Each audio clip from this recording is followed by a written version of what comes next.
there's Danny and his bitch. It's my platform, baby, come stream on Twitch. I like 'em crazy. Yeah, Danny fucking rich, girls don't be lazy.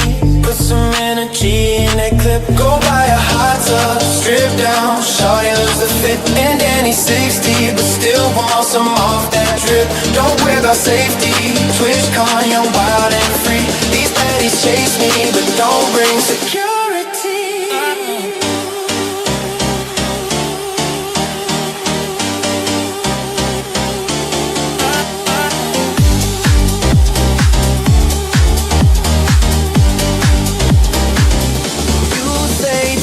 Greedy, cause it's a 50-50 split. And I don't care that you get a 95 on kick. Don't be so needy. Yeah, this a Gucci coming hit. If you're not happy, you can always leave it quick. Cause we got baddies, that's the most important bit. Come round and blow off. Yeah, right here it's live on Twitch. It's a soft core side. We got the girlies getting lit. Take all your clothes off. Get down and flash your tits.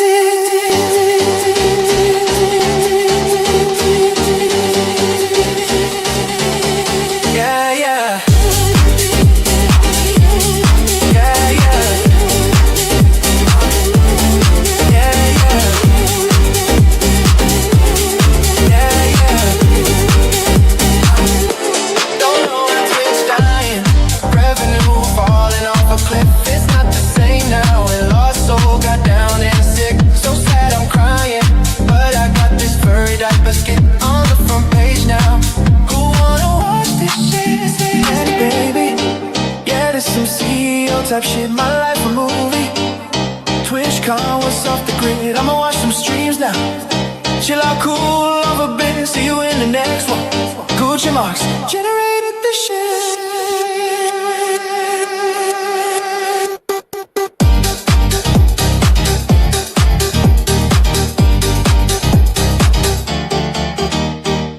Systems, the company store, the paradigm of absolute control.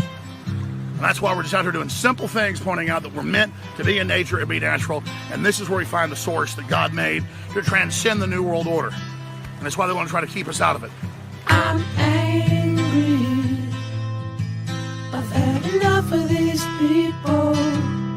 They're a bunch of Christian murderers, scum. They're on giant death factories, keeping babies alive and selling their body parts. What more do you need to know about these people? I go out and face these scum. They literally crawl out from under rocks. They have green looking skin and they run around screaming, we love Satan, we wanna eat babies. I have them on video. Hillary's in the creepy weird sick stuff, man. She sleeps in the same room with that creepy weird woman whose mother wears a hood over her head. What the hell? That woman number one is ugly. Imagine how bad she smells, man. I'm told her and Obama just stink. Obama and Hillary both smell like sulfur.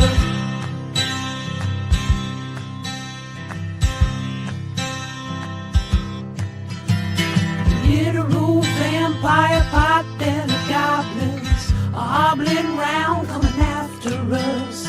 My spirit gets close to that evil and I feel it go.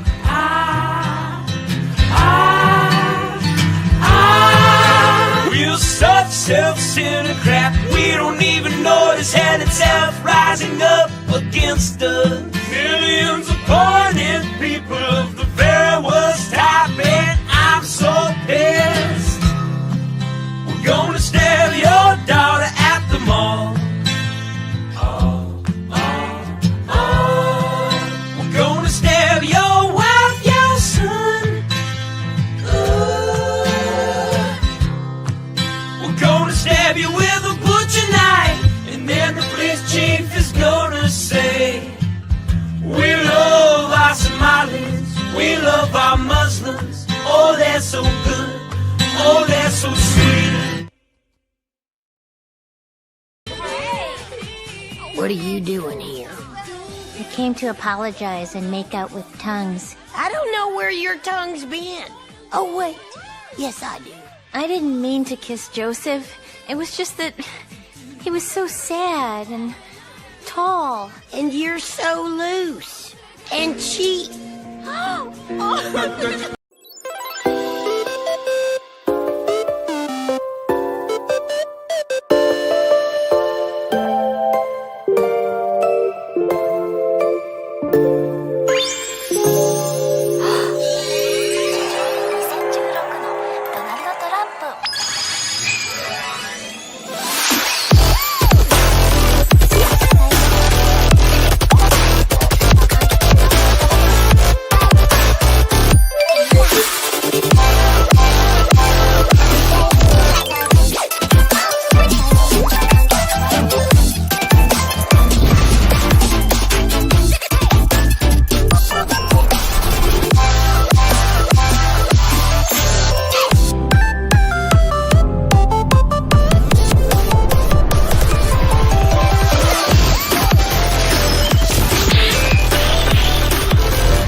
Hey, you.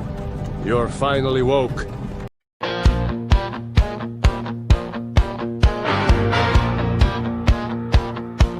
Sydney hit the screen and den, blonde and smiling, clean and bright. American Eagle lit the fire, and the woke crowd cried all night. Said this looks too perfect, dangerous, too symmetrical, too white. While the market just kept climbing, 'cause those jeans were fitting right. Sydney Sweeney has great jeans. Guess that's now a coded sign. We used to call it modeling. Now it's somehow realigned. Back when Cindy drank a soda in a desert for some brand, nobody fainted at the billboard. Nobody tweeted, take a stand. But now they say it's deeply loaded, Eurocentric fashion threat. They say jeans should come with warnings. Haven't canceled denim yet. Sydney Sweeney has great jeans, and the liberals lost their minds. Kamala wore them, no big deal, but Sydney crossed the line. She said, I got them from my mama. They said, you mean supremacy. She meant thighs and hips and stitching. They saw coded tyranny. I reviewed the footage, flagged the wheat field and her stance, called the backdrop rural silence, said the ad was just a glance from fascist pants.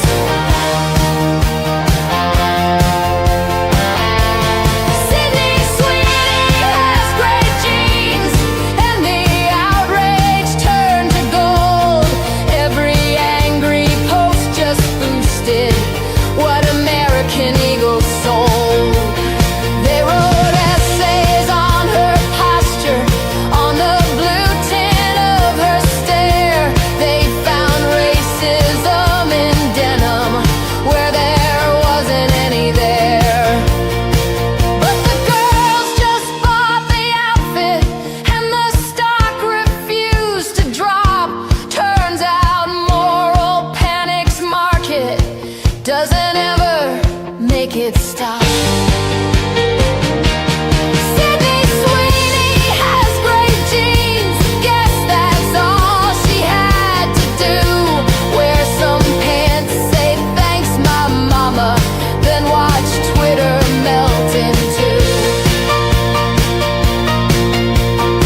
Are you guys aware that we almost see no titties in movies anymore? And we only see titties. Has anybody noticed this? Yes, I love titties. Big old titties.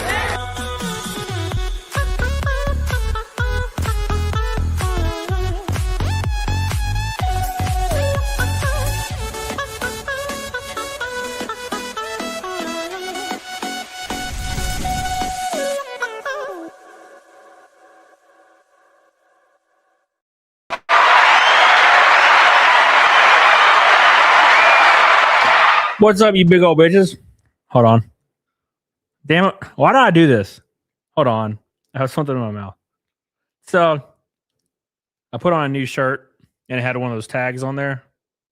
And I always put them in my mouth. And then I, like, put them in between my teeth and, like, tie them in knots because I'm freaking weird.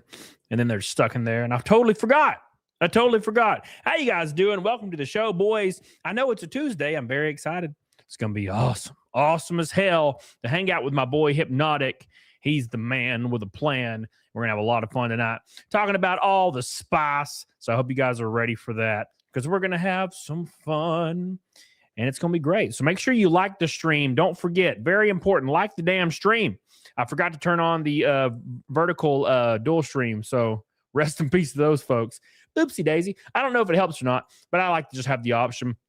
So thank you guys for that. Don't forget, we are also up against the 594th naked snake in a damn row. 594 naked snake in a row. That's 6 away. 6 away, boys, from 600. It's insanity. It's insanity. So thank you so much. I put an unrealistic goal on the top, and I have my I think I have my stream elements pinned. I might not, actually. That might be something the mod has to do now. Wait, there it is. Let's see. Pin to top. Oh, it is pinned. Well, there you go. And I put a poll up for you guys to enjoy. It says, what looks better, DLSS 5 on or off? I'm stuck on DSL, okay? I grew up in a time where that was a thing. That was like an internet service when I was growing up. Well, I was a teenager. Dial-up was what they call it, 56K even before that. But hey, man, it's all good. Don't worry about it. But I want to show you my how DLSS 5 works, so you guys can see it. Big shout out to Hypnotic, Bambotic, Africa, Bambata. All right, anyway. Hey, thank you, Hypnotic, for the raid. We love you. We're going to bring him on in a second. I just want to show you guys this real quick. This is DLSS off, okay, 5. You guys see this? This is DLSS 5 off, and this is DLSS 5 on. There you go. What do you prefer? Vote accordingly. It's very important. Very important. All right. So thank you guys. 15 likes from 100 and we're good to go. Spam the like button. Let's have a good ass time. And let's hit that naked snake. Let's get to 600 snakes in a row. Maybe we'll do some fight milk tonight. I don't know. Thank you guys for all the love. If you're not a member, become a member. Very important for you, boy. And let's have a good ass time tonight. And let's welcome Mr. Hypnotic. Yeah, this is me without DLSS and with DLSS. Without. Hey, look, I look so pathetic without it, though. Look how scrawny I am. And then with, I look like a freaking Chad, man. Look like an absolute Chad, right? I mean, I can't father any children. Probably can't even get an erection, but I look great. You know? That's fine. I prefer it on. Slagla says, send EBS the link. Let's get Yellow Flash screaming at Hypnotic and DMs. It'll be funny. Also, probably thinking, I don't know nothing about anybody's beefs. Okay, I don't know who's beefing with who and why. All right, don't involve me in the beefs now. I like everybody, generally speaking. There's like one guy I don't like in the spectrum of like all the people I know. There's like one guy I don't care for, and I don't even dislike him. I just don't really care for him. Right? It's completely irrelevant. Everybody else is fine. Okay. I don't do the beef. All right. It's probably why my viewership's so low. Because I need to start beefing. I need to have a beef with Nick Rekieta. That's what I need. We're gonna beef with my boy. He sold me cocaine and destroyed my nasal passage, and I had to go to the hospital. And then he slapped my daughter in the face. This is what Nick does. All right, boys. Anyways, welcome to the show. I hope you guys are having a good ass night. I hope you guys enjoyed Hypnotic show. He's goated. Give him some love. Give your boy Hypnotic some love. He's a good man. He's a good man. And let's start the show. I want to talk about AI because I had a very, very like rough realization with AI. So we're gonna ask Hypnotic about it tonight. What's up, brother? What's up, man? Sorry I'm late. Had Dude, to go get yeah. a drink after talking for a couple of hours. What's going on? Dude, story them all out. I have to go piss. Yeah, I did that too. Not that you asked, but No, I did that. Man, I rated my gaming channel the other day, and now I have to like make things work. So when I raid things, I have to realize that if I rate it and the stream is not live yet, you lose like 95% of the people. So I'm like, man, I have to go down there. I'm gonna have to get like Jesse to go down there, start the stream, sit there for 5 minutes, and then I have to run down, take a piss, and then jump on the stream. You know, it has the attention span of babies. You know. I started rating myself on late night gaming streams, but I always give like an hour break between so I can edit and do all the stuff I got to do. But yeah, I usually lose like 50%, but I feel like they come back, you know? Yeah. I have you know what's weird? I'm sure you've noticed this. The YouTube algorithm is really strange. I'll stream. That's an understatement. Yeah. I'll stream on my gaming channel, which I just started like doing this last week, playing Resident Evil 9. Yeah. And I see people I haven't seen in like 2 years. And they're like, wow, I thought you quit streaming. And I'm like, no, I didn't. I stream every damn day. It's just YouTube's like, get him out of here. Dude, I feel like we all get those comments. Like I got a comment the other day on my video that I did recently because it did really well because I changed up the style again. So like YouTube's like, oh, this is nice. It's different. And then I was getting comments from people like, oh, I haven't seen your videos in like 6 months. I thought you stopped uploading. Like, what do you mean? What do you mean I stopped uploading? That was me with my Crackle Barrel videos. I made a Crackle Barrel video when the CEO was going nuts, and that every one I put out was getting 100,000 views out of nowhere. Sure.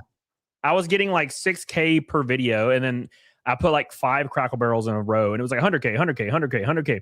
And all these people were like, "Man, I'm glad you're back to doing videos." And I'm like, "I never left. You left. You left me." Isn't it weird how YouTube kind of sets that up though? Like they'll reward you for doing the same thing when it hits, but then if you keep doing that, expecting it to hit, they'll be like, "Well, actually, we're not going to do that anymore," and they'll just shut you off. Yeah, and your click-through rate will be even higher when they shut you off. You're like, I'm having 18%. I'm not getting shit on this one video for no reason. Right. Crazy, hey, my last video got a what was it? Almost 12% click-through rate, which is pretty high. Yeah, for me. So normally it's like 8%, but yeah, fine. dude. I had a really bad dry spell at one point, and I had a video get 21% click-through rate, and I was like, "This is 21." Oh my god! I was like, "This is it. We're going to the moon," and it got like 12,000 views, and then never got another view after that. And I was like, "I don't know what to do. I guess I'm just dead." Dude, 21% should be like ultra viral territory. Yeah, that it should be 1 billion views, and I should get like free women delivered to my house from YouTube. Yeah, YouTube would never do that. Nah, they suck now. They'll send you free men though.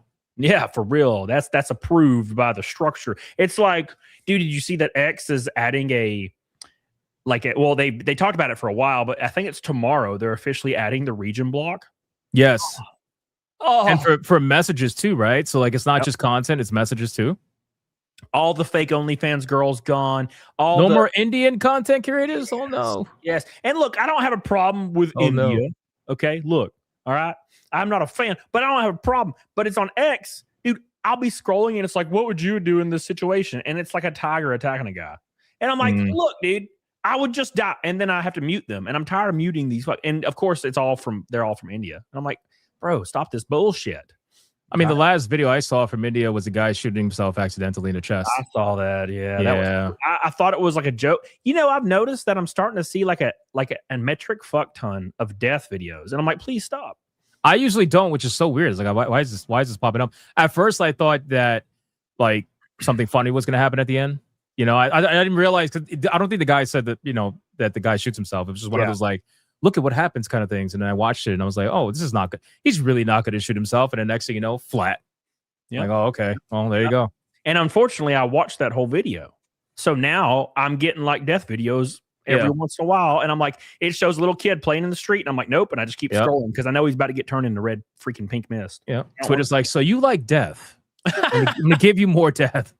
That's great. I only want the death if it's me dying, not anybody else. Right? Dying on the inside always. Yeah, that's just make it both happen, physically and mentally. Let's go. It's You time. gotta start somewhere. Yeah, dude. Yeah, dude. How you been, dude? You been you freaking? I don't know how you stream every day, bro. I do like a gaming stream and a normal stream, and I get like 4 days in a row, and I'm like, you know what? Maybe I'll just drive off a cliff. I don't know. You know, it's not hard. It's an easy job, but it's still for some reason just like I want to die. I don't know. I'm just psychotic, man. Work my I don't know. I've always had a crazy work ethic. So sometimes to the point of like, you know, I don't want to call it obsession, but basically that's how I treat everything. Just that's how I am. Yeah. And I don't know. It's very fun. I find it to be very fun. I try to find the fun in it because obviously there's a lot of frustration on the you know the backside of things with YouTube. Everybody knows that. Yeah. But well, not everybody. Content creators, I mean, know that. But overall, it's just very fun, man. It's great. You know. Yeah. People are like, oh, do you go outside? I was like, yeah, I go outside every day. I go outside man. every day. Like when it happened for me, like when YouTube like started to happen, because I was just randomly trying it, right? I was like, whatever. I'm just gonna try this shit, and it immediately started taking off. And I was like, holy shit, you know, because from ever since probably YouTube first started, I kind of like wanted to be a YouTuber, but I didn't really know how to do it. Like I was like, I'll play guitar videos, and nothing ever really worked, and I never really took it too serious. And then when my ex-wife left, I was like sitting there at home, and I was like, you know what? I'm gonna make YouTube because one of my friends, she was doing YouTube, and she had like 60K subs, and she's a goober, and I'm like, I could fucking do it if she could do it. So I just started putting out videos about working at GameStop, you know, and then when it blew up, I dropped everything. Everything. I deleted all the dating apps I had at the time. Just deleted all of them. Stopped talking to girls. Stopped hanging out with girls for like probably 6 months. So like just because I wanted to hit 100K so bad. Right, just grinding it out. Yeah, just didn't stop, brother. I'm just like, ugh. And now like I'm 6 years in, 7 years now. And I'm like, I could die. I don't care. I mean, I understand. I totally understand. You know, I never really like got out of that grind phase because I try not to look at it as a grind phase. Yeah. You know, and it's one of those things where I just try to focus on consistency. That's always something that I told myself. It's with everything. So it's like I told myself once I started YouTube, I was like, you know, what can I reliably do consistently? So I told myself at the time, you know, 1 video a day, get into the swing of things. And then after a couple months, I'm like, all right, well, I think I can squeeze in a second video a day. That might help with growth. And then it did. And I never really did it with the idea to like grow to 100K or whatever. Obviously everybody thinks, oh, that's really cool, but you don't realize the bullshit that comes with that. Yeah. But yeah, it just kind of happened. Like the channel had a couple of, you know, big booms throughout its lifetime. You know, covering certain TV shows and stuff, really big boom, and certain video games and stuff. And then obviously SBI, the whole SBI situation was a pretty big boom. But overall, it was just very consistent, you know? Yeah. Yeah, it's how it was for me. I was just putting out a video every 2 to 3 days, and me just talking about GameStop and like a story. And I was like, maybe I can talk about Walmart too, which got me fired from Walmart. But I was like, maybe I can do this too. And it immediately took off. And I was like, maybe I can talk about Walgreens. And then it took off. And I was like, maybe I can talk about Lowe's. And it took off. And I was like, well, shit. And I just kept growing and growing. And then I started racing. And that talk about all companies. Yeah. And when I started racing, it was dead. I was like, I would take like 2 weeks off at a time from YouTube because I was never home. And now I'm back. I'm like not really racing as much. I'm okay with it because it's just so damn stressful. I got to my first year racing full time. I got like 3 races from the end of the year, and I was never home. It was every week, right? And I got 3 races to the end of the year, and I quite literally was sitting at home on a Tuesday, and I was like, I don't think I can do it. I don't think I can finish this year. Like I don't think I can travel anymore. I was like done, but I made myself do it, and I planned on not really racing in 2025. I was like, I'm going to race. I'll race a few races and then get the hell out. And then, of course, I race full time again because I'm a dumbass. And then this year has been so nice. The first week sucked because I raced the first 2 races of the year and they're 4 days apart. And then now my next one's Talladega a month from now. And then I don't really have any plans. So I'm like, I'm just going to fucking get back into long form videos. I'm going to stream all the time. I'm going to play games. I'm going to start having fun with it again and get back into the groove of things. But that brings me into the damn topic of AI, which is when AI first started popping up, I thought it was super cool, especially when I started using it for editing shit. I was like, Yeah. this is great. This is great. Because I can put out shorts. I can put out like 10 shorts in an hour. And I just schedule them out. And at one point I had 2 months of shorts scheduled. It was like the greatest thing. And that's all AI. Yeah.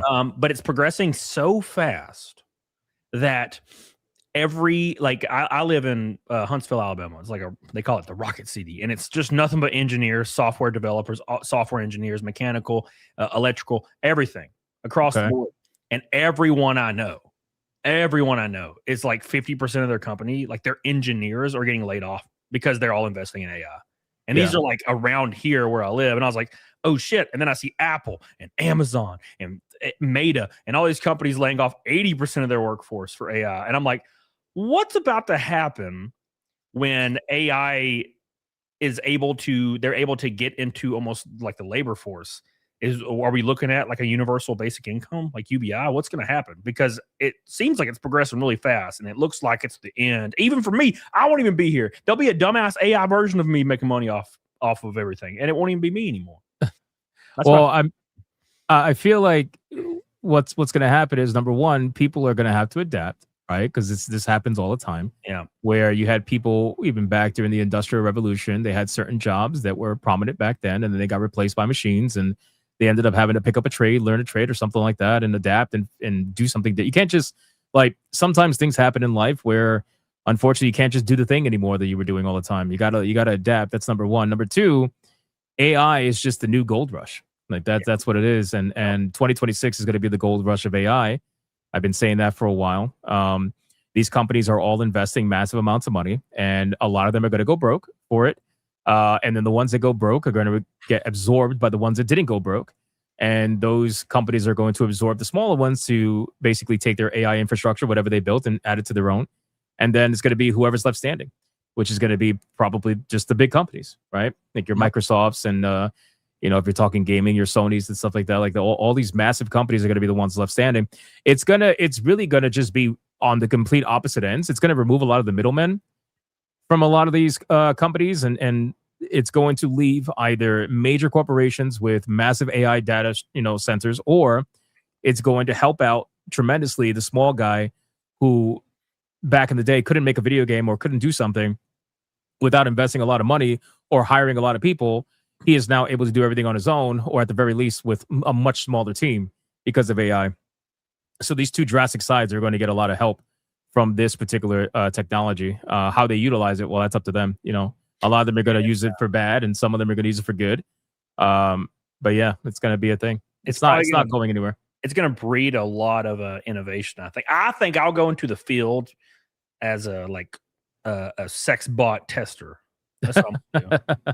I'll send me your 5 newest models. I want the Google model, the Amazon model, the Grok Megan Fox model. Just send them to my house and I'll rate them. And then you just pay me like $10,000 a month. That's all I'll do. That is definitely one way to adapt for sure. Yeah, I don't know how long it'll last, but that's one way to adapt. I'll be drained.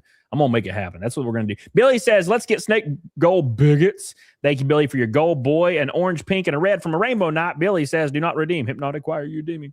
Thank you, Billy. I appreciate you. Alan Jones, thank you, brother. I appreciate you. But Billy says the AI bubble is the same as the .com bubble, and once it pops, be another crash because of the AI bubble. I know a lot of people say this, like it's gonna plateau and stuff. I don't think you can stop it. I think it's going to progress. And I don't know if it's going to be negative or positive, but it's starting to feel,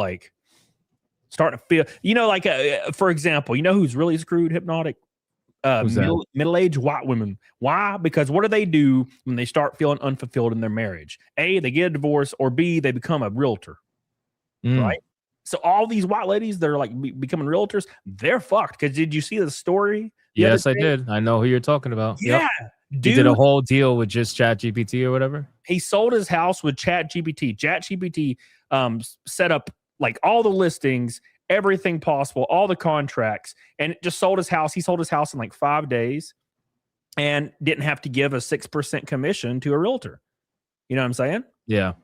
It's over, bro. Why would you want to do that? And it's so funny because it's kind of been going that way for a while, even before AI. Now AI is just going to solidify that. Whenever these stories go viral, people pick up on that, and that's it. Yep. And I think the only difference from this technological advancement than everything else, like, stenographers or people that transcribed like prescriptions back in the day for doctors, all these things are gone now because it's being handled by like software. Yeah. But there's almost nothing that AI can't do. So it's going to be very interesting to see like all the things that it gets into. I am worried that all YouTubers or streamers or whatnot are just going to become like AI, like waifus. That's what's going to happen with their giant titties. None of it's real. And then people are going to be trolling them to say racist stuff, which will be hilarious. I'm looking forward to that. That'll be fun. So here's the problem with that. I don't think that's going to happen. And the reason why I don't think that's going to happen is because YouTube's a very personality business. The problem is that right now, that whole AI waifu, just waifu shit, right? Like you got VTubers, massive titties and everything like that, the uwus and all that stuff. Like that shit is hot right now because there's only a few of them doing it. Granted, like it seems like there's a lot of them doing it. When you really look at all the YouTube accounts, it's really just a few of them that are doing it. And most of them are kind of locked behind a massive corporation that's running or owns the VTuber or the model or whatever. If everybody starts doing it and the entire internet is just a whole bunch of waifus, then it starts to lose what makes it special to a lot of the people that go crazy over it.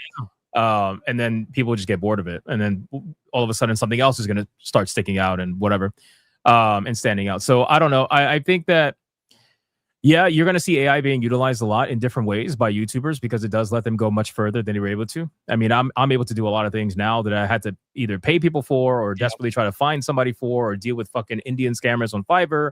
Like I had to go through all these different loopholes to do it. Now, if I want to create a fucking cutscene or if I want to create an intro, if I want to create a logo or something, I could do it myself 100 times over until I'm satisfied with whatever the final result is. So it really, I think it will help the people who will allow it to help them.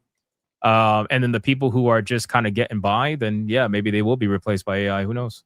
I would like it to be completely handle long form editing for me. That's all I really need nowadays. I would love that, dude. Are you kidding me? Like if you could give me a fully edited 20-minute video from AI and edit it the way that I would edit it, dude. Oh my God. Like you would give me 3 hours of my life back every day. That would be amazing. Yeah, dude. It would be beautiful. Beautiful. M. Dimmel, speaking of beautiful, says, what in the diggity doggone tarnation is going on around here? Where's my future ex-wife? She has to go into the office tomorrow. So she's trying to do Mondays and Saturdays and maybe Wednesday. But no, she's not here tonight because she's got to get up in like 7 hours and go straight to the office, which is lame. Thank you, M. Dimmel. I appreciate you. Amateur says, I'm considering selling my small trade businesses to get a degree in automation engineering and start a manufacturing S Corp based in the USA. There you go, Amateur.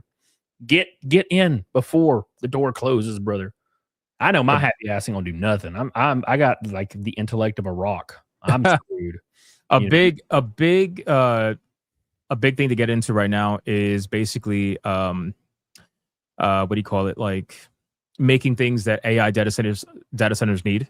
Yeah. Right. I forgot what they call it, but there's a lot of shortages in manufacturing for certain components that AI data centers need. And there's a lot of company startups that are happening right now that are probably going to get super rich super quick and get all the grants in the world because they're trying to fill that void that data centers need right now. So starting a company like that would be, I mean, obviously it takes work, but that would be a smart thing to do. Make RAM. Start a company making RAM and then make infinite amounts of RAM. Sell lots all of RAM at once. Lots of RAM. Billions. Like I work with a PC company right now and we've been selling PCs like cakes and they're all like back ordered because no one has RAM. Right. It's scarce right now. Yeah. Yeah, and it's expensive. Look at it. Speaking of thumbnails, so I make all my thumbnails on like Photoshop, right? Because that's just what I've always done. Right. And one of my mods sent me this one, and it's basically he just fed mine into like AI, and it looks fucking great. To be fair, it does damn good. We're on fire and shit. It does. It actually looks pretty close. Yeah. Shockingly, it just looks better. It's amazing. Like what I wonder what AI did they use, but it's amazing what's capable. Especially when you learn.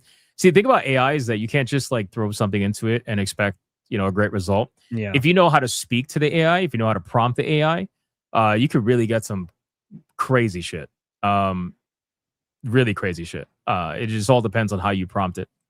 Yep. I'm starting to get better with prompting it. At first, I was just one of those people that just throw it into AI, be like, "Hey, do this," and expect something great. And I was like, it looks like AI slop, but no, it gets better. It's getting to the point where just a year ago, like you would feed something into AI to get like a thumbnail or something, and it was pretty bad. I mean, it was okay, like especially if you were just starting out, you could probably get on board with it and start using those things. Yeah. But it's come so far in a year that I can't even in 1 year. There's not going to be a single person using thumbnails that's not AI anymore, because it's 5 seconds and it's done, and it will look better than anything you've ever done. In a year, it's going to be indistinguishable. It's going to be very interesting. And I don't know. The only people pushing back on it now are people that are claiming that AI is just slop 100% no matter what it is. If it's utilized AI, it's 100% slop. And it's going to get to the point where the differentiation is not going to exist anymore, and you won't be able to call it AI slop anymore. I think it's a good tool in a lot of cases. The only thing I don't like is when people make fake like death videos of like bridges collapsing with 100 people on it, and it's like, oh my god, a bridge just collapsed in Malaysia, and all these random people are like saying pray for them, amen, and it has 100,000 freaking likes on Twitter, and I'm like, bro, this is so AI, it's stupid. Come on, bro. Well, we all know that was going to happen, right? I mean, it's pretty obvious that the moment AI became realistic, they were going to start throwing them out there.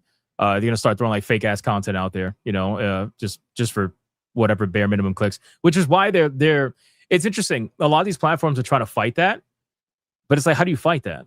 Yeah. Like how do you actually, what do you verify every single story being told by the short video or something? Like, I don't know. It just seems like you said, after a while, it's going to become indistinguishable. So the way you stop it is just region block India and Southeast Asia and Africa. That's it. That's their plan.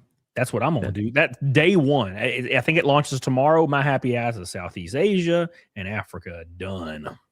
Out of here. I would be very curious to see what the feed would look like once you actually get rid of like India or whatever. Like, I would be very curious to see what the X feed would look like. No more freaking absolute rage bait. No more like weird soppy stories about like men getting left or all this goofy stuff. And then God, there's so many like that will be completely not factual, insane stuff. And every single person in the comments is also from India or Africa. And they're like, this is such a beautiful video that teaches people to love each other more. And I'm like, what? This is a fake. This is a bad AI video. You know what I'm saying? Usually, it's funny because you say like no more rage bait, but the truth is like, we'll probably get a lot of rage bait, but now it's going to go from rage bait that's absolute bullshit to rage bait that people actually believe in. Like, you're going to get some freaking white liberal woman who's complaining about sexism or something and actually mean it, versus like a fake white liberal woman from India saying the same exact thing. At least it will probably be higher effort rage bait. Right. Usually when somebody believes in it, they put a little bit more effort into their bullshit. But yeah, I think it'll be less for sure. I got something very interesting that I put up on Instagram that I'm getting pushback on. Amateur says, I'm considering. Oh, already read that one. Thank you, brother. Ebonics King. When does a joke become a dad joke? When it becomes apparent that AI still got some growing to do. Shit. Thank you, Ebonics. Appreciate you, brother. M. Demo says, the question was, where is my future ex-wife? Funniest responses win, and the points don't matter. I already told you. My response is the funniest. She's dead. Thank you, M. Demo. I appreciate you.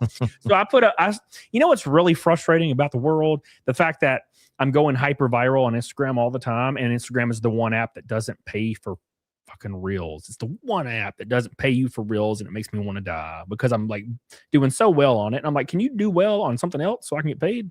Yeah.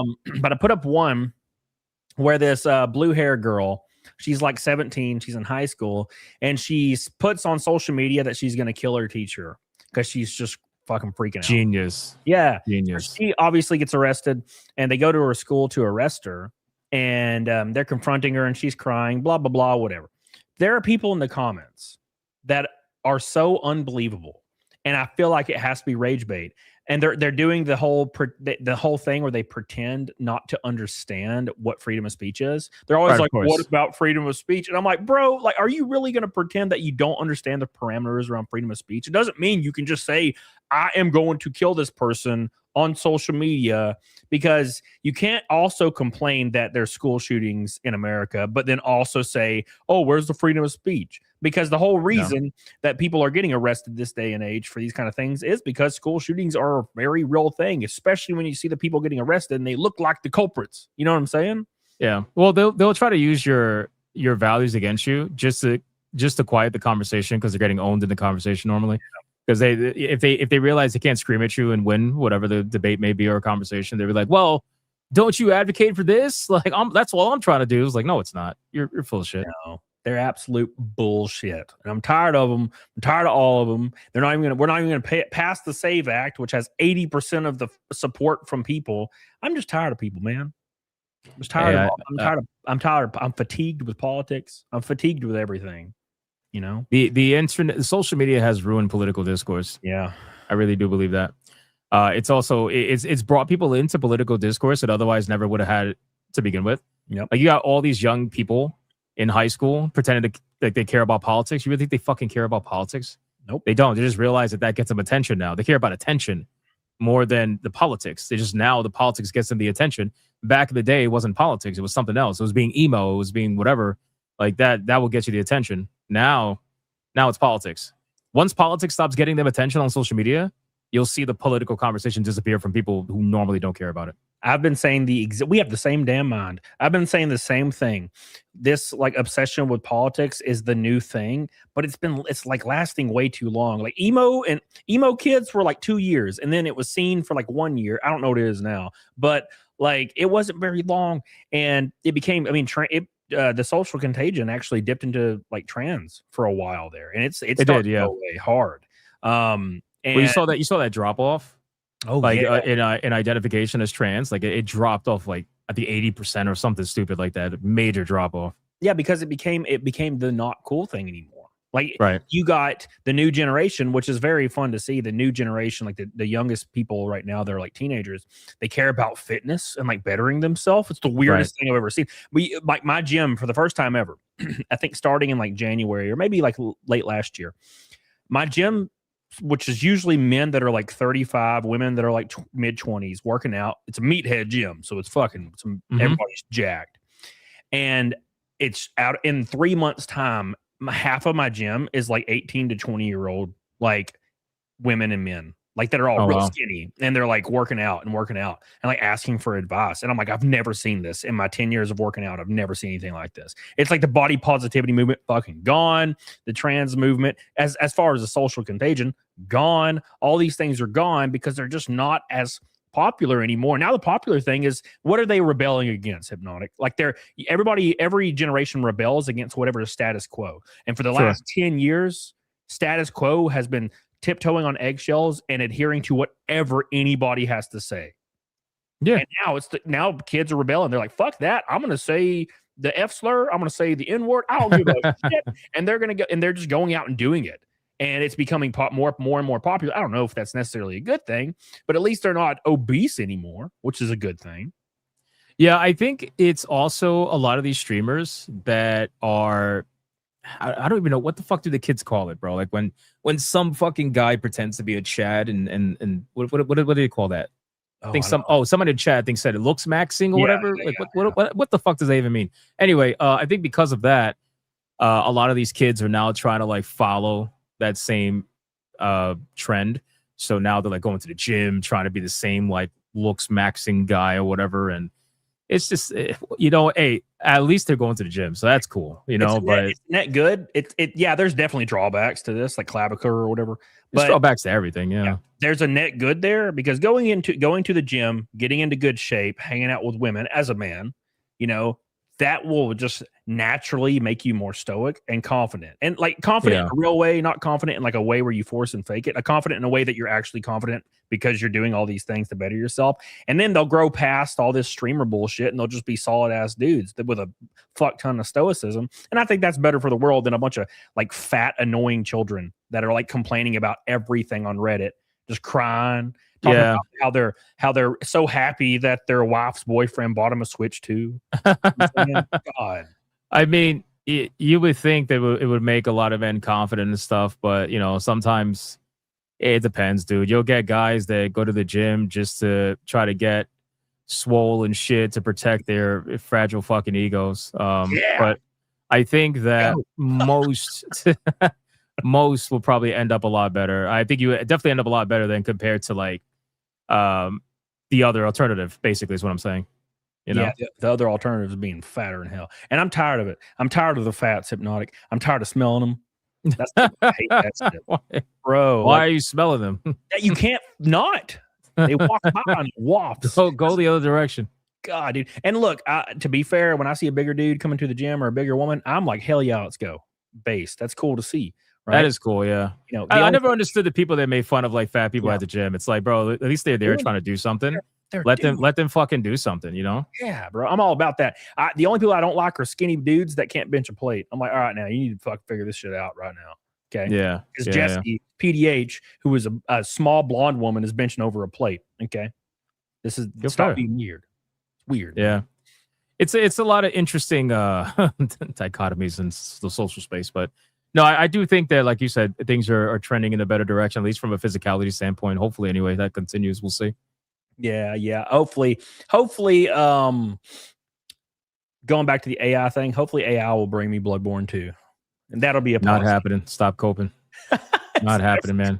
I'm more likely to get Half-Life 3 at this point. And I'm coping. So let's like a sad time to be alive, man. God. But you know, the thing is, like, I don't know. I don't even know who to believe, because they claim that Bloodborne is either not being remade or not getting a sequel because of some sort of disagreement with Sony and From Software and shit like that. And then when you look at how things were handled, you can kind of see how that might be true. But then, you know, Sony says it's From Software not letting it happen. Then From Software says it's Sony not letting it happen. So it's like, who the fuck do you believe? I don't know at this point. No, I don't believe any. It's like, okay, if you guys don't get along, fine, whatever, right? But I feel like men are used to being able to work with someone they don't get along with. Like, that's women shit. Like, if you can't work with someone you don't get along with, you're being a woman, right? Like, you should have the same fucking trajectory, the same goal. You guys have a literal gold mine that you're sitting on because you don't seemingly get along. Like, get over that shit.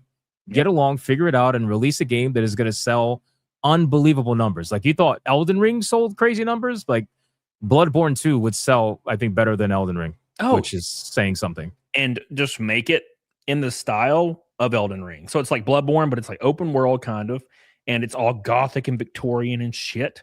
Bro, I would die. I'd be sick. I'd pay $1,000 for it, I think. I would never pay that, but that would be unbelievable. It's all I have. It's all I have. I'll tell you this: if they, you know, as much as I hate exclusives, if they were to take Bloodborne 2, make it a PS6 exclusive, I mean, that would sell consoles, like, for sure. Yeah, that would easily sell consoles, no matter how much the console was. I think people would 100% buy PS6s. But my dumb ass would buy one too. I don't know if I would buy one, to be honest with you, because I'm kind of checked out on that. But I don't know. We'll see. It depends how long they stay exclusive. If they're permanent exclusive, then I'll buy it if it ever goes on sale or something. But it might be like Metal Gear Solid 4 and take 20 years to come out. Oh, dude. When I saw the announcement that they're finally coming out with PC with it, I was like, congrats, you finally let it out of jail. You've been holding on to that shit for God knows how long now. Like, what the fuck? Yeah, I'm excited to freaking try that. That's gonna be great. Amateur. Everything comes to PC eventually. Yeah, sorry. Amateur says, Camelot, have you had a conversation with PDH about thermodynamics? Seems like problem with automation is entropy. Thermodynamics. Yeah, that's true. Well, I mean, we have conversations about thermodynamics all the time, but it's always in a different vein. It's always in the fact that, like, fat people trying to convince everyone that they can't lose weight no matter what because they just are destined to be fat. And I'm like, no. With genetics. Yeah, you're not breaking the laws of physics. Genetics can make it harder or easier, but not impossible, brother. If you're taking 300 calories and you're running outside and you burn 800, you will lose weight. There is no ifs, ands, and buts about it. There are very few examples of someone actually being genetically unable to lose weight. Yeah. Like, very few. And they're usually such extreme examples that when people try to tie to that and say, well, I can't lose because, you know, it's like, bro, do you even know what you're saying? Yeah.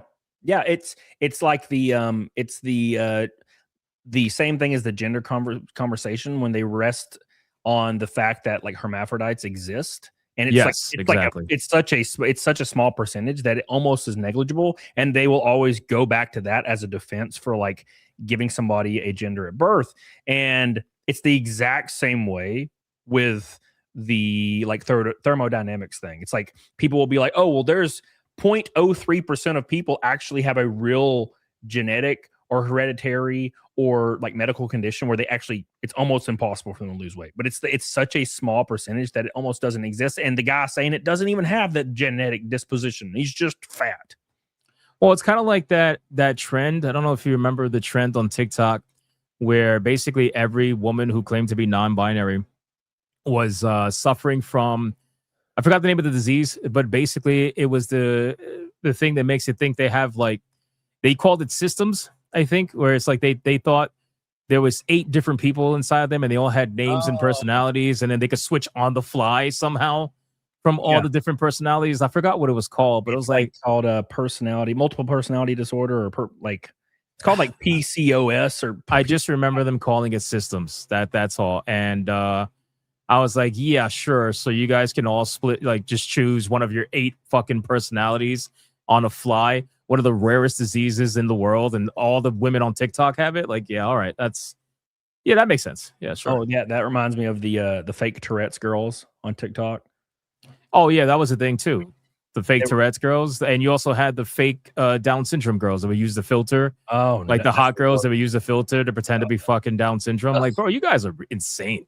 Yeah, insane. And it's funny too because it was always with the Tourette's one. It was always the cutest girls on the planet having the cutest ticks possible. It wasn't like some ogre chick saying the N-word over and over. It was like a mousy little cute girl going ooh ooh ooh, exactly, like buzz buzz ooh, and I'm like, yeah, you're fucking with me. Or like pop sounds, like high pitched pop sounds and shit. You ain't tricking my ass, all right? You don't need to make little pop sounds, girl. I already would. You're good. You gotta do all this. It just proves what I was saying before, how attention is the currency, right? So, so long as it gives attention on social media, then they will do it. And if it doesn't give them attention, then they won't do it. You'll magically see all these Tourette's girls get cured in 10 years once it becomes, non-existent for attention. And it's the same thing with the trans thing, and it's just going to continue. They'll find the next thing, whatever that may be. And the hyperfixation on politics. You see so many girls saying the most outlandish political takes on TikTok, all for likes. And when it becomes not popular to do so anymore, that shit's going to be gone. They're going to become trad wives, just like JoJo Siwa was. JoJo Siwa is like wearing a rainbow flag, which is fine. I don't give a fuck. She's dancing and she's like in articles. She's like, I'm the gayest woman that's ever lived. Yes. Like, okay, cool. And then she meets one dude with a good jawline and a fat penis. Yep. And suddenly she's like, I am cosplaying as Marilyn Monroe. I am a conservative now. Look like it. They call it the straight pipe. The pipe was laid. She became straight. It's like, bro, this tall white dude just laid it. And next thing you know, there's a picture of her on his chest, just sleeping ever so comfortably. Like, okay, that makes sense. And I get it. I understand. I would be the same way, but I don't like pretend that's not what I want. Okay. That's the same thing I would want. If Chris Hemsworth came in right now and he was like, oh, lay on my chest, I'd be like, take a picture. Let's go. Just to clarify, Camelot is speaking for himself. Yes. Not me. Yes. Me and him have never done this in real life. Okay. I'm just saying, like that. All I'm saying is, like, why is it such a shameful thing to admit what you want? And the same shit's gonna happen to that one girl. Fuck, what's her name? Already forgot. She's like the pop star that her entire shtick is she's like a hyper misandrist. She like hates men. Billie Eilish or something. Well, yeah. Well, I don't know if she has a chance to become. I don't really know many celebrities, bro. I gotta be honest with you. I don't follow that shit. I just don't fucking care. I just remember her face. It's on my book. Oh, here it is. Her name is Sabrina Carpenter. Yeah. Oh, the bitch who always looks like she's photoshopped. Like her face is always perfect and shit. Yeah. I guarantee you, within 2 to 5 years, she's gonna be trad as hell because she's gonna meet a Chris Hemsworth looking motherfucker, and he's gonna be like, I need you to straighten up and chill out, and I'll take care of you. And she's like going to be like, yeah, okay, I'm cool with that. Throw away all your fame. Like think about the JoJo Siwa's position. She has all this clout behind her for like this, movement that she's pretending to be the leader of, by the way. And she meets one dude, and she's like, fuck all that. Control, all delete. Don't give a shit about this anymore. Like, damn. Yeah, I think that'll definitely happen. I didn't realize you were talking about until you said it.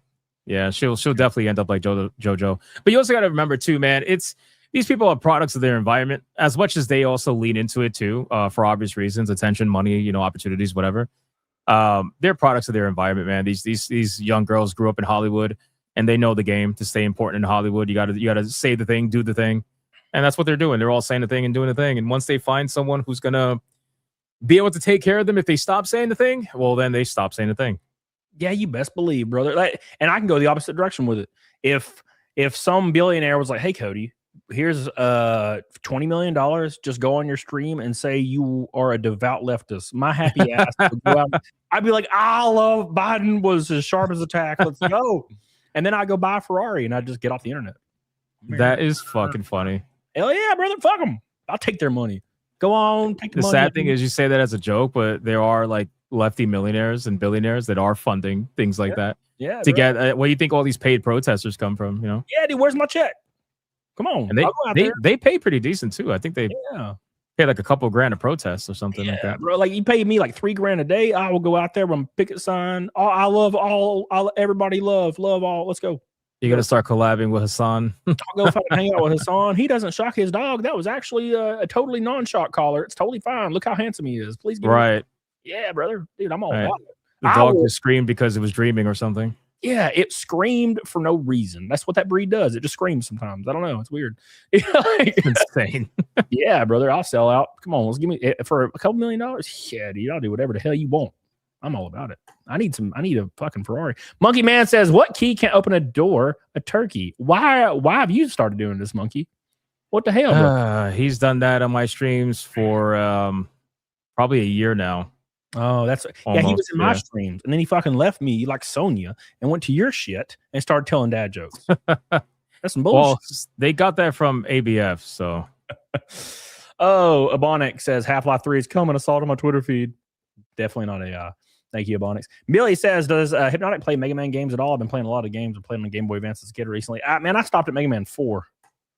I actually am currently playing and reviewing Mega Man 11 in between waiting for Crimson Desert.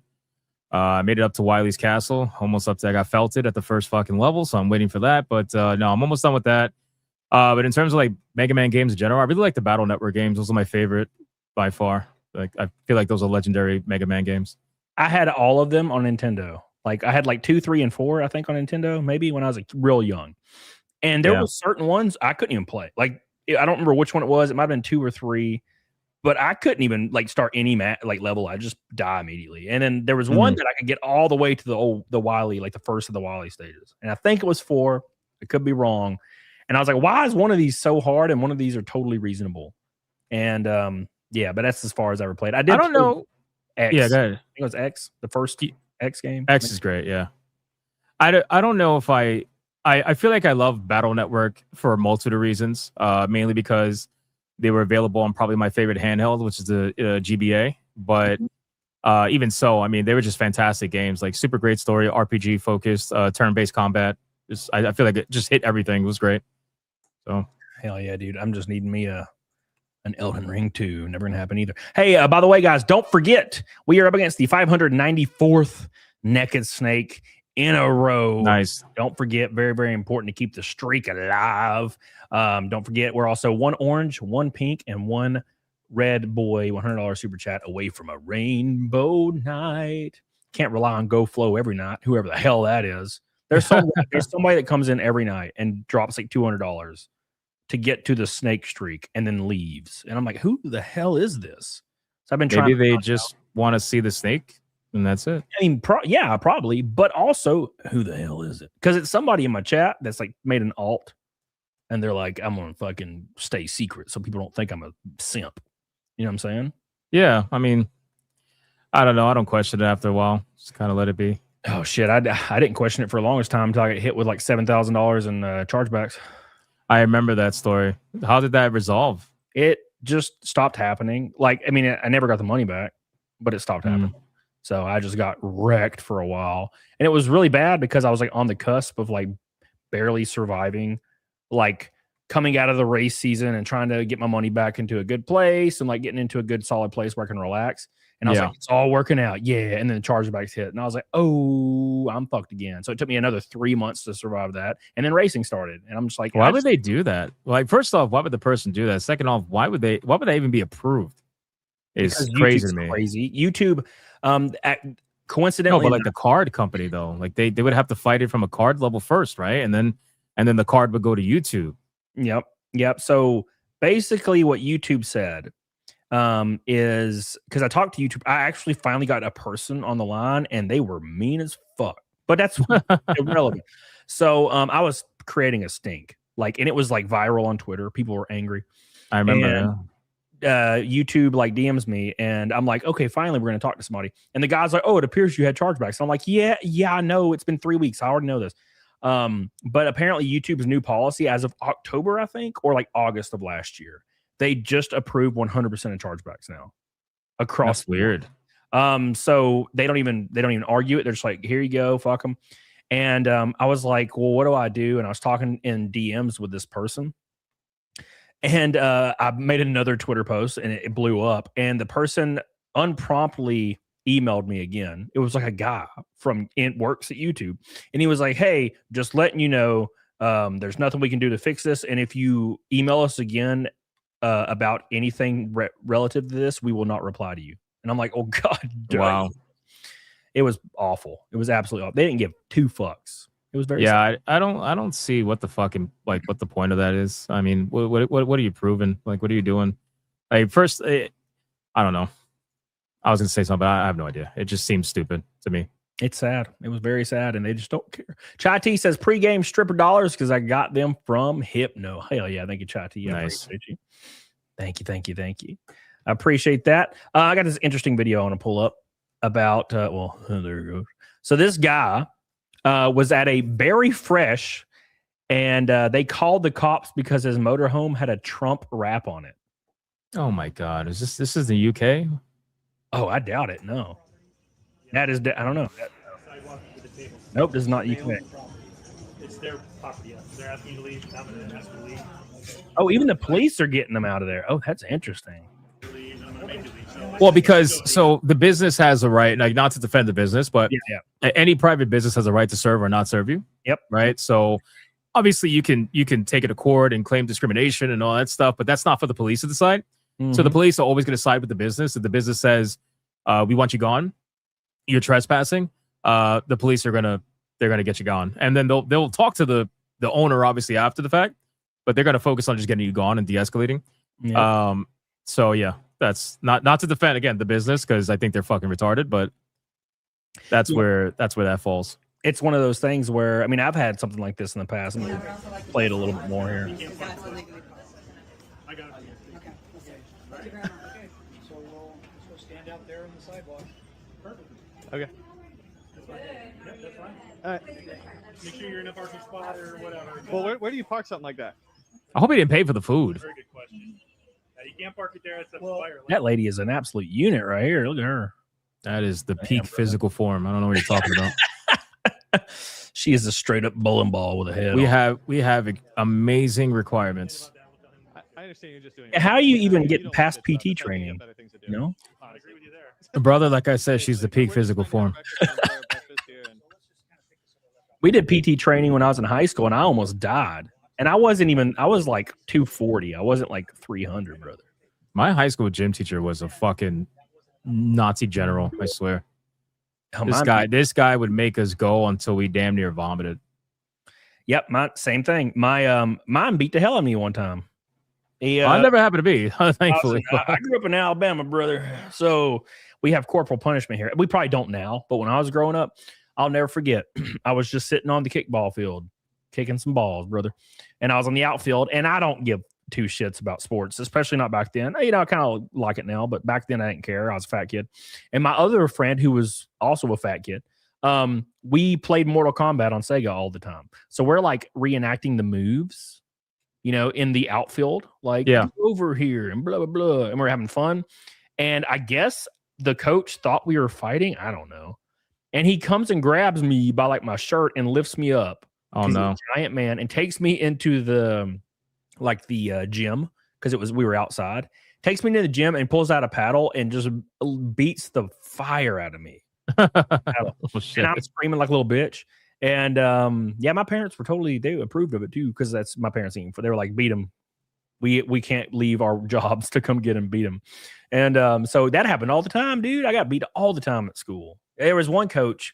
We had this coach named Coach Ball, and he like sounded he was like this old dude with gray hair, kind of had a beer gut, and he ran the health class and the driver's ed class. And I remember in health class, if you missed more than 2 questions on a test, you got paddled. That's how it worked. And so every guy in the class eventually got paddled once. And I remember I finally missed 2. I finally got it. And he was so nonchalant. He'd just stand up and be like, all right, Dennison, it's Heine time. That's what he'd say. Yeah. Go out there. And for context, he still holds the home run record at LSU for baseball. Oh, wow. Yeah. So he'd take you out in the hallway and he would hit you with the home run swing. And I remember it was like an outer body experience. I could see myself. I was like over myself, watching myself scream. That is fucking hilarious. Yeah, dude. I only ever got in trouble for, well, me and my friend, the dean hated us. So we would get in trouble all the time, but like legitimate trouble. I got in trouble one time for playing Yu-Gi-Oh! In class. I remember that. That was back when Yu-Gi-Oh! Came out on the GBA, and they finally came out with the link that could allow you to do, play against your friend. So he sat in front of me in class, and we would have our Game Boy linked to each other, like hiding under the desk and shit. And we were like sneakingly playing Yu-Gi-Oh! And then some fucking girl ratted us out.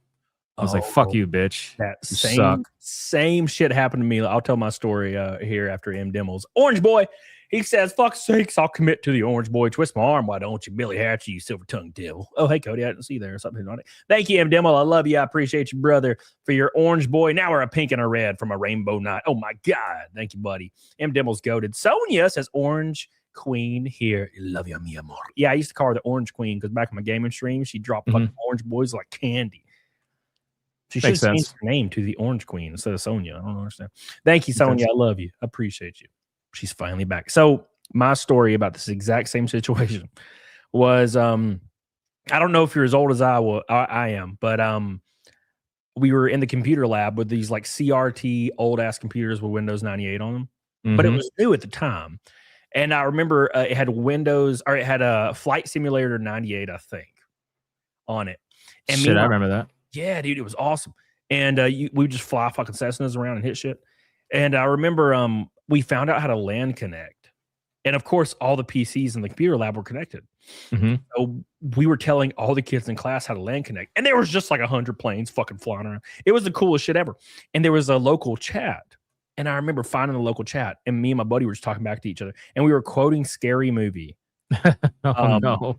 Yeah, where like James Woods goes into the room and like there's the girl possessed and she's like, fuck me. And then like he starts banging. And we were just like making those quotes in the chat. And like one of the popular hot girls immediately saw it.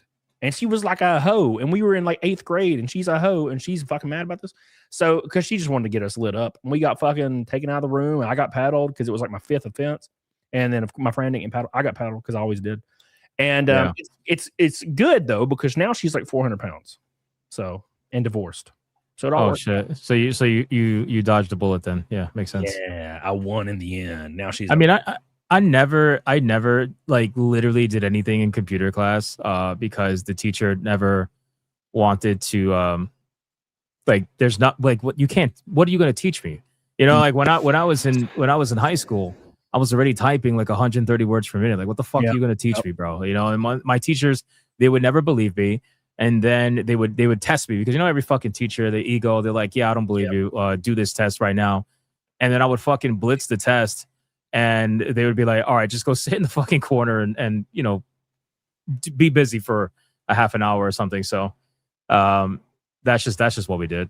It was a perspective thing, dude. Like I remember in computer class, you know, I grew up playing on battle.net, playing like Warcraft, Frozen Throne, and StarCraft. Oh, yeah, dude. Like fucking Paint even for some reason, and Roller Coaster Tycoon, and like learning how to mod games and do like strange little things that we were like learning as kids.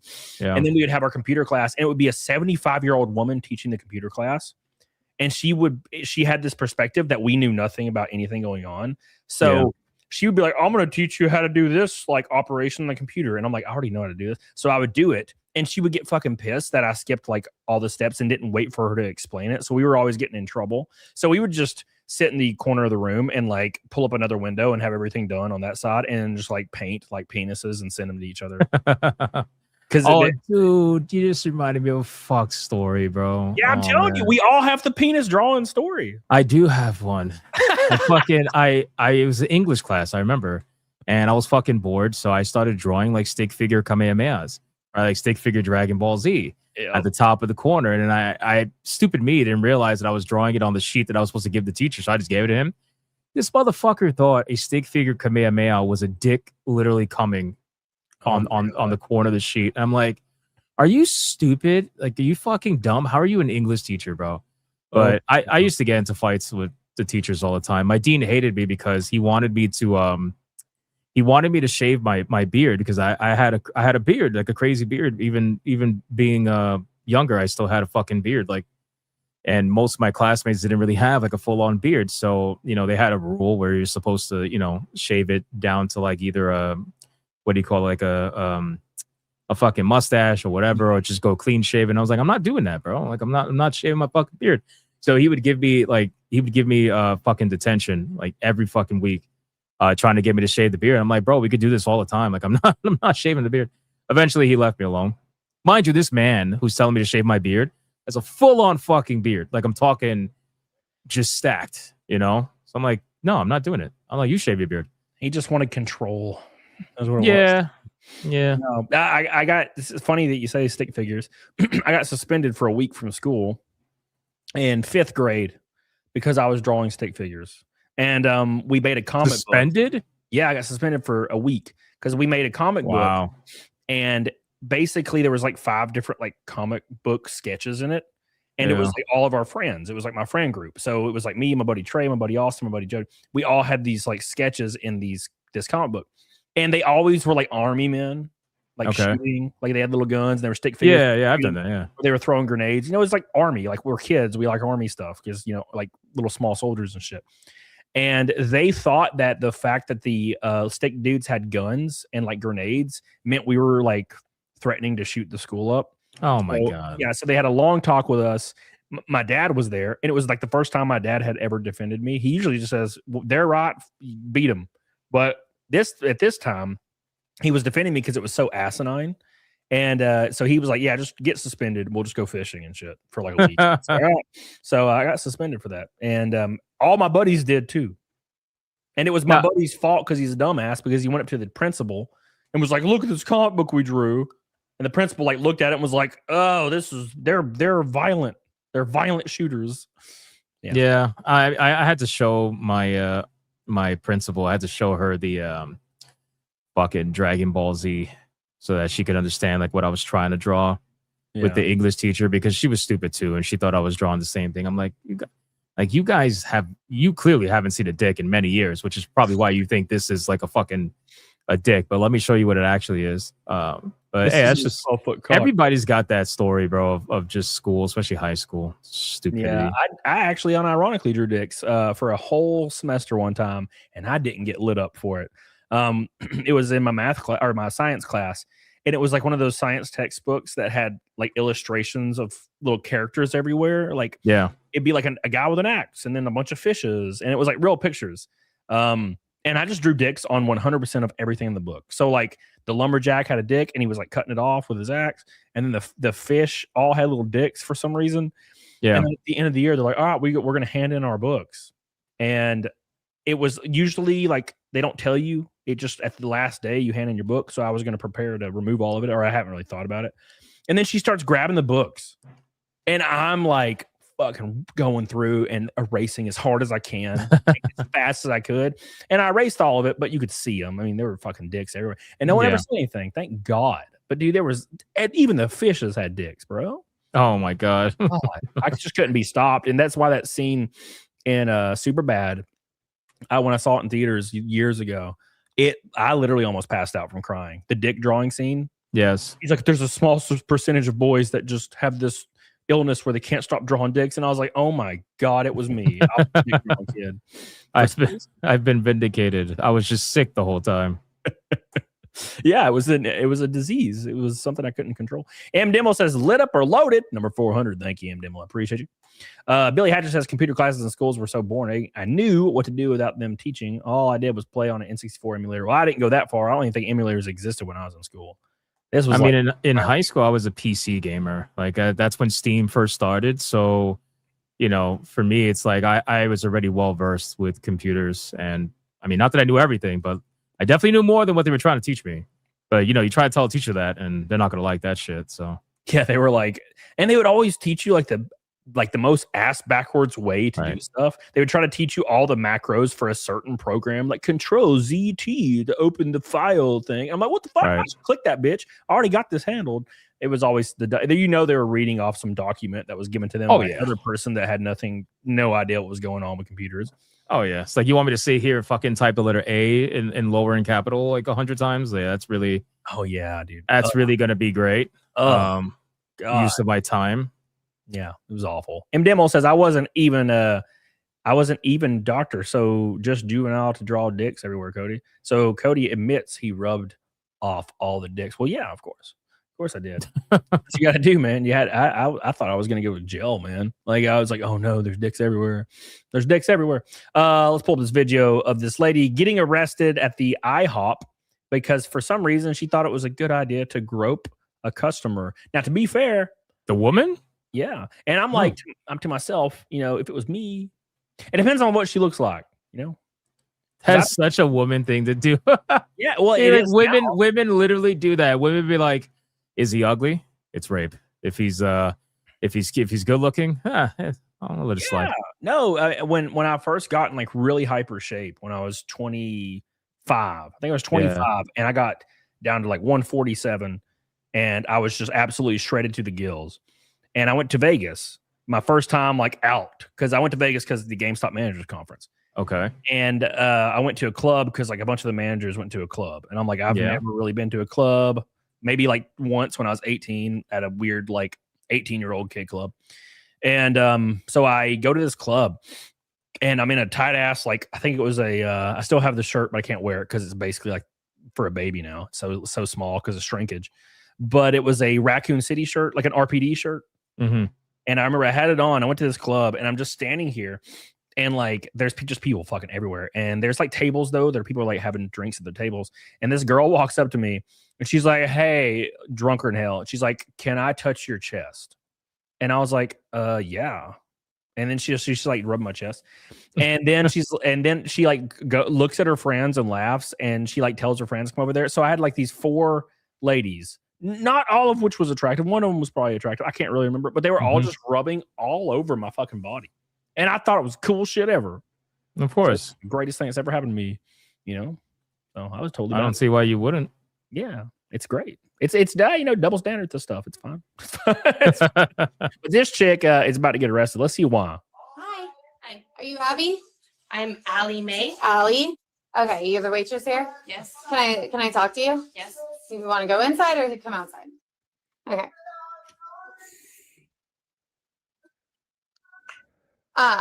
So we had a customer that called about you. Okay. About some of the comments that you had been making towards customers. Okay. Can you tell me at all kind of what happened today? No.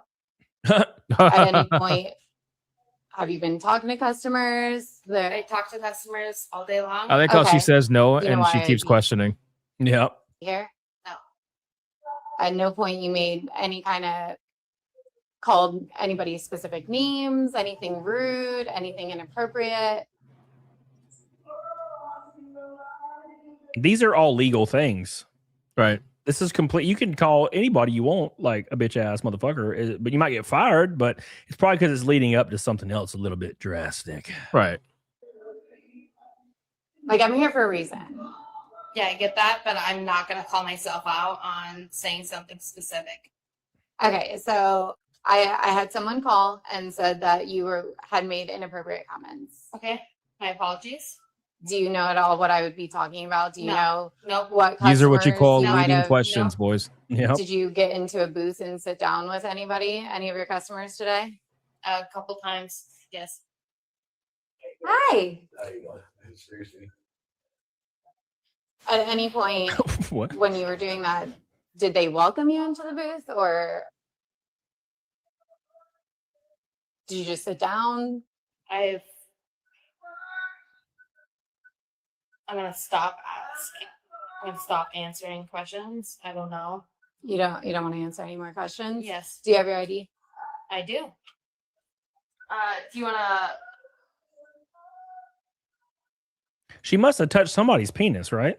Your ID ID. for what though? Like, I have Yeah. any more information? That's what I'm trying to understand. Okay.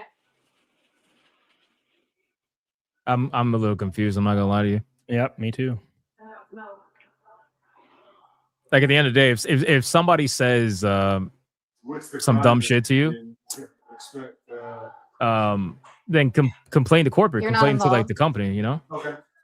Yeah, so I'm just gonna talk to her. What's the crime? At this point, I'm trying to figure out. I'm trying to figure it out. It's like, well, hold on. Okay. I don't see any groping. Where's my groping at? There's probably like a part 2 and 3 and shit. Nope, there's not. Well, oh, there's a whole video. So apparently, let's see. I'm gonna pull. I just want to be confirmed on what the hell happened here. Yeah, because this is some UK shit right now. Yeah. Like you said mean words, so we're gonna arrest you. You're saying mean words. It's kind of weird. Because like I said, you can say, I mean, not that you can say whatever, obviously, but like you could say pretty much whatever. And at the end of the day, the only thing they could do is complain to the company and try to get you fired or whatever, but like get you arrested for it, like, or get you somehow legally in trouble for it outside of like, if you want to sue them, I guess, good luck, you know, I don't know how it's going to work, but she legit got arrested? What the fuck? Yeah. No way. It was time for Ellie shift in earlier than scheduled. You want to come back outside real quick? Excuse me? You want to come back outside real quick, please? You gonna say it again? Can you come back outside, please? Do you wanna say it louder? No, I'm being so serious. If you guys are gonna be like this, Go to outside, me- please. please. Please, go outside. She must have did something, bro. There's no way that you would Yeah. open yourself up to this. Like you must have done something. According to police, 26-year-old IHOP waitress Allie Mae Wright was arrested after allegedly sexually harassing a 51-year-old female customer. Oh, Investigators say Wright used explicit language, gave the woman an unrequested milkshake, then sat beside her and touched her back, arm, and breast without consent. Oh, that's where Surveillance she fucked up. footage reportedly shows Wright resting her head on the victim's shoulder, and police noted Yeah. signs of alcohol influence. Wright was charged with battery, spent the night in custody, and was later released on a $250 bond. A judge has ordered Yep, no that makes contact. sense. Well, yep. If you touch see, that's the thing. If it was a 50-year-old man, it'd have been fine. Nothing would have happened. She would not be arrested. She touched a titty, man. You can't touch titties. Like that's a no-go. Like, dude, when I was back on my Tinder days, when girls would come over, I wouldn't even fucking look at them. I would sit there and be like, we're watching Interstellar. And I'd turn on Interstellar and I'd break out some Jack and I'd like take a shot of Jack and I'd relax and just melt. And A titty grab for a milkshake is a hell of a trade-off. Yeah, I would let her. If our milkshake, you can grab my titty. I want the milkshake for sure, brother. That's fucking cheap. God damn. That is legitimately hilarious. Yeah. But yeah, that makes sense. Because the first video, I'm like, what the fuck's going on? So that means that they either had evidence already or I don't know. But Yeah, they probably already Interesting. saw the cameras where she grabbed her titty. Mhm. Can't be grabbing titties, brother. But now that's the thing is women think that's okay, you know? Well, And when they do it, it's fine. Yeah, and I remember I've told people about this. I've told people that same story about Vegas before. Like I have a few like female friends who are liberal, but they're super cool and not like outrageous, but they're more on the liberal side. And I told one of my female friends this, and she was like, "Oh my god, I'm so sorry." And I'm like, "It's fine. I don't really care." And she's like, "No, that's horrible. Like that's a horrible thing that happened." I'm like, "It's kind of fine. Like, I don't give a fuck. Like whatever, dude. I'm not gonna like, oh, you know." But as a woman, that's way different because like women, like a giant guy doing something like that, like women Yeah. are. If he just decided, you know what, I'm gonna end her life, he could just do that. Yep. Right? Whereas if a woman was touching on me and I didn't want her to, I could just be like, all right, now stop. Yeah. She can't do nothing. Yeah, that's usually the dynamic, right? So that's why it's understandable when it's one way versus the other. Obviously, both are wrong, but both also come with different levels of, threat, risk, whatever you want to call it. Obviously, that doesn't mean that a woman can't pull out a gun or something, and go crazy. But like, what's the chances of that, right? Yeah. What are the chances? Big shout out to MRT Fortune for the $5 super chat. He said there's a long version of this. It was some lady she touched. Oh yeah, we've confirmed. We've confirmed. Don't touch the ladies, man. That's a no-go. Like I said, when I was at my house, I would wait for them to do anything. I'm like, if you're wanting to touch on my ass for any reason, you're gonna be doing that. I'm watching Interstellar. I'm gonna cry a little because Matthew McConaughey. I'm gonna have a great time. It's gonna be great. You don't even have to talk to me. I'll just fucking take some shots. That's the kind of I was like, I guess, lonely, and I just didn't want to be in my house alone. So I would like match with girls on Tinder, and they would just come over to my dark ass house for some reason. I don't know why they did this. And they would just sit on my couch and I'd watch Interstellar, and they would always end up like just being like touching on me. I'm like, all right, cool, whatever. But I had one girl that I did my routine, and the third time we hung out, she was like, all right, the movie ended. She left, and she texted me on the phone, and she's like, are we not gonna have sex? And I'm like, we can. I don't care. I just don't fucking, I don't. That's the worst answer to get. Like, yeah, women fucking hate hearing I don't care, because they want you to care more than you actually care. Yeah. And I know a lot of guys, they just don't want to say that they don't care. Yeah. So I legitimately did. I was like, whatever, dude. Like I was hanging out with girls every day. Like I was like, I don't really care, man. I'm just trying to watch Interstellar for the 100th time. Yeah. God, I love it. Emotional support chat is what crime? Enjoying a grope and a succulent grope? A succulent grope? Yes. Thank you, emotional support chat. I appreciate you, brother. We're up to 127 out of 500 for the Naked Snake for the 594th show in a row. A pink and a red boy from a rainbow night, which would get us 200 away from Naked Snake. Thank you guys for all the support. Big shout out to Sonya for returning as the Orange Boy Queen. We really appreciate you. I know it's because Hypnotic's here. It's fine. I'll take it. Okay. I'll take it. I am nobody special. Shit, brother. You know how jealous? But it was a good jealous. It was like the kind of jealous where I'm like, fuck, good for them, but fuck, it sucks. No, I am nobody special. That's how I am. Like, I'm not like the kind of jealous that will like get really angry. I'm just like, when I see like somebody that I know that's like doing really well, I'm just like, fuck, that's awesome. I wish it was me. I appreciate that. Killing it on streaming, and I'm just like, fuck, he's overshadowing my success. I'm so happy for him. I am nobody special. That's how I view it. Even people I don't like. There's one guy he's like the one guy I don't like online, and it's because he's like an asshole in real life. And he's fucking like super successful now on YouTube, and every time I see it, I'm just like, fuck, good for him. Fuck, I hate that guy, but great for him. That's awesome. I'm glad he's fucking killing it, but he sucks. I can understand that. Yeah, I don't have the jealousy bone. Like, I'm sure you deal with it, where people will unironically just try to ruin your life for like years. Like the same people or group of people will just try to ruin your life for fucking years, man. Like years, because you're just on YouTube killing it. I mean, no, I haven't really dealt with that, to be honest with you, because I try to I don't really got time, bro. I don't have time to deal with the drama bullshit. You know what I'm saying? Like, people, again, I know there are a lot of people out there that like the attention that drama brings, but I just don't care for it personally. I just rather just stick to. I'm right there with you. Like 100, I ignore all of it. Like all of it. It's just like when I first started YouTube and I started blowing up, I would have people like jumping into my chat, spamming my address. I would have people sending food to my house in droves. Like I would have 10, every time I would stream, like 10 cars would show up, like trying to deliver like pizza with cash on delivery.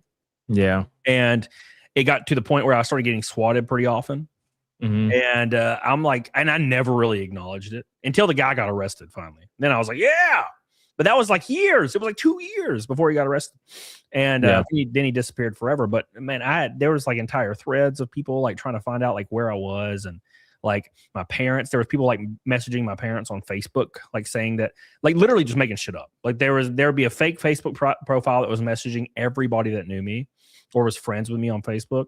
That like I'm trying to sex their like 12-year-old daughter. like wow online. Like you need to look into this. And it was literally just they were just making shit up. And like my dad would like send me like these like screenshots. Like these people just keep fucking messaging me, and I'm like, yeah, that's what they do, man. That's just what they just trying. So that's what I meant. Like I always ignored it though, but like there was always some people behind the scenes just always trying to fuck with me. It kind of went away though, until I started racing. Then it came back a little bit. But other than that, like it kind of went away for a little while. You never dealt with any like fucking weird people behind the scenes that you ignore, but they're just trying to fuck shit up for no reason, like in the comments or anything? Not really. No, to be honest with you. Awesome. Maybe it's like a new age because I don't really deal with it much anymore either. Maybe it's just like people just got tired of it. It's because I don't care. Like you're gonna make like what's the point? What exactly is the point? What's the end goal? You're gonna make me want to care about you? Is that what it is? Like I think it was they're used to other creators like getting pissed about it, and they'll like making videos and drama farming and shit. Oh, dude, it's like my buddy Nick Mercado. Like for the longest time. Now, granted, he did some crazy shit, but for the longest time, like every fucking comment that would pop up in the chat, he would like highlight it and like have to want to speak to it and like defend himself. And I'm like, Nick, ignore all these people, man, because they're just looking for the sound bites so they can fucking post it and freak the fuck out about it all day. Well, yeah, because you're somebody else's fun. So it's like if you make it not fun for them, then they usually just move to the next person. Yep, exactly. And then they move on to them and they just stay on them. And that's why I've never done YouTube beefs. Like I've never been in a beef with anybody. People have tried to be in beefs with me and like made videos about me, and I never acknowledged it nor cared. It was like my buddy Rich, Review Tech. Like I would just make one comment because I saw him like do something. I'm like, man, he's a little bit out there these days, but whatever. And he'd make an entire stream just talking about my like 20-second clip where I said something where I'm like, oh, he's been a little bit wild lately, but I hope he gets better, whatever. And it'd be like a 4-hour stream of him going after me in his chat. People from his chat would come in and start trying to say the N-word for some reason. I'm like, dude, I don't give a fuck. It's just weird. That sounds interesting. Like, okay. That's what happened. Motion support chat says, to the base commander of the mighty bigot army. Thank you, emotional support chat. Yeah, dude, Hypnotic's the best, man. Shout out. Appreciate that, man. What have you been playing lately, man? A lot of games, man. I'm going to start officially reviewing Crimson Desert, obviously, when that comes out. Playing Mega Man 11 right now. I played some Over the Top World War One, that new shooter that came out recently. Played that. Platinum Power Washing Simulator 2. Currently trying to Platinum Power Washing Simulator 1. Currently playing Dragonkin, that new ARPG that came out. That's pretty fun. Enjoying that. Shit, what else, man? I got a playthrough that I'm trying to go through right now of Divinity Original Sin, because I kind of want to go through that again just to get a refresher before Divinity comes out eventually. Almost platinumed Angerfoot, but that game is so fucking trash that I'm struggling to get through the last 2 achievements. But I'm gonna do it. I revisited BioShock. Trying to platinum BioShock Remastered. I saw you tweet about that, and it made me want to play BioShock because the first BioShock is fucking legendary, man. Yeah, I play that on my Steam Deck. Currently trying to platinum that, and when I say platinum, I mean perfect on Steam. But you know, everybody understands platinum better. Yeah. Trying to platinum that. I dabbled into Slay the Spire, the first one, because I wanted to see what it was like before the second one. Never actually played it. Fucking love that game. So I'm going to be playing that quite a bit more. I just beat Resident Evil Requiem. I just beat Neo 3. And I'm currently trying to get multiplayer achievements for Battlefield 6 because I got all the single player campaign achievements. So I don't play games though, according to the internet. Shit, bro. Like I don't like. I played Elden Ring like religiously, and then I didn't play anything again until I went back a year later and played Elden Ring again and put another 150 hours in it. And then I didn't play anything again until Requiem came out, and I've been streaming that, and it's pretty damn fantastic. I loved it. And now I'm trying to like learn the speedrun path on Insanity, and I'm just getting ass kicked, man. It's a little tough. It's a little tough. They're absolutely clapping my cheeks. And I can get to where I can run it like 30 minutes pretty consistently. And then it just goes off the rails and I get melted. And I'm like, all right, I gotta learn these strats. But the thing I don't really care for about the speed run is if you get caught on a table when you're trying to dodge like the big enemies and even small ones when you're freaking whatever her name is, the girl, Grace. But if you get caught on a table, you just die. And I'm like, oh, great. So it's a really frustrating speed run, but I'm getting better at it. But I'm gonna return to it to try to platinum that game. I'm playing too many games right now, so I wanted to play it, get the experience, review out there. Now I'm just, it's in the backlog to eventually finish. So you have a video game review channel? Yeah. Oh, It's a Hypnotic Gaming Live. It's mainly just live playthroughs to give my thoughts as we're playing through it. But yeah, it's basically that's all I do is just play video games over there. I do upload live stream clips to there too, so that it has some sort of video algorithm. But other than that, it's just mainly for gaming. Hypnotic Gaming Live. Yeah, we just played Over the Top the other day with SNH. That was fun. And then Mega Man 11 recently. So hell yeah, dude. I need to stream more on my other channel. It's just my main streams go so late, and then I'm like, I would rather watch some random ass movie and fucking eat ramen. M-Demo says people are simply just assholes who try to destroy what they are not or can. Speaking of that, M-Demo, so I had a guy back in the day. I had a lot of people that were like dropping like fucking red super chats back in the day, but I had a specific guy that was doing it a lot. Like every stream was like 2 or 3 red boys, like for like a year, which is insane. And I was very grateful. And they found that like this guy that was always trying to get me swatted found the information behind the guy super chatting me and got him fired from his job. Like, that's insane. Because he was emailing the company with fake accusations, and the company didn't even ask questions; they just fired him.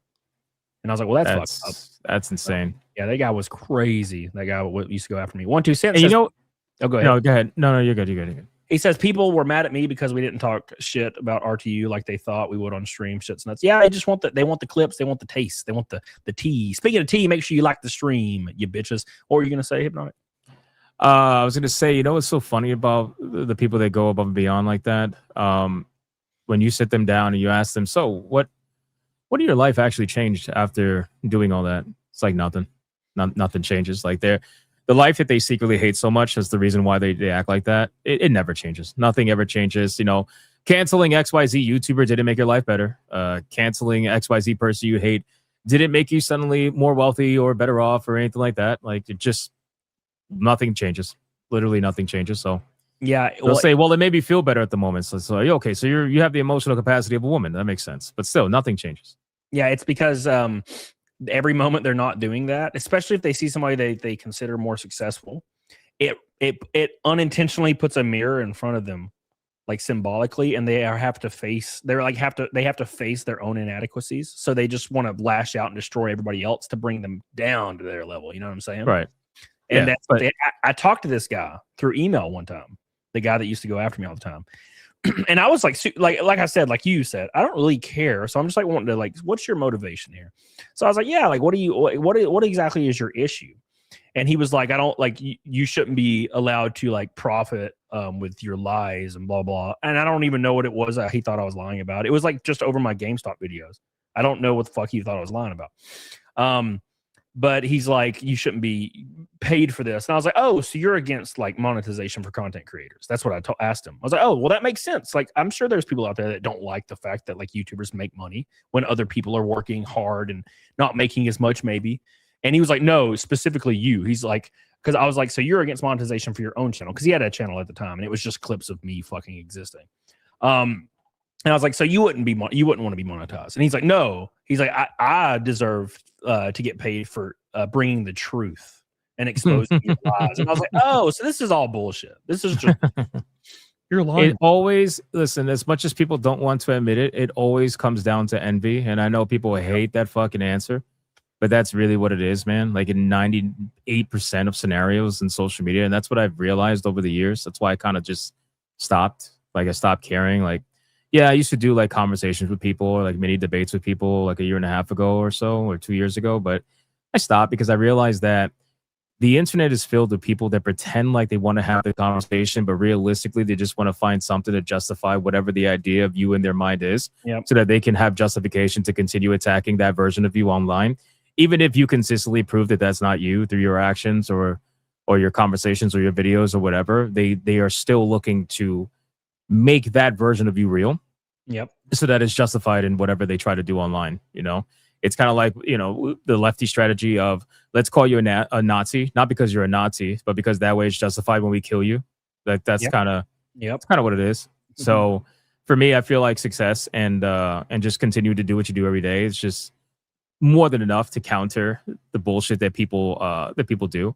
Like, why would I spend my time talking nonsense and drama and everything like that? Who likes who doesn't like who? Why would I do that when I could just go play another video game? And go review another video game, or have people who want to hang out. If people don't want to hang out with me, that's okay. That there are people that do. And if nobody wants to, well, that's okay. I've played video games solo before. I think I could do it again. That'll be fine. You know? So that's it. Like, it's none of it's fucking worth it. It never is. You know, and then the people, it's so funny that the people that focus on the drama, they end up being consumed by it eventually. It's only a matter of time. Some of the biggest drama content creators that make their entire personalities hating on one or two YouTubers or whatever, they end up getting consumed by it. And then come to find out, it ends up being about envy because they want to get in their algorithm, right? Like they think that by focusing on one or two bigger YouTubers they supposedly hate and constantly using their name, that's somehow going to get them in their algorithm so that they start getting views and support. It's like, what do you think you're going to do? You're just going to be able to convince the millions of people that are following the other guy to go follow your 1,000 subscriber channel that is hating on the same person over and over and over again? It's like, how is that going to work? You know, what's actually going to happen is that you're going to end up fucking your own algorithm because you're going to be sent out to the people who actually aren't going to like your content. And then there's going to be no interaction on your videos. And that's why you stay stuck where you are and other people continue to grow.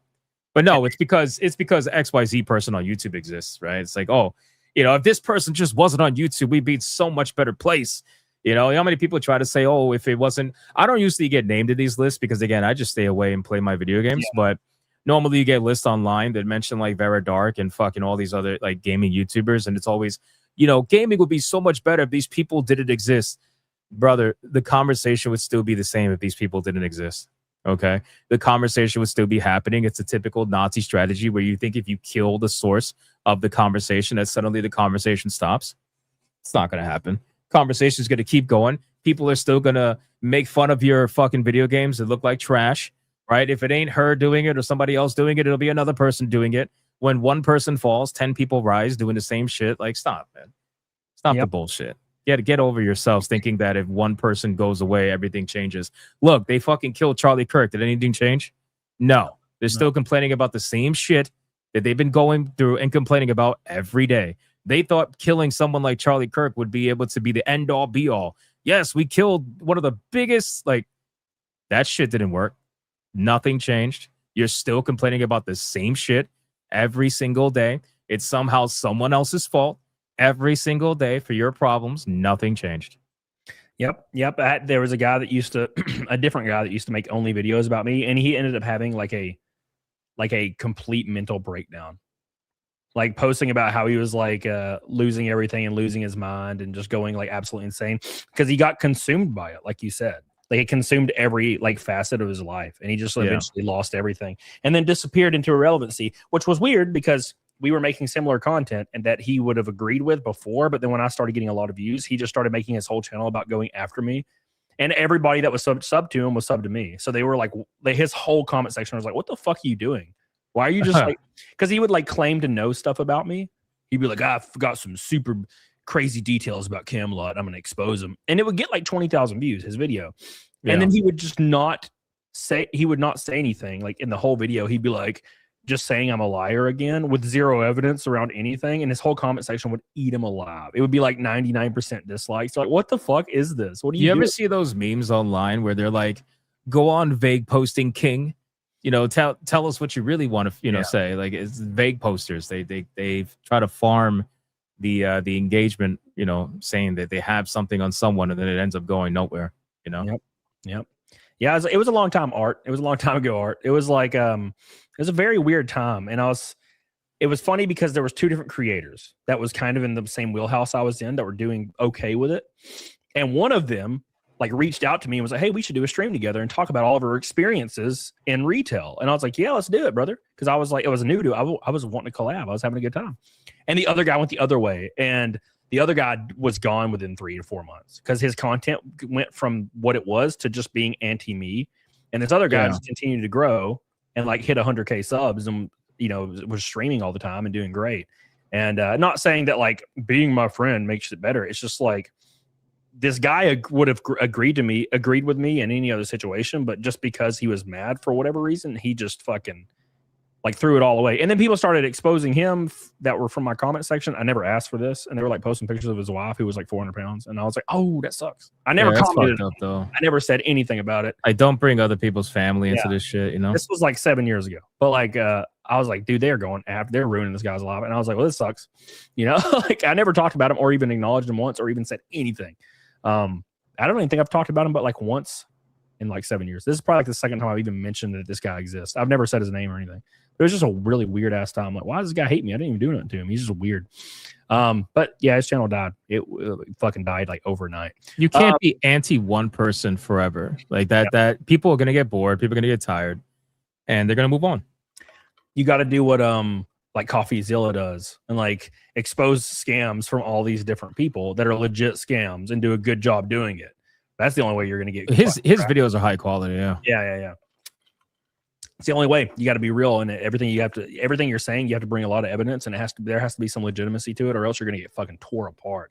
Like, and I did that one time, and I made a video about Linus Tech Tips because there was this huge fucking thing happening where like a lot of his employees were like coming out and like talking about mistreatment, and Linus was like letting weird small things slip on his podcast. This was a long time ago. That led to some legitimacy to it, and he was kind of getting some heat for it. And I made a video about it, just kind of like watching the clip, giving my take, reading like some of these like allegations. None of them were like insane, like sexual or anything. It was just like not getting paid like correctly, stuff like that. And I made the video, and it did all right.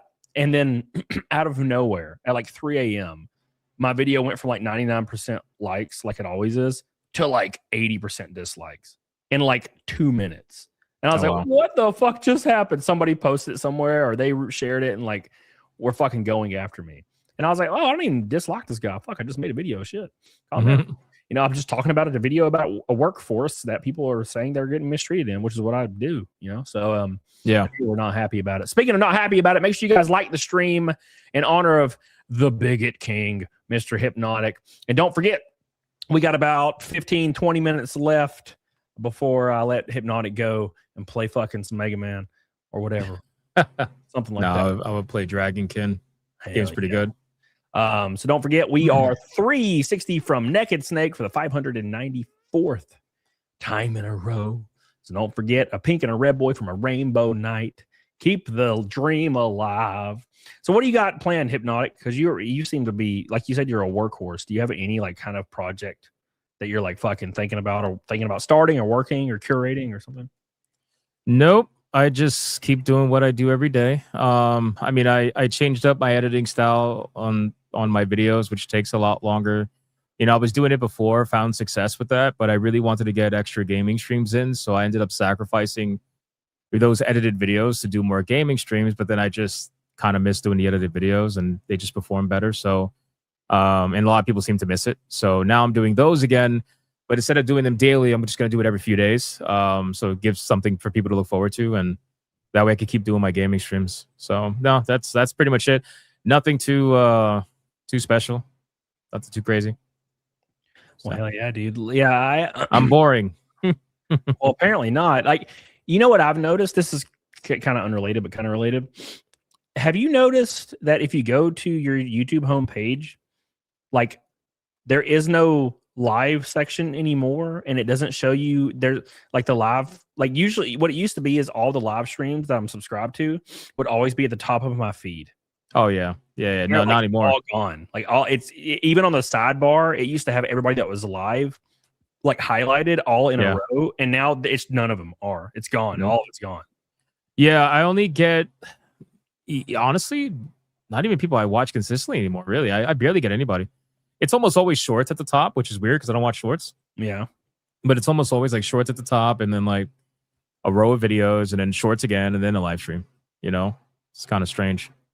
Yeah, it's so weird. It's I don't know. I didn't watch the video PewDiePie put out about the algorithm or whatever, like mind controlling everybody. But there's very obvious something going awry with the algorithm. And Mhm. it's like I've noticed that every single streamer I've watched, or I used to watch, or currently watch, their numbers went down like 40 to 50%, sometimes more exaggerated, Yeah. sometimes like 80. And I'm like, what is going on, bro? Everybody went down, and that happened. That happened last year in January. That's when it really started, and then it kind of just went through. But everybody went down, and then it's so funny because you'll have your haters try to gaslight you, be like, "Well, that's because you're boring," or people Yeah, got bored of your content. I'm like, yeah. So 50% of people left my content, but I didn't lose 50% subs. So they stayed subbed. 50% of people stayed subbed, but just decided to stop watching. It's like, okay, I guess. Yeah, Sure. there'll be a huge thread about it on X, like people discussing it, Yeah. and like all legitimately looking for like the cause for what's going on. And you'll get that one person's like, "Have you ever considered that you just are like not entertaining?" And I'm like, "Oh my god, look, motherfucker." Yeah. So everybody's not entertaining.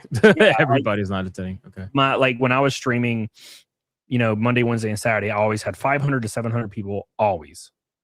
Sometimes more depending on the guest. Yeah. And then like August of last year hit. And I think it was when they started not counting views from people that had ad blockers. Yes. And it dropped to like 300 like overnight, and then stayed there for like 6 months. And then it Yes. kind of like ebbs and flows from that. And I'm like, what the fuck did they do? Even like Timcast, like I've worked with Timcast in the past, and they would always have 30,000 concurrent. And when the feed thing changed like a week ago, this has only been like a week, the feed thing changed, they're down to 17K. So they've lost that 30%. It's like everybody's losing that 30%. Yeah. And you have people that come, and it almost makes me mad when people come into the chat and they're like, "Wow, I thought you quit streaming." And I'm like, "Oh, God, Yep. you fucker. How could you remind me that everything's fucking falling apart for whatever reason?" And then you have all these like legitimate accusations coming out everywhere that tons of people are viewbotting. Like you'll see a streamer that like maybe you used to watch or something, and they have like 900 viewers, and you're like, "Oh yeah, they're kicking ass." And you go like look at their chat, and it's not moving, and they have like 40 likes 4 hours in, and you're like, "Oh, this is bullshit. Yeah. What's happening?" Yeah. You know what I'm saying? I mean, I remember like at the highest, I think I streamed to like 1,300 people. And then like my average really was like 700 to 900. That was like my average. And then now it's about 400 to 600. So I mean, I didn't lose too much, but the thing is, you end up losing the lurkers. That's like a lot of what you end up losing. The super dedicated people are really not gonna leave very often, as long as you respect their time and entertain them and stuff. But like the lurkers, you end up leaving. The people who are, I call them fair weather fans. They're here when it's good, and then they're not here when it's not good, right? So, but as long as you have a dedicated, fan base, people hang out with you no matter what. Usually, it's pretty cool, Yeah, that's the thing I take solace in, is the fact that like the naked snake streak never faltered, even like through all the weird ebbs and flows and the racing, and Yeah. it just stayed going. The streak stays alive for 5 years. And That's amazing. Yeah, the same people show up every stream that I know, so it's always been really cool to. That's what I take solace in, is it's almost like I consider them like my friends.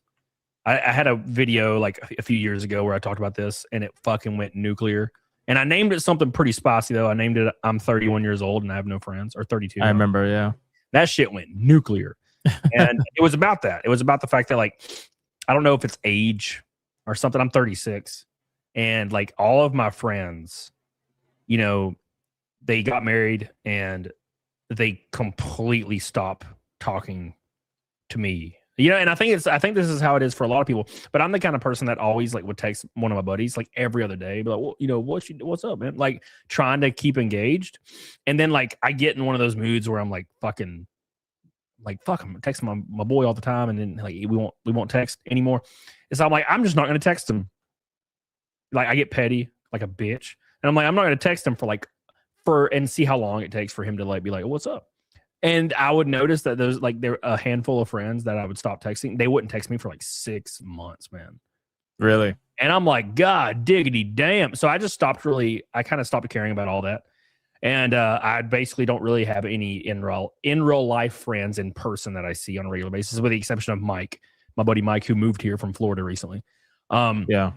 And that's about it. And you know, there's people like Michaela. I see Michaela a lot, but she has a baby now, so it's fine. But you know, like it was one of those things. I made a video about it years ago, talking about this phenomena and talking about how like I consider like so many people I see in my chat like legitimate friends, like you know, Art the Clown and all these people that I like have seen in my chat for years, and it's like I know them in real life. And then I got really gay and like shed a tear in the video. It's like I guess that people related to it because it went nuclear. It was, I remember ABBA and Preach made a video about it, and Asmongold made a video about it, and I was like, well, son of a bitch. Yeah, they were all super cool. They weren't like, this guy's a bitch. They were like really cool, like and like about my demeanor in the video. And I was like, well, it all worked out in the end, you know. People can make fun of it all they want, but you know, everybody gets to that point in life when they start thinking about shit like that, you know, and they feel kind of secluded in a way.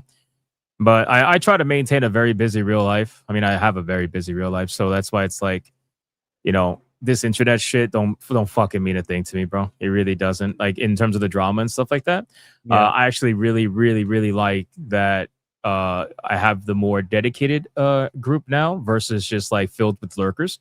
Because it's so funny, because even when like my streams were getting 1,000+ viewers, I would have random people that I would only see one time, and they would be like trying to get involved in the conversation, and I would involve them and then like never see them again. Whereas the 400 to 600 dedicated are the ones who are, you know, you recognize their names, you see them there, like, hey, what's up, man? Huh? And then you remember stories that they told you. Like, you know, how many people told me they were getting a Steam Deck, and I'm like, hey, let me know how it is. And they'll come like 3 days later, be like, hey, man, I got the Steam Deck. It's amazing. You know, I play this, play that. I'm like, that's great, man. Like, that's awesome. I've had people give me updates on their real life and stuff. And I don't know. I just think it's cool. I prefer that because, like, if I'm going to spend so much time trying to entertain people, hang out with people and stuff like that, I don't care if I'm hanging out with the same people. I think it's probably better that way, to be real with you. Like, entertaining the same people. So I'm okay with that. You know, I stream 7 days a week, so I see the same names, and I think that's better overall. I think that's better for like channel sustainability versus growth. Like at the end of the day on YouTube, you're not growing unless you're doing videos. If you're streaming every day doing no videos, you're not growing. You're just the chance to be growing just off live streams is extremely minimal. You would have to be like probably in politics or get lucky with a viral stream that went viral after you went offline or something like that. But realistically, like you're not going to really grow. So that's why, like, for me, live streams were always about maintaining community, hanging out with people, and just having a good time and sharing the passion of gaming. You know, as much as people online that try to say that I don't play games, which is fucking asinine. I have a Steam account that's older than some of these people, but yeah, you know, at the end of the day, it doesn't matter what they say. They're not genuinely trying to engage with the content. You know what I mean? They'll try to pretend like they're criticizing you, but they never actually watched you, right? So that's another reason why I don't even bother. It's all fake. It's all bullshit. Like I said, it's just to justify their version in their mind of you. And that way, when they attack you online, they're just like, yeah, it's because he's this. And it's like, yeah, what's the proof? Well, I just think that's what he is. Like, okay, well, that's good. Good for you. They just anyway. How about that Mega Man? You know, yeah, it's like a giant football game. It's all entertainment. Renee Galars with a $5 super chat. Thank you, brother. I love you. I have some Rumble rants that I completely ignored. Crash Collins says now they yell near a group of people and strike a pose. Everybody's looking at him. What's up, Crash Collins? How you doing? Raging D Head says the blackest man on the internet hanging out with the whitest. Am I white? Am I that white? I don't feel like I'm that white. Maybe you're black and I'm white. Maybe that's the truth. Yeah, I don't feel super white. I don't even like football. Raging D Head says drama's more of a Smash JT thing. Yeah, he handles it really well. Oh, thanks, Cecil, for the raid, by the way. I appreciate you on Rumble. Thank you. I always give him so much shit because I'm like, dude, you really love that attention, brother. You know, keep at it. Keep at it. Go ahead. Have fun with that. I've met Smash in real life, and he's the fucking nicest dude in the world. We did but he likes trolling to a whole nother level, like way too much. And then it's like people can do it. I can't fucking do it. I can't, bro. I don't have the care and the energy. I do have the energy, but I rather put that to my work ethic than fucking dealing with people that I know are just going to be morons online. Like, what the fuck am I? Why would I do that? You know. Anyway, but hey. I'm not trying to argue with people that are trying to sue my ass. You know what I'm saying? Like and it's not because like I want to. It's because like I am not passionate enough about this to risk getting fucking sued right now. Like, I mean, I'm passionate about gaming, but I'm just not passionate about the bullshit. That's really what it is. Dude, I 100% agree. Jastaford Says good creators get folks that will follow them to other streams. I respect your hustle and work ethic. Hypno, no homo. Thank you. I appreciate that. Yeah, I remember. I remember you started streaming one day and you just never stopped. Yep, never stop. Dude, it works, man. It fucking works. I mean, it was risky, but I have faith. I believed like in what I was doing. I was like, I really want to do this, and I was able to take care of myself, obviously, throughout the process, and just to see it through, see if I could make something of it, and that's just what it was. But anytime you do something like that, it's always risky. Yeah, dude. Thank you, Katie the Swiss, for the $5 Rumble rant, by the way. I appreciate you, brother. Yeah, I don't know. I had no idea what the hell I was doing when I first started streaming. Like, does anybody? Yeah, I know. I was making videos and they were doing really well. And I got up to like 20K subs in the first, I don't know, like week. And that's amazing. It was because one video, like, and it was fucking the luck of the draw. Like, I put out a video talking about GameStop. I shot it like 5 times because it was like 45 minutes long and I didn't know what the fuck I was doing. I was using like a phone camera, no light. Shit. I had no idea what it was. I was like, I cannot speak to this correctly. So I'm trying to I put bullet points up to try to follow something. So it's like less than 45 minutes. And then I finally edited it together. I think I edited it. I can't remember. And I put it up and, no one really watched it, obviously, like right away. And I was like, I'm going to post this on Reddit for some reason. So I posted on the AMA because I saw an AMA on Reddit and it had like a lot of like upvotes. And I was like, well, I worked at GameStop 11 years and it was terrible. I'm going to fucking, so I went to Reddit and was like, I worked at GameStop 11 years, ask me anything. And that shit hit #1 on the front page within 2 hours. And I was answering all these questions and people knew things about it. Like I was like, I had this one manager that was like fat as fuck and like, and he was and here's all the stories about him. And people were like saying his name in the responses because they knew him. And I was like, shit, they know this guy. It was crazy. And I was like, what am I doing? I got like 2 hours into it. And I was like, what am I doing? I got to attach my video to this. So I went to edit the post and I put the link to the video. And it got like 20,000 views in like 2 days. And I was like, oh, wow. And then I just put out videos here and there for a while. And then like 2 months later or 3 months later, I guess the algorithm was like, that video got a lot of organic growth. Let's put it everywhere. So like I went to sleep one night and I woke up to like a fucking notifications on every app, right? And I had, I think, 12,000 subs. Like I went to sleep and woke up. I had like 900. I went to sleep, woke up. I had 12,000. Wow. And my video was at like, I think 250,000 views, that first video. And I was like, well, that's pretty crazy. And I kept refreshing it. This shit never happens anymore, by the way. This was like a surreal thing. I was on my YouTube Studio app and I would refresh it and like watch the numbers. And I would go like eat for 20 minutes and take a piss and refresh it. And I would have 5,000 more subs and like 100K more views on that video. Yep. And I was like, I can't fathom this. And by the time I got home, because I was on vacation, I was at a friend's graduation. And by the time I got home, I think I had 30,000 subs. And that video was well over 1 million views.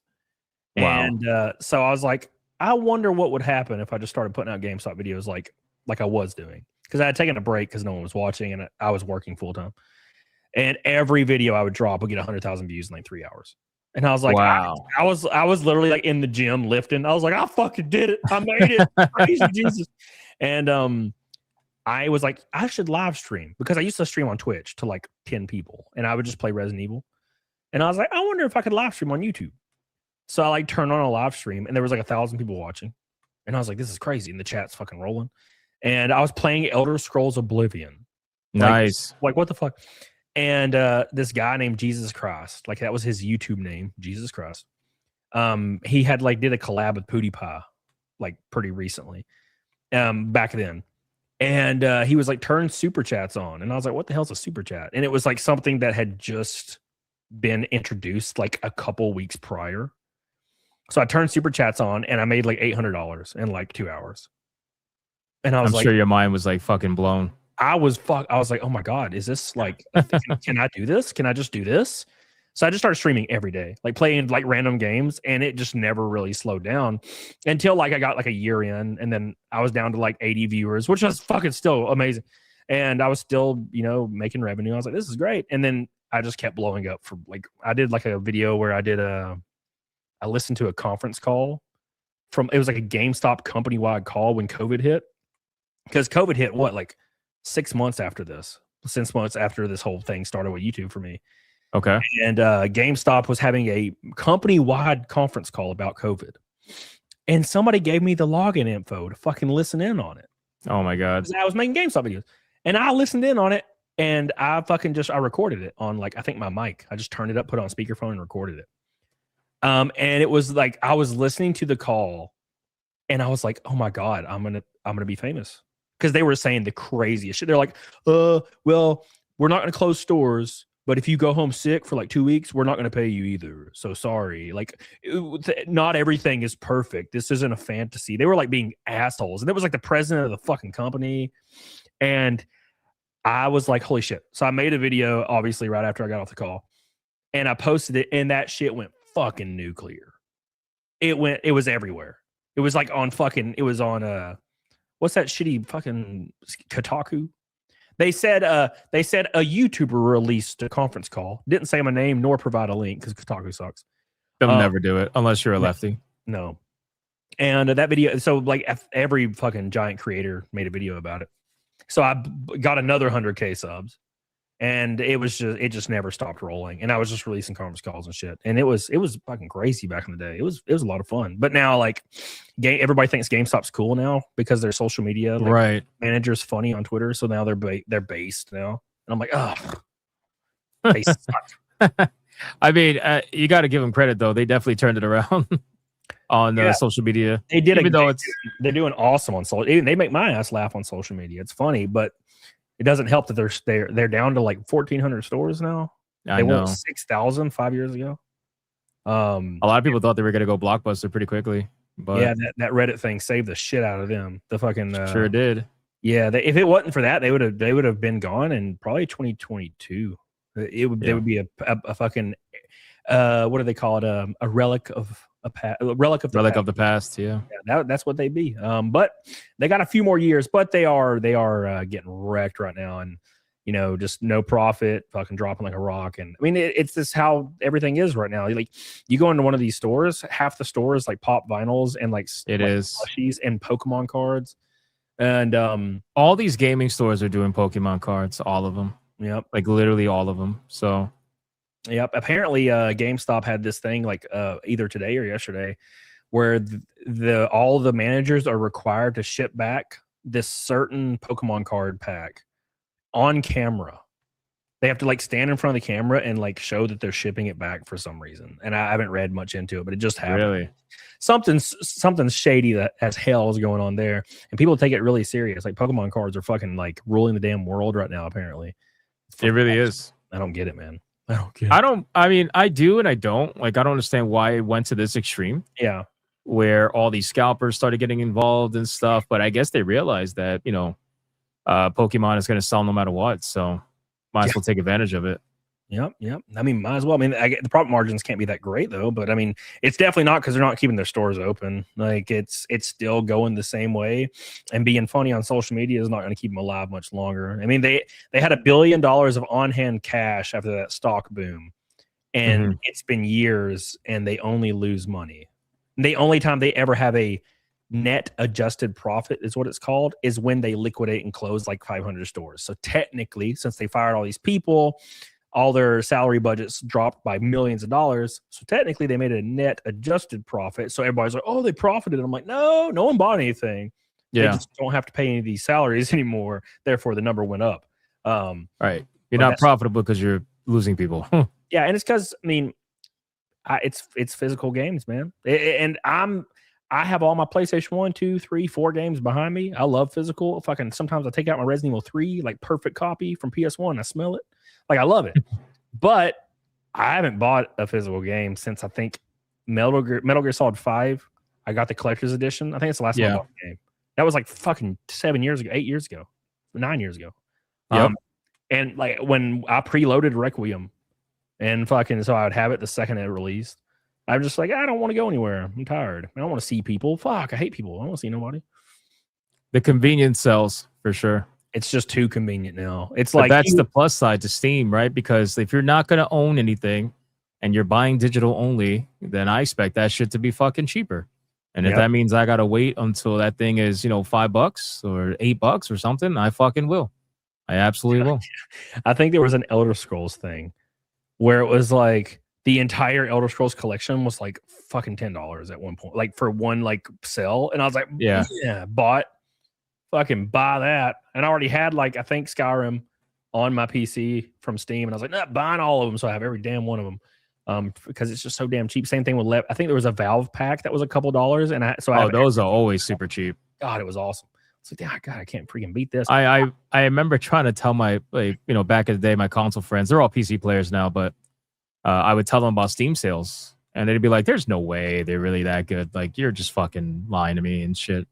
And I was like, "All right, well, it is what it is." And then I forgot what sale it was. I think it was like a summer sale or something. I convinced two of them at the same time. I'm like, "Look at these sales real quick." And then the fucking games were like $8, $9 for like AAA titles and shit. Recently released too, like 6 months, 8 months, something like that. They must not have done well. And that was it. Like they became Steam players right after that.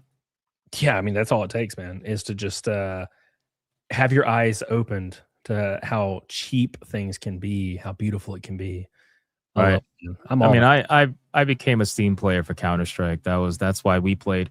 That's why we used Steam back in the day, like before it became a retailer. Steam was meant to be Valve's way of easily updating and maintaining their video games. So they wanted to build their own platform to do that, and they did. And then they ended up getting offers or whatever from third parties to sell their video games on their store, and they eventually agreed. And they realized, oh wow, we can take money from these people. And that was it. Yeah, GameStop tried that. Alex, Revenge of Netherrealm says you need to just cut your losses and get a 74 Cadillac Eldorado, pink and white.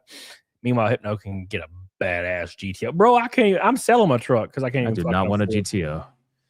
What I would like to have is a completely, and it's because of the price. It's not because of anything else. What I would like to have is a completely ass clapped out, like 2011 Gen 1 Coyote Mustang with a stick. Just clap the fucking back, 200,000 miles, so I can pay like nothing for it and just have something. Because I'm tired of like fucking having a car payment and it's another damn thing. And I never drive my truck anymore, so I'm planning on selling it. I just haven't got around to it. Thank you, Alex. Appreciate you, brother. Billy says you got some Ko-Fi. I did not. I looked. I checked, Billy. You're a liar and a fiend. Thank you, brother. I appreciate that. You're a liar. A liar. Thank you, man. I appreciate you, dude. Oh my gosh. Are you doing a game stream? You're not doing a game stream tonight, are you? No, not tonight. I took off to hang out. So hell yeah, dude. Well, I appreciate it. Yeah, I was supposed to do one last night, but I was like, also, I kind of want to die, so I don't think I'm going to do one. I kind of want to die. Yeah, and I was thinking about doing one tonight, and I'm like, oh no, I don't want to do it super late. I mean, I guess I could. I mean, I don't know. It's kind of late, and a friend of mine texted me asking me if I was on. I was like, no, hanging out with another friend right now. Because I think he wants to play some Division or something. So Division, isn't that a Division 2? Yeah, I remember. Well, he again going back to the conversation, Steam sales, right? So like it was like fucking $2 or something. Yeah. On Steam. He's like, hey man, you wanna come check out Division 2 with me? And I'm like, I never played Division 2. I played Division 1. I thought it was good up until a point. Kind of fell off for me, but I was like, yeah, I'll check it out. So then he bought it. I already had it because I guess it was gifted to me and stuff. And yeah, it actually is pretty good. Shockingly, it's not like the first one too much. I think it's a definitely better, and it's more fun when you have someone to play with. So yeah, I played no multiplayer games. The only game I play multiplayer is Fall Guys, the stupid bean game where you're a fucking bean and you just like run and jump over shit like that. I can for some reason play that like with buddies. I can't play anything else that's even remotely competitive because like if I can't handle like any stress in my life anymore, like not any more than I already have. Maybe once I'm done racing, I'll get back into competitive games, but I can't play like what do they call battle, like royale shooters or extraction shooters. I can't play any of that shit anymore because like my friends that I used to play with, they take it so serious, and I'm like, I can't do this, man. You know, I mean, if I could still play first person shooters, your Counter-Strike, Battlefields, and things like that, but yeah, I'm not trying to play all sweaty and shit, because I mean I just don't really want to. But Yeah, I don't think those games are. I mean, I'm trying to do co-op reviews now. I started doing them with Leon.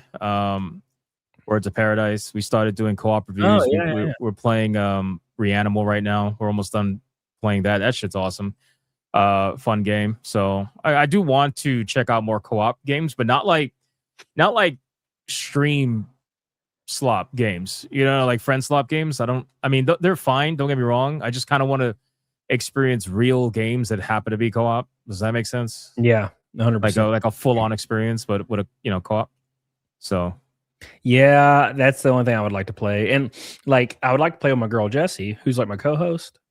But she can't play first-person shooters because she gets like fucking hyper vertigo. Oh shit. Yeah, that'll mess with her. Sucks, bro. Because I'm like, hey, let's drink some fucking like beer and claw or something. And let's sit in our theater room. Let's play like Halo 1 campaign, like co-op. And she can't fucking play it. She'll like play it for 5 minutes and be like, I can't fucking play it. I'm going to throw up. I'm like, that sucks. This is gay. We can't do anything. The only game we could play together was that goofy Unraveled game, which was fucking great. But still, I don't want to be a ball of yarn all the time. Yeah. I think games like that are cool. They're pretty fun.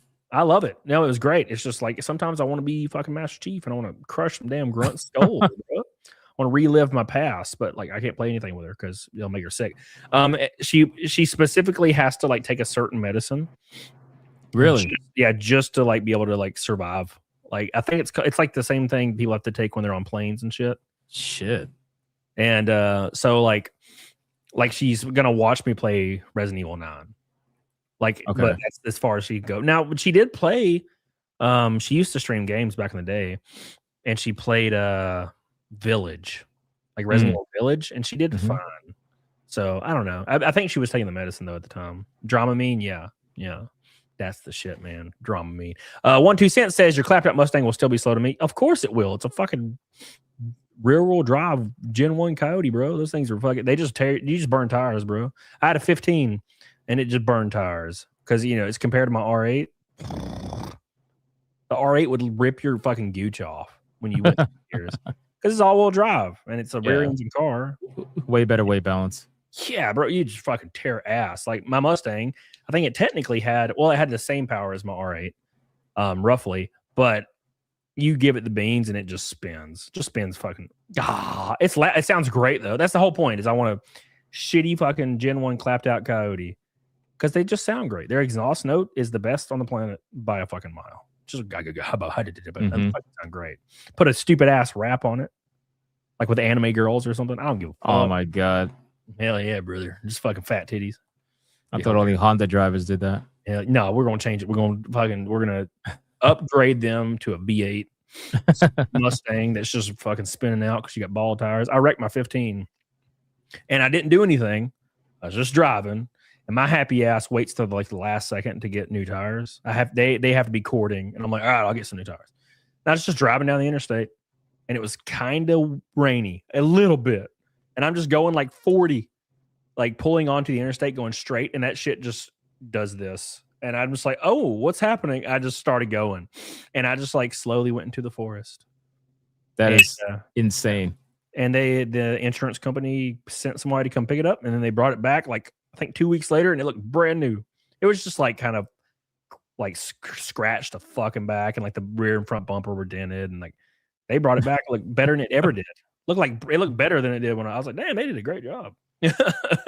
There's some restorations that are like, how the fuck did you do that? And then it's sometimes like, you know what? I kind of don't want to know sometimes. Well, it's like how it is when racing. Like we'll be at a racetrack and we'll fucking knock the wall down, going like 180. Just hit the wall and it turns into fucking the car looks like it got hit by a fucking monster truck. Oh, and then we'll show up to the racetrack a month later, like a speedway car, same car, and that shit looks brand new. And I'm like, God, you guys are wild. How they do this? Amazing what they could do. Yeah, they're good at it. I mean, I've done body work before, but like it kind of sucked. Like it didn't look that great. I mean, you couldn't tell unless you knew, like you knew stuff. What you're looking for, yeah. Yeah, if you knew what you were looking for, you'd be like, "Oh, you wrecked this recently." I'm like, "Yeah, I did, brother. I just fucking I bent it back into shape with what is it? What is that shit called? Bondo." Yeah. Fucking took a sandpaper to it, made it look smooth, repainted it with a fucking paint gun, put all the new decals on it. Looked great from like fucking 20 feet away, looked brand new. But you get out, you see the paint runs and the fucking stupid ass mosquito that got stuck under the paint. It's like screaming. Like he's like there for the rest of eternity. It is true that there is such a drastic difference between like a Mako paint job and then like a $15,000 paint job, you know? Yeah, dude. Yeah. Well, we just started like I'm very a lot of people that are fans of like auto sport or like cars, they don't care for vinyl wraps. Like they prefer back when they used to like fucking masterclass paint these cars. And I do too for the look. But man, like vinyl wrapping is so cheap.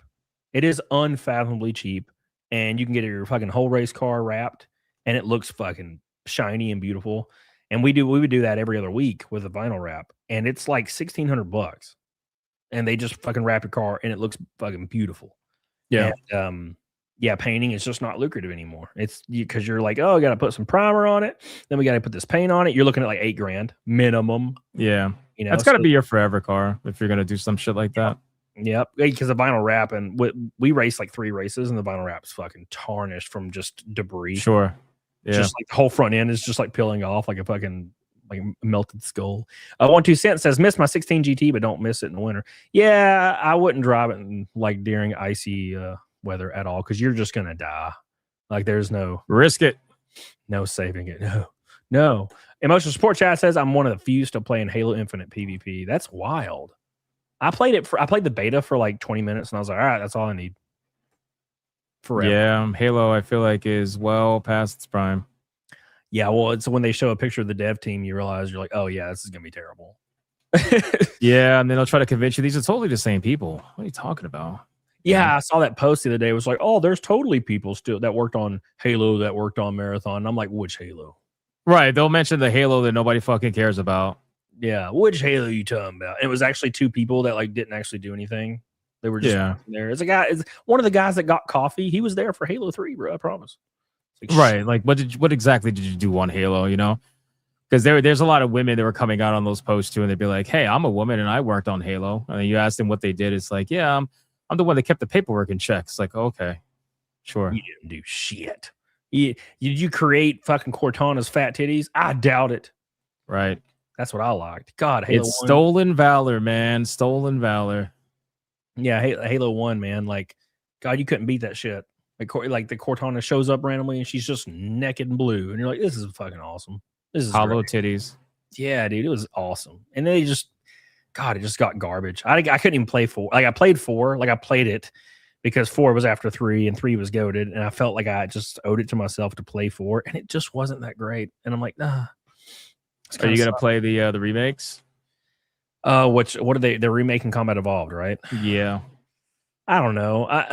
If they just put a new skin on it, like they did with the very shitty first remake that like made everything bright and colorful. Halo 2 remaster was pretty fucking good. I enjoyed the hell out of that. It just looked great. They kind of kept the same atmosphere to it. Yeah. Which is Halo 1 did not. The first remake of Halo 1, like the atmosphere was completely different. It was like there was no horror element at all to the game anymore. But I don't know, man. Like if it's not on the same engine, it'll never feel the same. You know, that weird like, luggy feel to Halo that I love. You know? Well, I mean, they're like adding a sprint button to it as well, so that's going to change the feel for a lot of people who play the OGs also. Yeah, they added a sprint to. What did they add a sprint to? They added one of them recently, but you know, obviously the OGs didn't have that, so I wonder if the movement's going to feel weird. If it's just not supposed. It's Halo's not super fast paced, but it can feel fast paced at times, and that's what I like. Halo. I played Unreal Tournament growing up, and I'm like, I don't want to go back because that was too much for my little ass. I was getting wrecked on Unreal Tournament when I was a kid. People are doing backflips and shit. Like I can't do that. And like I played Call of Duty when it was like Call of Duty 4 and Call of Duty Modern Warfare 2 when they were like ruling the world. Yeah, and that was awesome. But it was also just it's like really fast paced, and also none of the games have kill death ratios anymore, and that's all I want to look at it. I want to see it. Like Fall Guys. It's so funny, bro. Like the hiding of the kill death ratio, that should have been the first sign of just the feminization of gaming. Because the fact that you were hiding the kill death ratio so that people didn't feel bad about how bad they were performing. I was like, you fucking kidding me? They're like, oh yeah, people getting harassed because they weren't doing good. I'm like, yeah, they should. If they fucking suck, call them out on it. Yeah, and they would have like 15 deaths and 1 kill, and they still level up on their like little leveling thing that every game has now, like the battle pass or whatever they call it now. And no, I love that. I loved when your kill death was like in the lobby of the online menu, just sitting there. Right. It's like 1.92, and you're like, all right, cool. I'm almost at 2. Cool with this. If I drop below 1, I'll jump off a cliff. Right. Or I won't even play the fucking game anymore if I drop below 1. And that's the thing. That's my biggest gripe with that game, Fall Guys. It doesn't even tell you how many wins you have. You can't even find out how many like wins you've won on the game. Like you have to get a third-party app and connect to it just to find out. And even that app doesn't work anymore. So I don't even know how many wins I got. That sucks. It's lame. I want to know how many wins I got. 200 wins. I want to know. I want to be able to flex. You know. Yeah, that's why I like Battlefield, because Battlefield shows you kill death ratio. Oh real shit! Is this Battlefield 6? Yeah, I went like 80 and 11 the other night. It's awesome. Bro, this one time it was on it was Call of Duty. It was either Call of Duty 4 or Modern Warfare 2. It was the Shipment map. It's called Shipment, right? Yes. Mm-hmm. Holy fuck. I remember it was one of the like you have to arm a bomb games. And our team got the bomb, and we were melting so hard that one of our team members got the bomb and just held it and stayed inside a shipping container. Yeah, and we were on the farm map, kills. Yeah, for an hour, and I went like 286 and like 40. And I was just, I felt like a god. I did that on a Rust map. I remember on a Rust map, I just was fucking mowing people down, bro. And then eventually, you get a kill streak on Rust, it's game over. Like I would get the chopper gunner or whatever, and oh my god, bro, people were spawning and dying. I think I got like 500 kills that round. You could never stop it. Something disgusting. Once you get the kill streaks, you just couldn't stop the motherfucker. Nope. Because there's just bombs and fucking UAVs and shit. Everything's just blowing up everywhere, and people are just melting. That's what I miss. I haven't played a Call of Duty game since Modern Warfare 2, though. That's the last one I played. Yeah, I'm not bothering with Call of Duty. I didn't play Black Ops 7. I'm good. There's 7 of those fuckers. I think they fucked up royally, thinking they could release 7 right after 6. I mean, that's just fucking stupid. I remember, I think it was Black Ops 2. We had a midnight release for it at my shitty little GameStop in Atala, Alabama. It was like a small GameStop. It was like one of the smallest ones in the district. And we had 1,800 reserves for Call of Duty Black Ops 2. Wow. And which I think was like middle of the pack for our region or our district. Man, that midnight release, it was like a fucking like Lamb of God concert or something in the park. And we had a bus, and we had like 2 food trucks that I got to come there. And we were getting free food and shit. We had a bus, and we had TVs out there, people playing the game. People were getting in fucking fist fights over the game. God, it was awesome. I don't doubt that at all. You can't recreate that midnight release. Like every midnight release, like Halo Reach, I remember was big. I had a lot of really big ones, but God, Call of Duty Black Ops, that was like an event that will never happen again. Over 2,000 people at this shitty little GameStop. I can't believe the police weren't there like the whole time. God. I think Black Ops 2 is the #1 selling Call of Duty, or am I bugging on that? I think it is. It has to be, because like that never happened again. Unless obviously if they incorporate physical. Let's see. Best selling Call of Duty game. I think it's Black Ops 2. It would have to be. Oh, it's going to be Black Ops 3, isn't it? It's going, or maybe 3. Maybe 3. Because the hype from 2, I think, fed into 3. It says top selling Call of Duty games. #1's Black Ops 3. 2 is Modern Warfare. 3 is Black Ops 1. Modern Warfare 3 is 4th, and Black Ops 2 is 5th. That's so weird, because Modern Warfare 3 we didn't even have a big fucking midnight release for it. Must have been sales over time, because Black Ops 2 was unfathomable. Well, which one is the one that sold like 40 million units or some shit like that? That might be 3. Yeah, it's 3. Yeah. Yeah, it's disgusting. They don't sell anywhere near that anymore.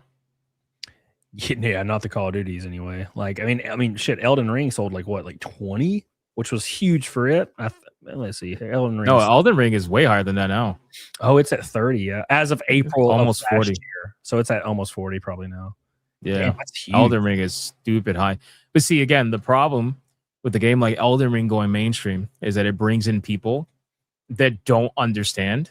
They don't understand like what From Software is, or what a Souls-like game is. Yeah. So then those are the people that keep demanding changes to the franchise. Make it easier. Make it Yeah. Yeah, like please nerf it, make it easier.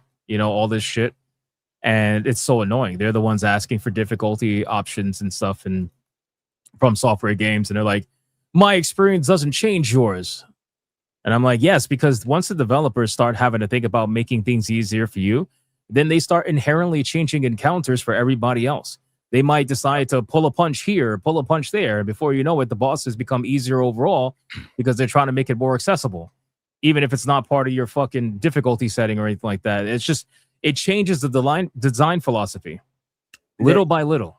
It's a great example of this. Speaking of example, Clipiverse has come to For the Fans Fest. Where is that at exactly? I have like $8, so traveling's really hard for me right now. I appreciate you, Clipiverse. I hope you're doing well, Manny. I appreciate you. We are 320 from Naked Snake, by the way, with a little bit left. Speaking of that, and it's because you can't really play it casually, but you can speed run it if you get really good at it. And that's like Resident Evil 9 is a good example of this on Insanity. Like the Insanity mode is basically if you just get touched, you die. Yeah. Which I don't really consider an actual like difficulty, more as like ordering the hottest hot wing at a novelty place to just see if you can handle it, right? Whereas Elden Ring, it being one difficulty, like it's like trial by fire, trial and error. And if you get really good at the game, you can just fucking wax like the NPCs and the bosses, and you feel like you're fucking like a pro, like you're fucking dodging, and you feel like you're really good at it. Whereas like a game like Resident Evil, which is Resident Evil 9 is awesome, but on Insanity, it's just like you have to almost create paths to just survive certain encounters or all encounters, really. And it doesn't really feel like a legitimate difficulty. It just feels like you're fucking punishing yourself. I mean, when you get good at it, you're not even getting touched, but that doesn't feel like it was earned almost. Does that make sense? Right. It's a mode that's meant to fuck with you. Yeah. That's really what it is. It's meant to fuck with you. It pisses me off. That's probably what I'm gonna do after this. I'll probably play that. Not on stream though. I'm just gonna practice the speed run until I can get it down. And then I'll stream the speed run and just be pissed for hours. Because that's how I started streaming. I was speed running Resident Evil 3 on PlayStation 1. And I got real fucking good at it. Did you finish the main game for RE9? Yeah. How long did it take you to finish the main game? Like my first playthrough was 8 hours. Nice. Yeah, I took my sweet ass time with it. I loved it. I thought it was great. And I was really drunk like the last like 2 hours. That's a plus. Yeah, but I don't know. I would like to get under 2 hours on Insanity, but that's going to take me like weeks of grinding at it like off stream to get to that, of course, level. And I don't know if I'll have the capacity to do so. At this stage in my life, like I'm tired. Is there an achievement for completing it quickly on Insanity, or is it just like separate, like complete it quickly and then complete it on Insanity? I can't imagine there's an achievement for that, because like that would make the platinum so brutal. That was the platinum with, I don't know if you ever played the game Evil Within. Yes, of course. God, I have a fucking tattoo of it. Like, well, I don't remember. It's like right here. I have a tattoo of Evil Within because I love that game so much. It's one of the greatest horror games, in my opinion. Yeah, the first one is goated, and it was obviously like an answer to Shinji Mikami's anger with Capcom. Yeah, that's why there were so many callbacks to Resident Evil 1 in it. Like there was cutscenes that were basically like pulled out of Resident Evil 1, and it was a fantastic game. But one of the trophies was completing the game on a Kumu difficulty, which is brutal. Like you literally get touched, you die. That's the actual game. Mm-hmm. It's the hardest difficulty. Plus, if you get touched, you die. So if a zombie walks past you, you just fall over or explode. Like you'll just explode into 5 fucking pieces. Right. And you had to do certain things. Like obviously you didn't have enough ammo. There was no way it was going to happen. So you have to lure zombies around these areas that were flammable.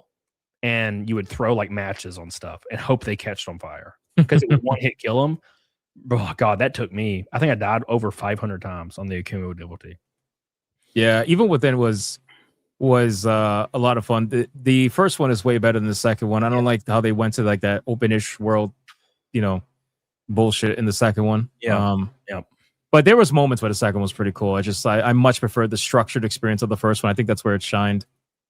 Yeah, 100%. The second one, as soon as you started liking the area you were in, it would fucking change and you'd be in a different area. And like, Yeah. it's like almost like the gameplay was slightly different. I'm like, fuck. Whereas the first one is just always the same fucking. I love the first one. God, I want to play it now, but it's so good. If I streamed it, no one would watch because I've streamed it like 100 times. I'm like, I can't stream this game anymore. I love the Evil Within. God, what a masterpiece of a game. I wish there was more, but like the same game, but like different. Yeah. The second one didn't live up at all. I mean, I beat it, but I never played it again. So Yeah, no, it's good. It's a great game. Yeah, dude, based as hell. Based as hell. All right, dude, you're free to fucking go. I appreciate you, man. You hung out longer than I was intending on you. But I just man. It was a good conversation, bro. Last couple of my streams have been just like me and Epic Mike, and we just like I usually pull up like a fucking 100 clips, and then I make like 1,000 shorts based on it off of it. But then like I've been bringing on like guests I've had on before in the past, and we just talk for fucking 3 hours. I'm like, oop, shit, can't clip farm this. Yeah, no, I'm cool with just talking. I very rarely get to talk to anybody these days online because again, if I'm not streaming, I'm usually just either out somewhere or doing something. So, I know I don't normally get to talk to people on the interwebs, which sometimes is a good thing. I don't talk to anybody. I go to the gym and I put earbuds. Yeah. I don't talk. Just zone out. I love it. I fucking love it. I actually got to get earbuds for my fucking Steam Deck. I've been just completely forgetting that, man. I need to get some good like earbuds. But they say there's like a audio lag of some kind with the Steam Deck when you use Bluetooth earbuds. So I don't know. I might get a direct line in. Who knows? I don't know. We'll see. Well, hell yeah, dude. I appreciate you hanging out and chilling for a few hours. I hope your streaming keeps killing it. I always pop in your streams. You have the fucking energy for it. I don't know. I don't something in me died. I think 2 years ago or something. I don't know what happened. But like, fuck, I just started streaming like, "What's up, boys?" And I used to be like, "Fucking," I don't know what happened. Maybe it's my age. Are we similar ages? I don't know. I'm old. I'll just put it like that. Oh well, shit. I'm not ancient. I feel ancient. Yeah, I feel that. But no, listen. You know what it is? I mean, I've been doing it for like 3.5 years now, almost 4 years. And I just really fucking love gaming. As crazy as I know that is for a lot of the haters to hear, trust me, I know it's like shocking probably to a lot of them. But, I live and breathe this shit every day since I was, a little kid. And I just think it's awesome to be able to talk about video games every fucking day, 7 days a week. So I feel like I'll save the lack of energy and misery for other things in life that is deserving of that energy. But to be able to talk about video games every day with people who love video games, I don't think ever deserves that energy. So no matter how sick I am, and trust me, I've streamed while I was sick or, tired or whatever. No matter what, I always try to bring a level of energy to at least lift other people up for those 2.5 hours that were live, It's basically it. I mean, that sounds really fucking gay, but that really is the answer. Like, I just love gaming so much. So the fact that I could talk about it every day, fuck yeah, I'm going to be hyped about it, of course. That's why I enjoyed working at GameStop, because I could talk about it every day with people. That was the best. That's how they get people over there, dude. I'm sure, because the fact that people want to talk about video games and get paid for it, that attracts a certain kind of person to GameStop, and then they find out what it's really like. They remind you of that too. We had a regional manager. He would always get on a conference call, and he was like a super dick. Really? And we'd be on a conference call with like 200 other managers, and he'd be like, we would be down a little bit in like whatever metric. And he'd be like, "You guys sell fun." He's like, "You get to sell video games to people and talk about video games." He's like, "People would kill for your opportunity." He's like, "If you don't like it, you know where the door is." And I'd be like, "Bro, this job almost has nothing to do with video games anymore.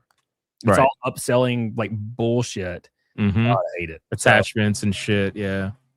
Bunch of bitches is what they are. But dude, I appreciate you, man. You can dip out when you want to, and I'm gonna do a few more minutes by myself like a bitch, and then eat some ramen. Hell yeah, dude.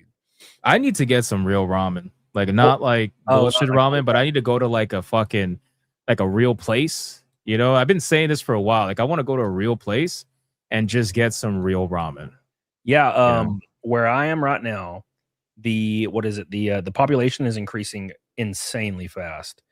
Like like a new federal agency is announced they're opening here like all the time, and every road used to be like green plains. There was the downtown area; it's like a city, but there's like green plains, and now it's all it is apartments lining every single road for miles. Wow. And miles, Like and, townhomes and shit. Yeah, and my property tax went from like $900 like 6-7 years ago, and it's like I think $8,800 now. My property tax. Holy shit.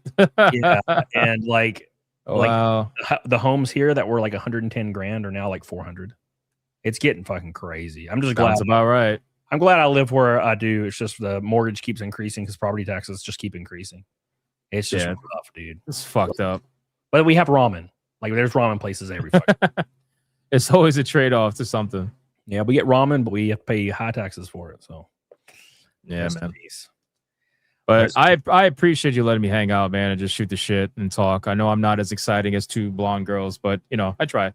I try my very best. We had a bikini goal last stream for both of them to have a bikini off, and we didn't even hit the bikini goal.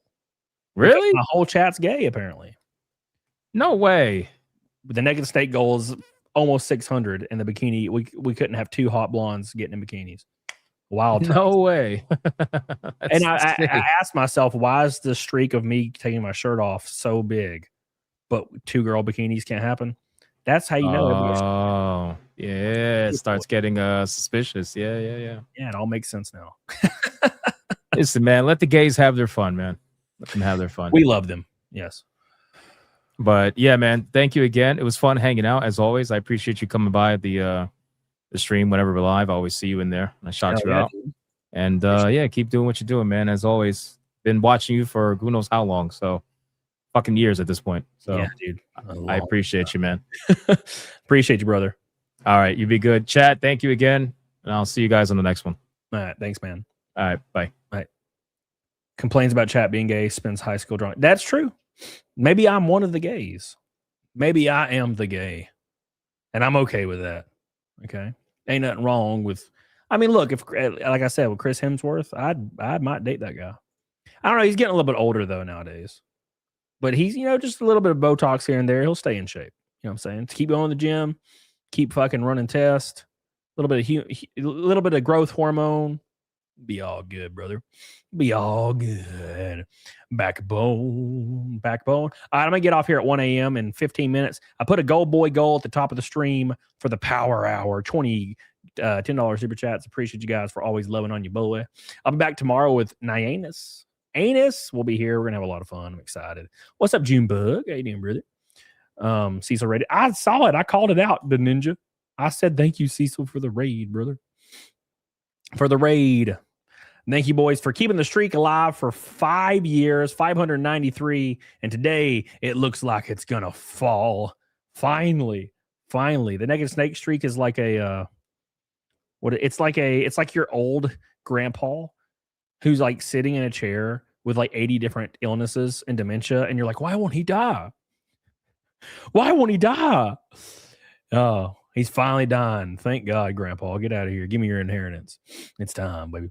It's time. Holy fox. Nyanus. Yes. Well, Nyanus. She's a VTuber who has really fun streams that I watch all the time. She's good people. Razaroff. Thank you for becoming a member. I appreciate you, Razaroff. Hey, we got a member today. Our first member of the day is Razaroff. I appreciate you, Razaroff.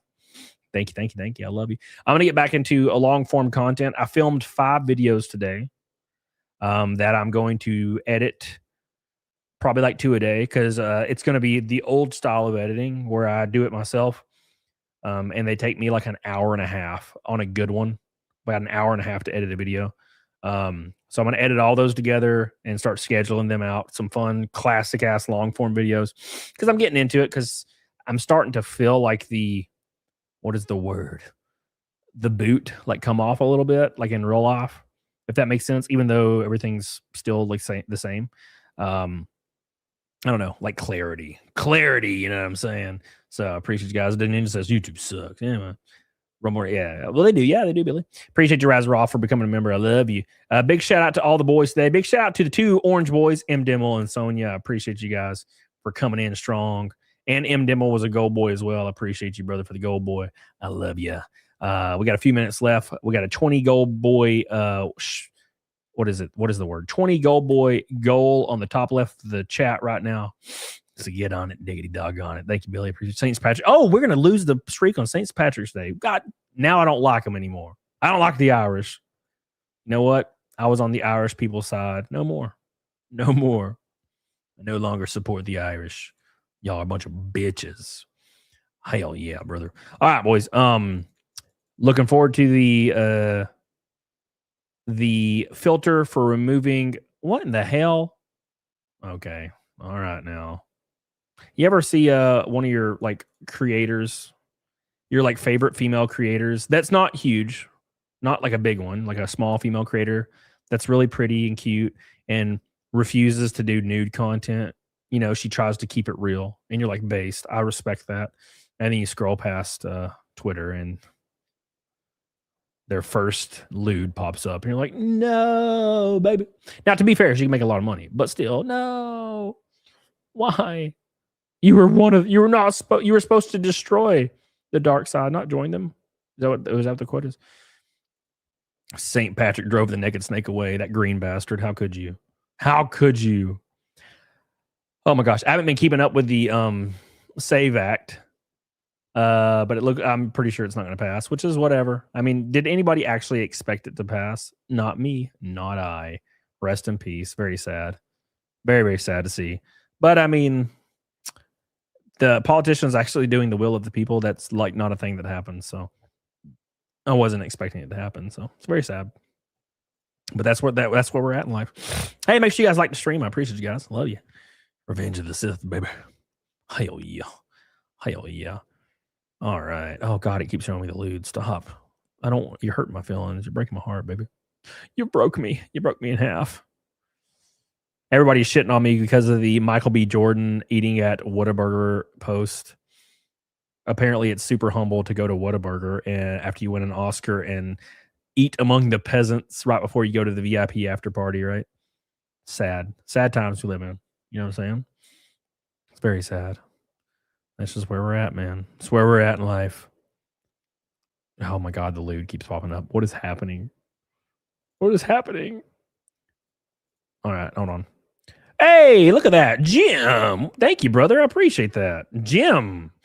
He's trying. What's up, popping? What's up, popping, Jim? He's trying. Good conversation tonight. I hope this helps you hit the goal. Thank you, brother. I appreciate that, man. Big shout out to Mr.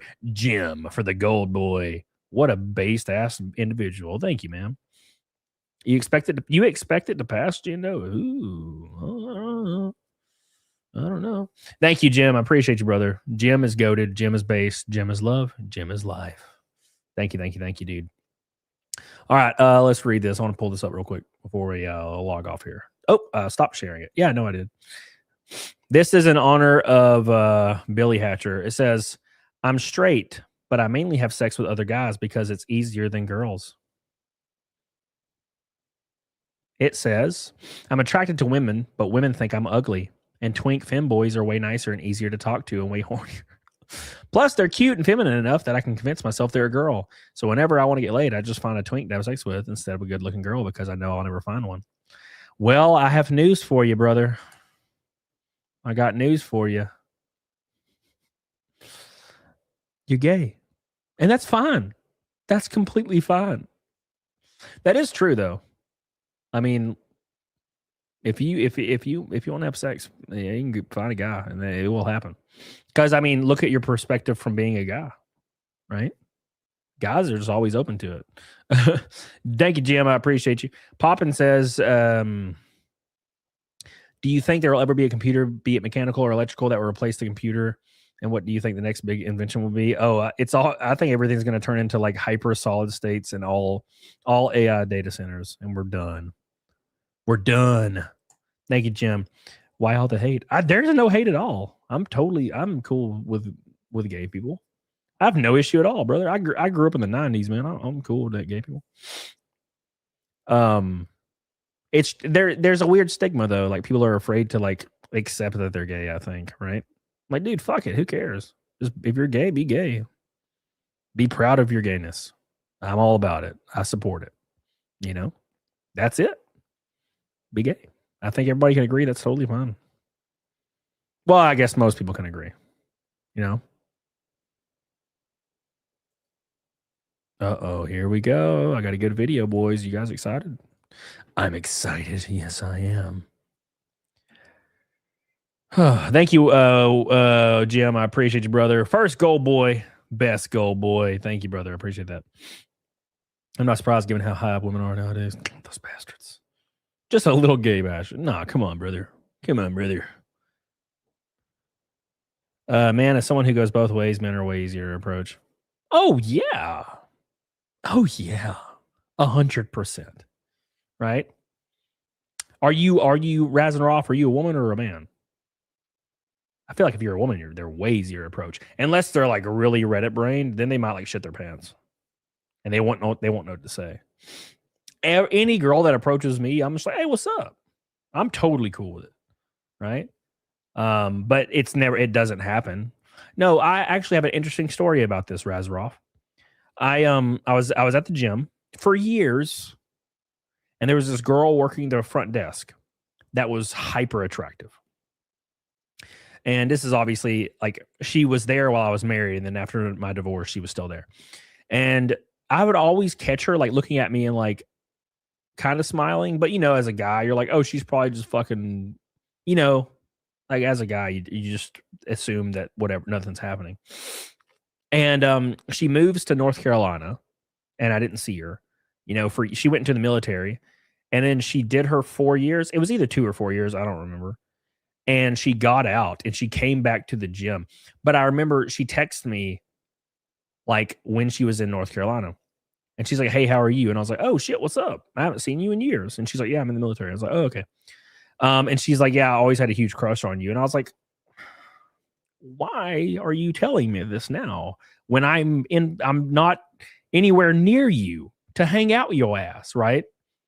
But then she flew back for like a vacation or something, and we hung out, and it was great. It was awesome. She got real drunk, and I had to take care of her like a wounded dog. And then we hung out again, and it was much better. She like got so drunk, I was like, oh god. So I just like put her in bed and like rolled her on her side and let her go to sleep. I was like, you can go to sleep. She's fucking gone. And then we hung out like 2 days later, and she didn't drink. And I was like, all right, good job. No drinking. No drinking for you, ma'am. You're too wild. Too much. Gym rat stories are always funny. Yeah, dude. There was always a bunch of good gym bunnies. But now my beard's gray, right? I'm too old for gym bunnies, man. My beard's too well, of course, Alex. The next time, not the first time. That would be weird. I would never try to engage in anything with anybody who's hyper intoxicated. That's weird. No, thank you. That's wrong. Just for my personal preference. Like if you can't speak, yeah, you're gonna lay down. Lay down, you just chill out, go to sleep. All right, let's check this out. It says side piece exposed her the week of the wedding, then stared at her hubby like he was fitting to tag in. So she got caught cheating the week of the wedding. Bro, that's brutal. Why even get married at this point? Do not touch me or you'll be going to the police. Don't take a picture of me. You are a fucking cheater. Are you literally going to let that happen? Look what you did to him. You just married him. You fucked me on your goddamn wedding week. No, you are disgusting. No, I didn't. Oh, we didn't fuck at your Aunt Jill's house, was it? No. I have proof. I have text messages. I have proof. If you lay a finger on me, you're going to jail. Damn. You are disgusting. This is straight bro code. The side piece is just going ham. Gabby Setterfeld, or whatever the fuck your real name is. Just wait until I call your work and let them know what the fuck you do. You're disgusting. I might be going too far with the work thing. Who cares? Milton, Canada. Gabby Setterfield. Nobody fought for this shit. I don't understand. Now, look, this is bro code, but also, is it your place to like go there and be like in person? Look, if I was ever to do this, I would just text the like boyfriend or husband and be like, hey man, look, I did this thing. I had no idea that she was in a relationship. Here you go. That's what I would say in like a text or like on DMs. I wouldn't go to her house and like be really aggressive. And the reason I say that is because that's like that's like too much for me. I'm tired. I'm far too tired to worry about that. You know what I'm saying? Far too tired. That's just me. I'm like, I don't want to go all the way out there and do all this shit. No, thank you. I'm tired. I ain't gonna go do that. But hey, man, we'll do what you want to do. But no, she boned. I just can't imagine like you getting married and like whilst getting married, like cheating on your significant other, like during that time. It happens though, man. It really happens. I've known girls in the past that did shit like that were unironically like about to get married or engaged or both. And they were like literally having sex with like 3 guys, and everyone knew except for their significant other. And then actually, I had a situation like this. I wasn't the one boning the girlfriend though, because it was one of my friends. Okay. I don't do that. That's weird. But I remember one time this girl was one of my friends, and I found out that she was pretty much having sex with everybody.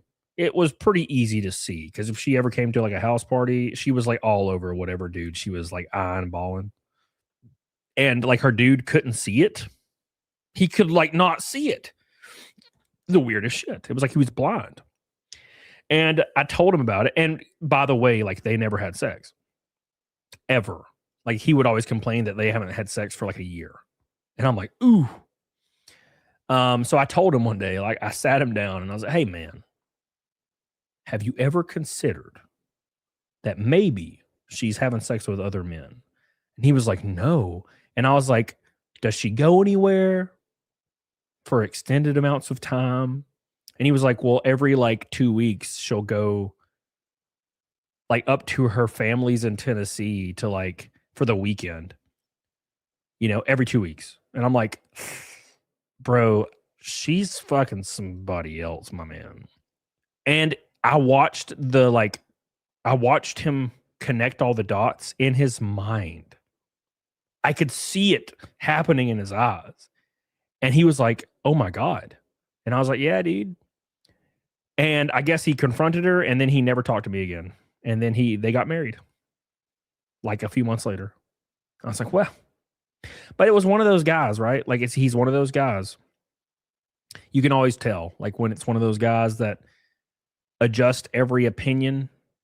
They adjust every single interest to identify with their like girlfriend. You ever seen that? Or their wife or whatever? And I'm the complete opposite of that. I'm like, I don't have to agree with you I don't give a fuck, but I disagree and you're dumb. You're right. Like I say that to PDH all the time. Right. But I'll never understand that. I've seen guys that were straight up like conservative dudes, right? Conservative dudes that will start dating a girl that's like a liberal. And then, of course, politics starts blowing up and everybody starts getting radicalized because social media. And that guy friend that was a conservative like 2 years ago is now a hyper blue-haired liberal guy. Just so he keeps his access to sex alive. That's fucking gross. God, is sex that worth it? God, it's not that big a deal. Jesus. And I've seen dudes that like regularly had sex with girls, like casual sex with girls that start doing that. And I'm like, why are you doing this? It's fucking weird, man. It's absolutely weird to me. It's completely insane. Completely insane. iDub syndrome. Hell yeah, brother. Yeah, exactly, Skytex. I'll never understand that shit. No, thank you. And I feel like girls will eventually resent that. I mean, even guys do.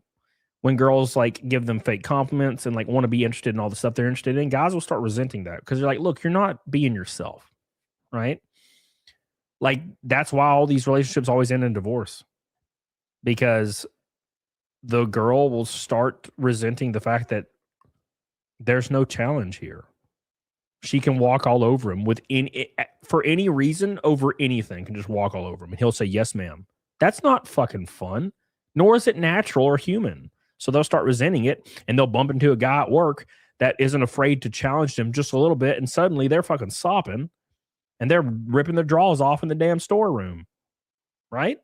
That's the fucking tale as old as time. Right? Anyways. All right, let's delete the damn snake streak finally. We got to edit it. The snake streak got to 593. 593 snakes in a row. 2021 was the last time the snake streak was reset.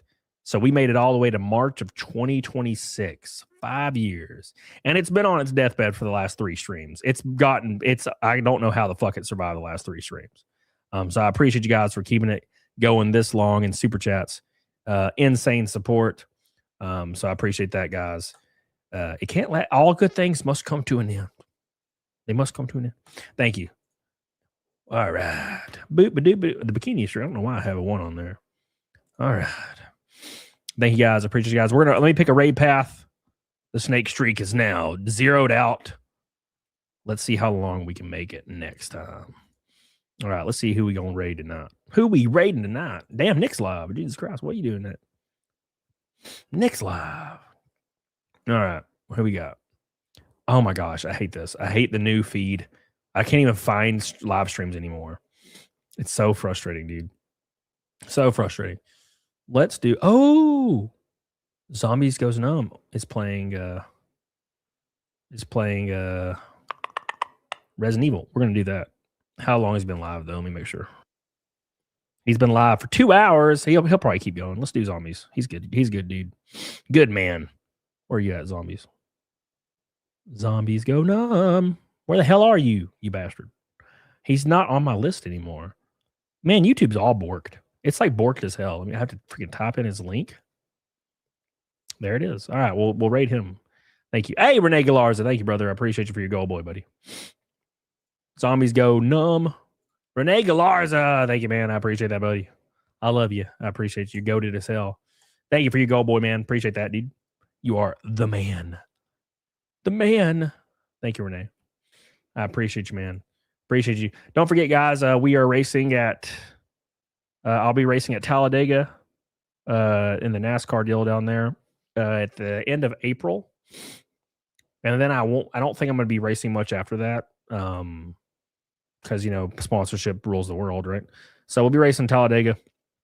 So if you want to check it out, turn on Fox Sports on April 25th. We'll be racing at Talladega. It's going to be a lot of fun. You can watch me go in circles. Hopefully we don't wreck this time. So make sure you watch that on TV. It's going to be fun, dude. And the Law Cow live car. It's going to be awesome. Hell yeah. Oh my God. Is this a late game pink boy? A late game pink boy. Oh my God. Oh.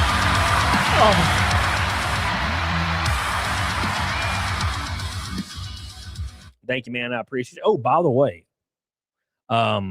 if you want to be a partner on my car for Talladega, because we need a few more partners, DM me.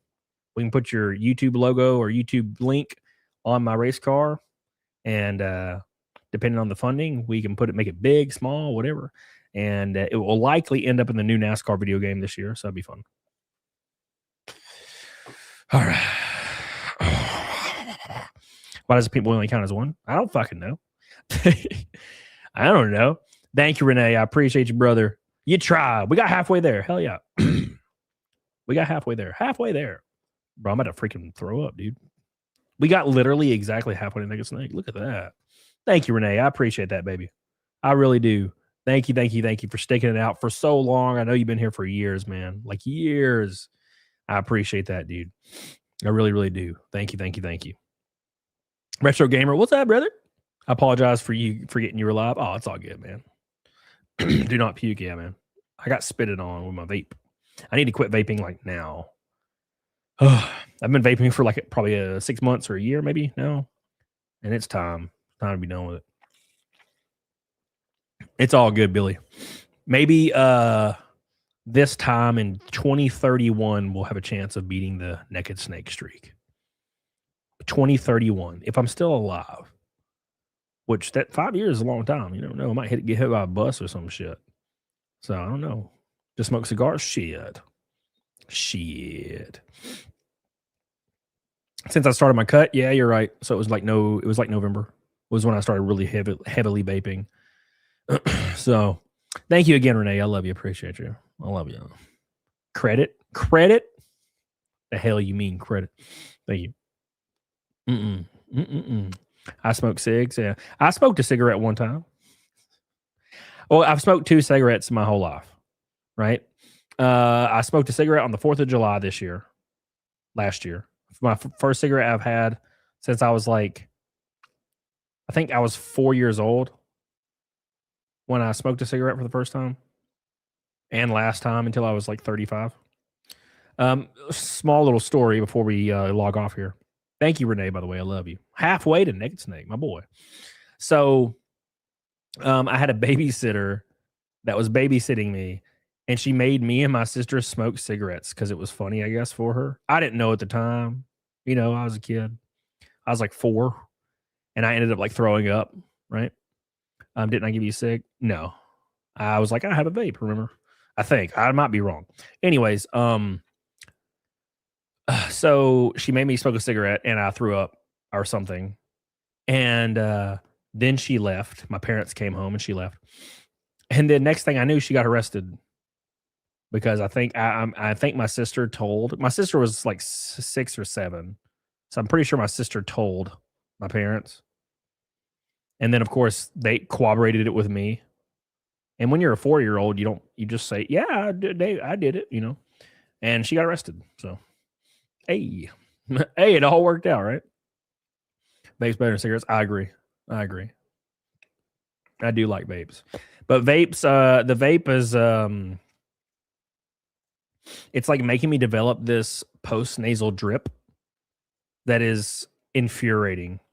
Because I've had it for like a good month. And sometimes it's not there and sometimes it is. And it's really annoying. Like I always have to clear my throat. So I started researching it. And everything I was researching is like, oh, do you smoke? Have you started smoking recently? That's what it is. And I was like, interesting. So I quit vaping for like 3 days. I just refused to buy a vape. And it completely went away. But now there's vapes just sitting here on my desk with like full fucking bore juice. And I'm just sitting here. And I'm like, let me just take a big rip off that some bitch. Right? You can't get in the drip. E. Martin, fuck. Sucks, dude. But it's so great. It's so great. I can't stop. I will, though. Eventually. Shouldn't be too bad. Let's check this out. We're going to check out another video. Thank you, Renee, for getting us halfway to Naked Snake, brother. 250 away. Let's watch a video. Appreciate you guys. Love you. I love you. I ain't letting it die yet. We got a pink boy pop up. I'm going to keep going for a minute. All right, here we go. This mother called the police to have her 13-year-old son arrested. But when officers arrived, they discovered a sickening truth hidden inside the home. Yeah, I said, you need to move from out my premises right now. I don't want to speak to you. So I pushed him off my bed. He gonna turn around, put his phone down, and come and swing on me. And that's when I choked his ass the up because he was pulling my hair and trying to still hit me. His stepdad in there right now could be a witness to everything. We're gonna have to do a walk through the house. His room is like it's inhumane. There's drugs everywhere. 3 dogs inside of 1 cage living in feces. There's a bunch of snake crates in his closet stacked up. He's got no toys. He's got no entertainment. Urine and poop everywhere in his room. Oh my God. I'm sorry. Whatever happens, get through it. Let's restart over, right? After seeing the disgusting state of the home, officers placed the mother under arrest for felony child neglect. I wonder why they can't take that guy too. Bro, that is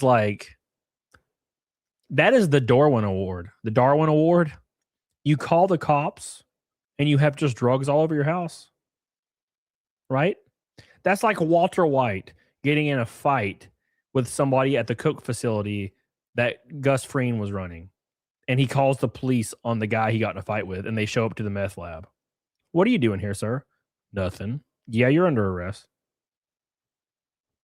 What the hell were you thinking, baby? What the hell were you thinking? Gosh, man. Some people just have really rough, really rough bring-ups, man. And I think a lot of us take for granted, although a lot of you in chat probably had a terrible bring up too, right? But a lot of us take it for granted. Like I had a great childhood. I grew up really poor, right? But that's fine because I got my Dreamcast. I had my PlayStation 1. I lived in a trailer park, but like I had a good childhood. You know what I'm saying? My parents were great. I had great parents. Still have great parents. And they're still together after like 30 something years. And, I had a great childhood, but some people, man, it's like that one girl who she was like the second oldest daughter in her family. And for some reason, the mom of the family just started like beating her, and like all the other kids in the family would beat her, and then they just locked her in the basement for like 6 months, and she just died of starvation in the basement, like emaciated. And like other kids in the neighborhood would come over and beat her and like grape her, and like the mom would watch. And the mom only got like 15 years in prison, and all the other kids only got like a year or two. They all got out of prison, and they literally just killed their sister. That's a rough bring up, bro. That's terrible. I forget the name of it. There's probably like 5 movies based on this, but let me look. Turpin.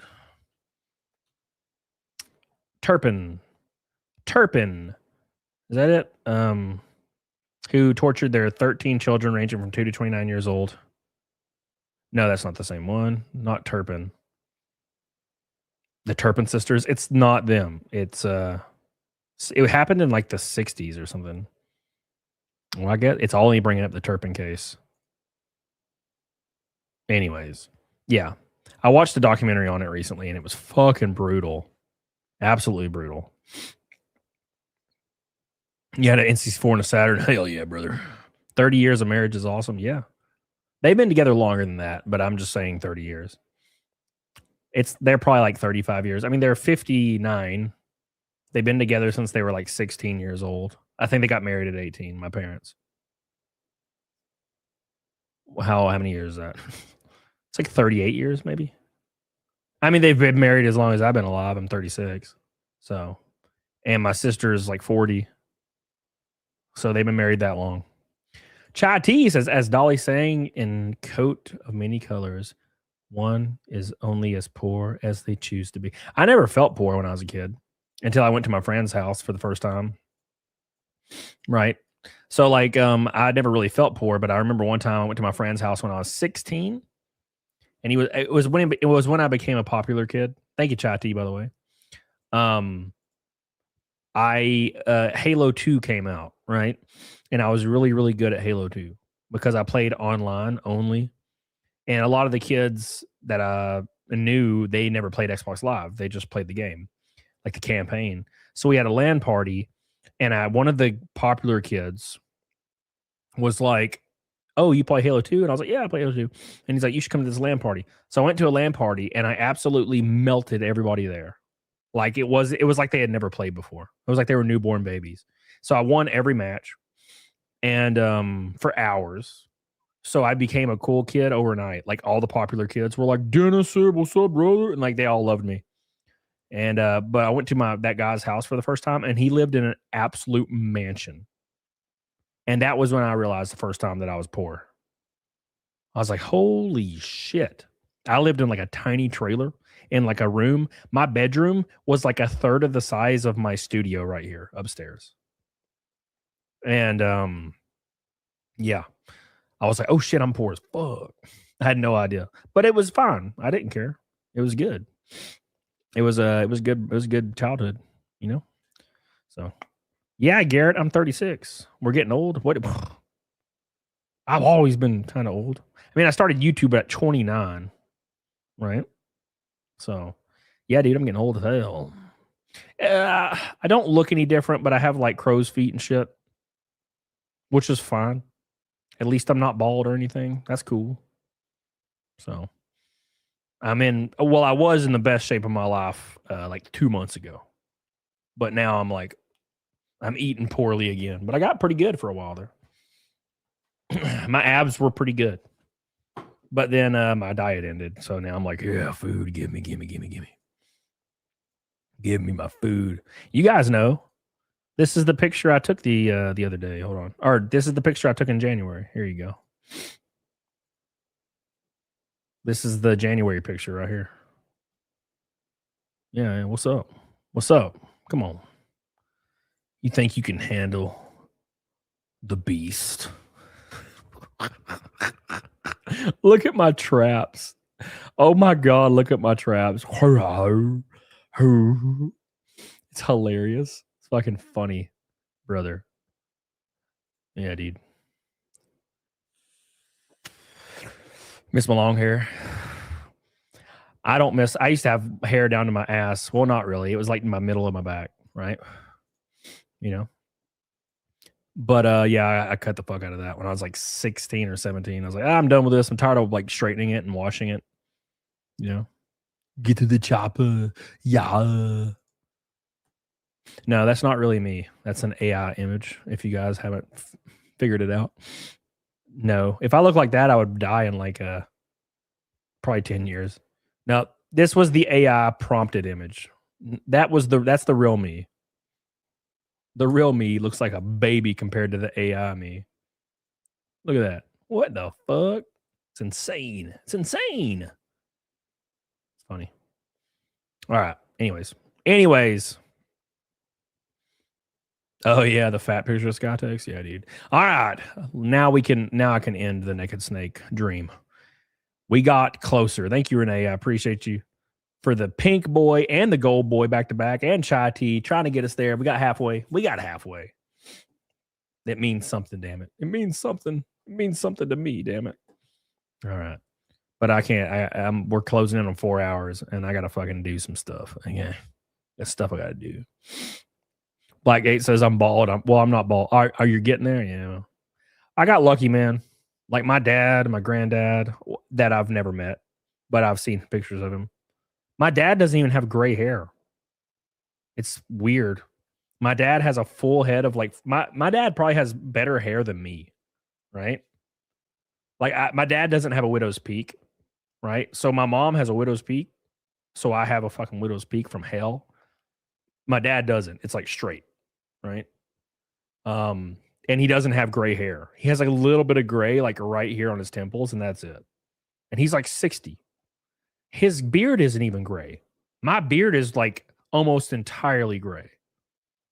If I let it grow out for 2 weeks, it's like all of it's gray right here. And I'm like, yeah, shave that shit. Yeah. So luckily, it's all good. It's all good. No one in my family's bald. So I think trying to think, it's actually hard to think.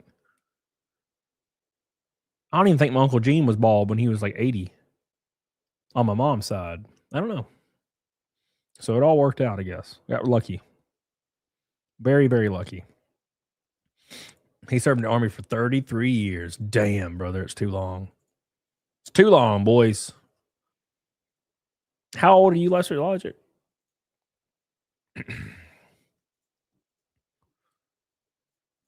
Yeah, the beard, my beard started getting gray last year.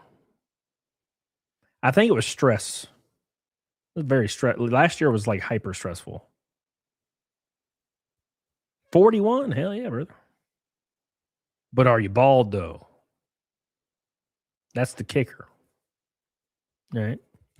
And dude, there's so many dudes in my gym that are bald. No, I have friends that are like going bald. And I'm like, dude, just shave your head, brother. And they like hang on for dear life. And I'm like, brother, look. I don't know about you. But like when you have like literally like a strand of hair right here and it's like completely bald everywhere else, don't you feel like that looks worse than just shaving your head? Right? Don't you feel like basically being 90% bald is worse?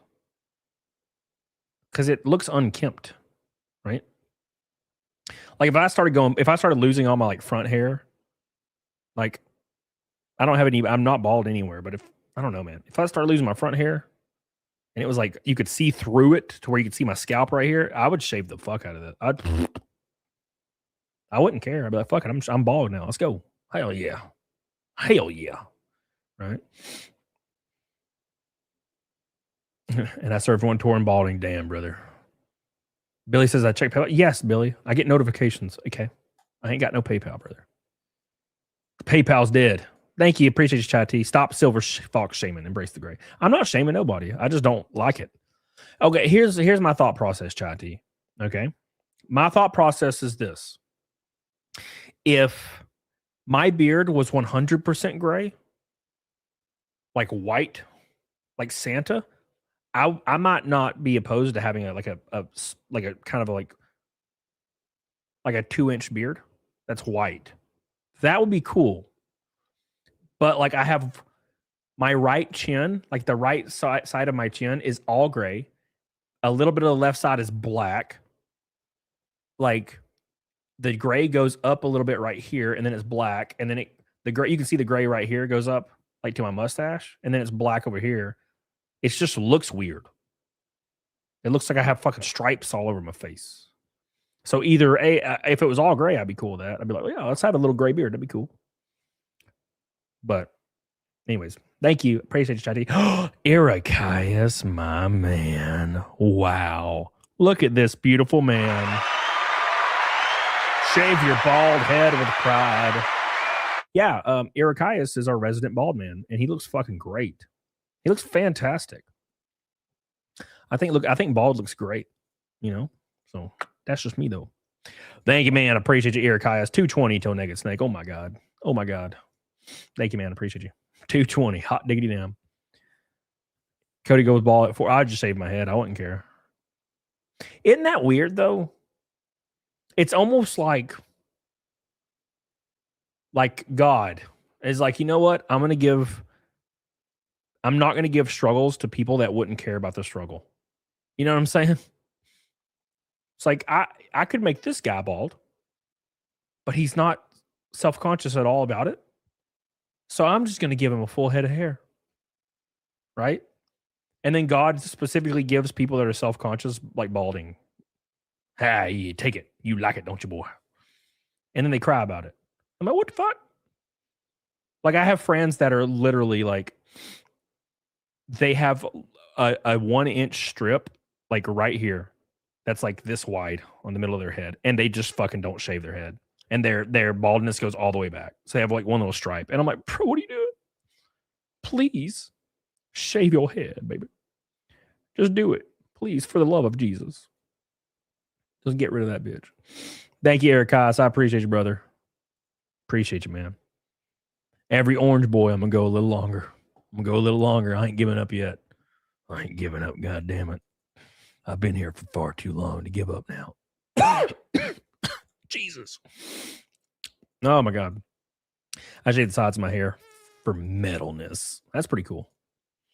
Yeah, dude. Oh my gosh. One of PDH's like best pictures is she has like long black hair, like really long black hair, and then it's like shaved on the side. I'm like, fucking looks cool. Love that. I love when chicks do that, man. Gets my balls swelled up. That's what my head became, a huge widow's peak, and I gave up. My dad shows up with hairspray looking like a Greek god. Yeah, dude. Yeah. I've seen it, man. I've seen it. My widow's peak has been just like this since I was like 16. Nothing I can do, man. It works. It's just when my hair gets too long, it looks like I have a floppy mohawk. And I haven't had my hair cut, like the middle of it. I've had the sides shaved. I haven't had the middle cut in like fucking 5 months. So it's like 6 inches long on the top. So I need to fucking cut the hell out of it. You can't stop it. It just goes, brother. That's pretty cool, Razaroff. I dig it. Hell yeah. I'm all about it. Holly, where the hell you been? Look up Power Donut haircut. It needs a comeback. Powder Donut haircut. All right, let's Google it. Power Donut? Power Donut. Oh, God, Jesus. No, like no shit. Like no shit. I have friends. Here, I'll pull this up. I shouldn't say friends because I think I just say friends because it's instinctive. I know people, right? Thank you, Holly. I appreciate you. So, $2.79. We're closing in slowly but surely. Will I have to do a 4-hour stream? I might. All right. So where is it at? Okay. I have friends. You know what? Let me pull this. Actually, let me just pull this up on Paint. We're gonna do it this way. Pull it up on Paint. Paint. Edit. All right. Open with Paint. Cool. So I have friends. I have people I know. like people I've seen at the gym and stuff. That is the wrong thing. God, I suck at everything. It's getting too late, boys. Here it is. So I have people that I like know from like the gym or whatnot, and they unironically like have literally like this. And like just fucking this is going. This is all they have left. And then it's bald in the middle too. It's like there's a bald spot in the middle, and then there's like a little bit of this, and then it's just like this. And I'm like, hey man, shave your head. You should shave your head. And they're like, no, I don't think so. Like, I think I'm gonna like give it some time. And I'm like, what do you mean? What do you mean? What do you mean give it time? What does that mean? Time to heal? Like you have two options. A, go to Turkey and get a full head of hair, or B, shave your head, right? And I ain't going to Turkey. So there's no time. Yeah, I don't get it. And here's the way I see it, right? That would motivate me to get jacked. If I wasn't jacked, that would motivate me to get fucking jacked. Like completely and utterly jacked. You know? And why Turkey? That's where all the popular, really well done hair transplants are, right? I don't know. That's the meme. But like being completely bald would like motivate me to get absolutely jacked to the gills. Because like Kratos is badass and he's bald as fuck. I don't know, man. I've never understood the mentality around not being able to fucking like just not being able to accept it. You know? Never understood it. I'd shave in a heartbeat, but yeah, I'm done. Fuck it. Gonna get jacked. More jacked. Right? Joe Rogan's experience. Hell yeah. Hell yeah. Just channel Jason said, yeah, there's tons of bald dudes that are badass. You know? I don't get it. Yeah, exactly, Chati. Beard, bald, bulk. Hell yeah. You cannot go wrong. Like one of the coolest builds on a male is like a dude with a giant beard, bald, slick as hell, and fucking jacked. That's awesome. You know? Dad bod's the end thing now? I don't think so. Now, the reason I say that, right, is what I tend to think, like when people are like saying they prefer dad bods, I think what they mean, mainly women, not men. Men don't get to determine what a dad bod is, in my opinion, right? Because the attractive nature of the dad bod is from the perception of a woman. Therefore, men can't determine what a dad bod is. Because a lot of men do that, right? A lot of men are like, oh, I have a dad bod. And girls say they like it, except I haven't been laid in 6 years. Yeah, there's a fucking reason, okay? But there's like, you remember when like those Jason Momoa pictures came out on like Twitter, and he looks fucking great, but he's not like shredded. He's just like big looking.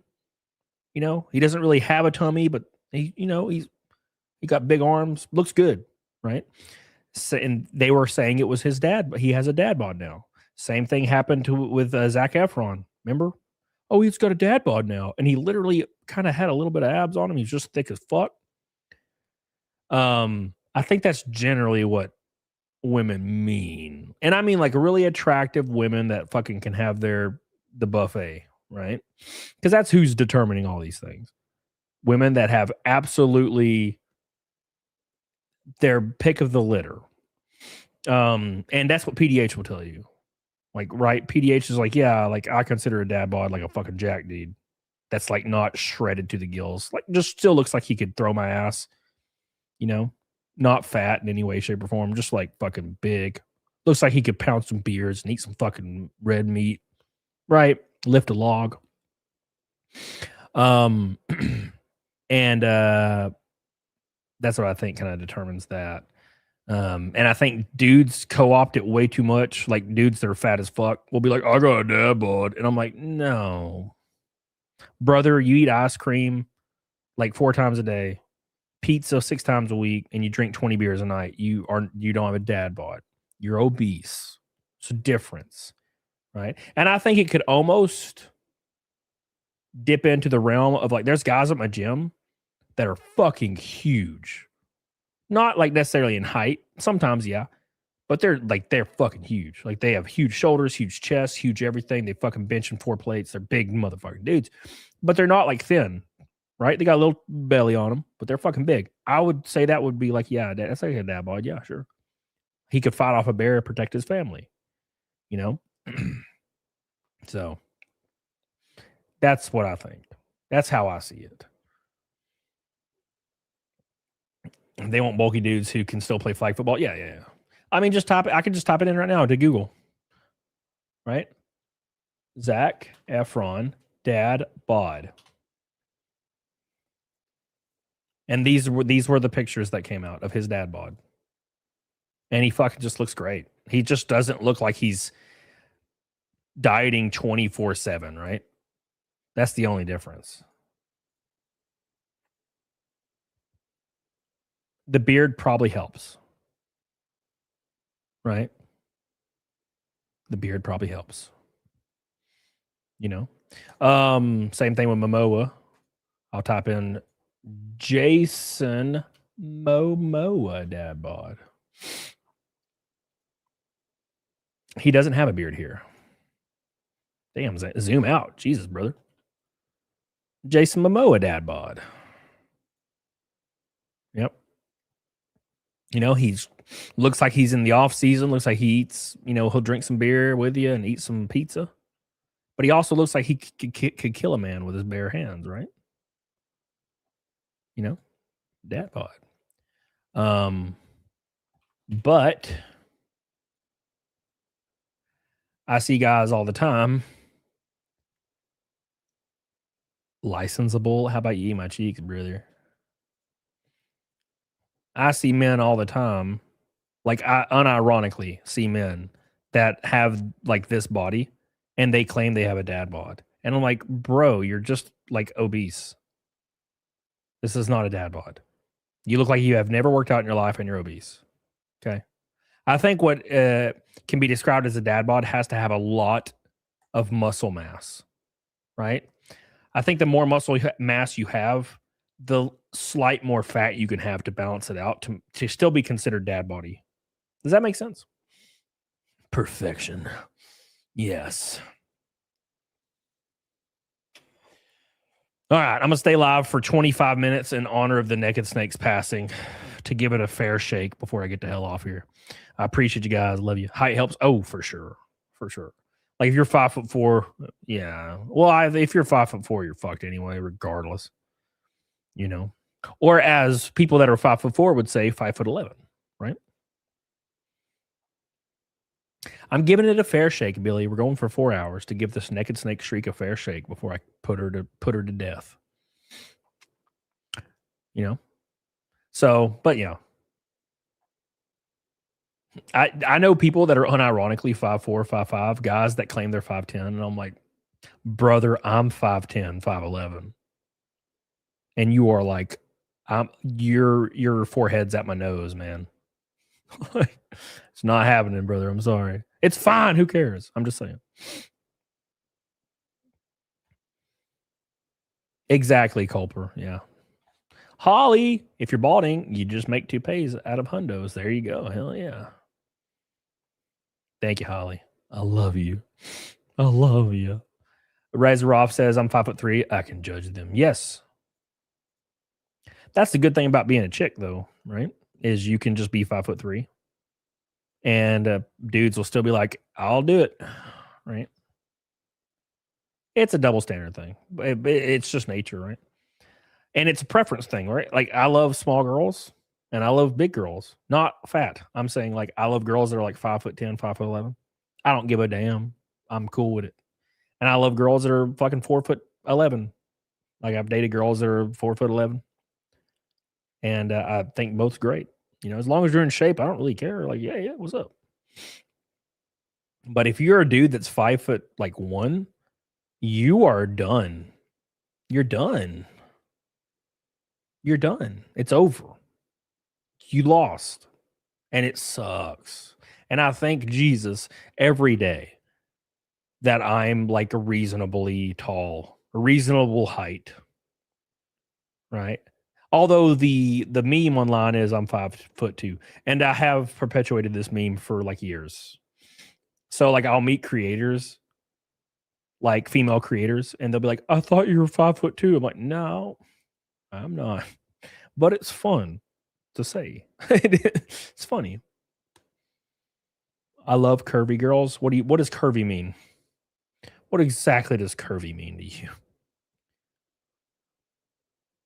If you look good, you look good, right? That's like kind of how it works with me, right? But there's a line. Like I go to the gym every day. I saw this post online, and it was like, "Would you ever be with a girl that's not active in the gym?" And I hold the very unpopular opinion that that's a no for me, because I go to the gym every day, and I have for over 10 years now. So I'm not going to be able to do that. But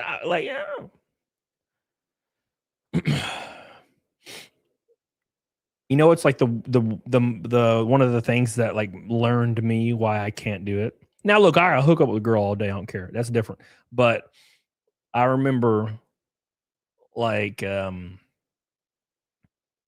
dating like gym girls, gym bunnies and stuff.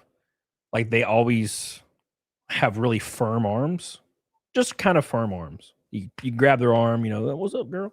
And they like they have substance. I remember one time I was hooking up with this girl, and I grabbed her arm. I shouldn't say grab, that sounds weird, but like, just like, I don't know, fucking like grab your arm. And it was literally like Jello. And she was really thin. She was like 105 pounds. And her arm was like a bone with Jello around it. And I was like, it fucking made my like, whew. I don't know, man. I don't know what it is. I don't know, man. I can't explain it. I'm sorry. I just like girls that, hit the gym, just do their due diligence and don't have to go crazy. You don't have to be a bodybuilder or anything. Gym a couple days a week, lift a few things, keep shit in check. Same thing I do, right? I mean, I go a little bit harder than other people, but that's because it's makes me not want to die, which is important. Hey, we're 4 likes from 250. In-shape curves. Well, yeah. Yeah. I dig that. Yeah.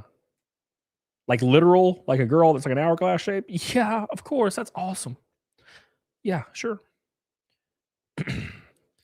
Sometimes now I don't think it happens anymore, but like 5 years ago, there was like a thing where like fat women were just called curvy for some reason. And I'm like, I mean, literal curvy, like you got a lot of curves, like more than you should have. Yeah, that makes sense. But that was like the thing for a while. I was like, like there's girls that out there that are 125 pounds, 5'6", and they huge hips, tight waist, go up to their lats and shoulders, and they are like straight up hourglass shape, and they're in awesome shape, right? But that rhetoric around girls like just curvy meant like just obese. I was like, not into that.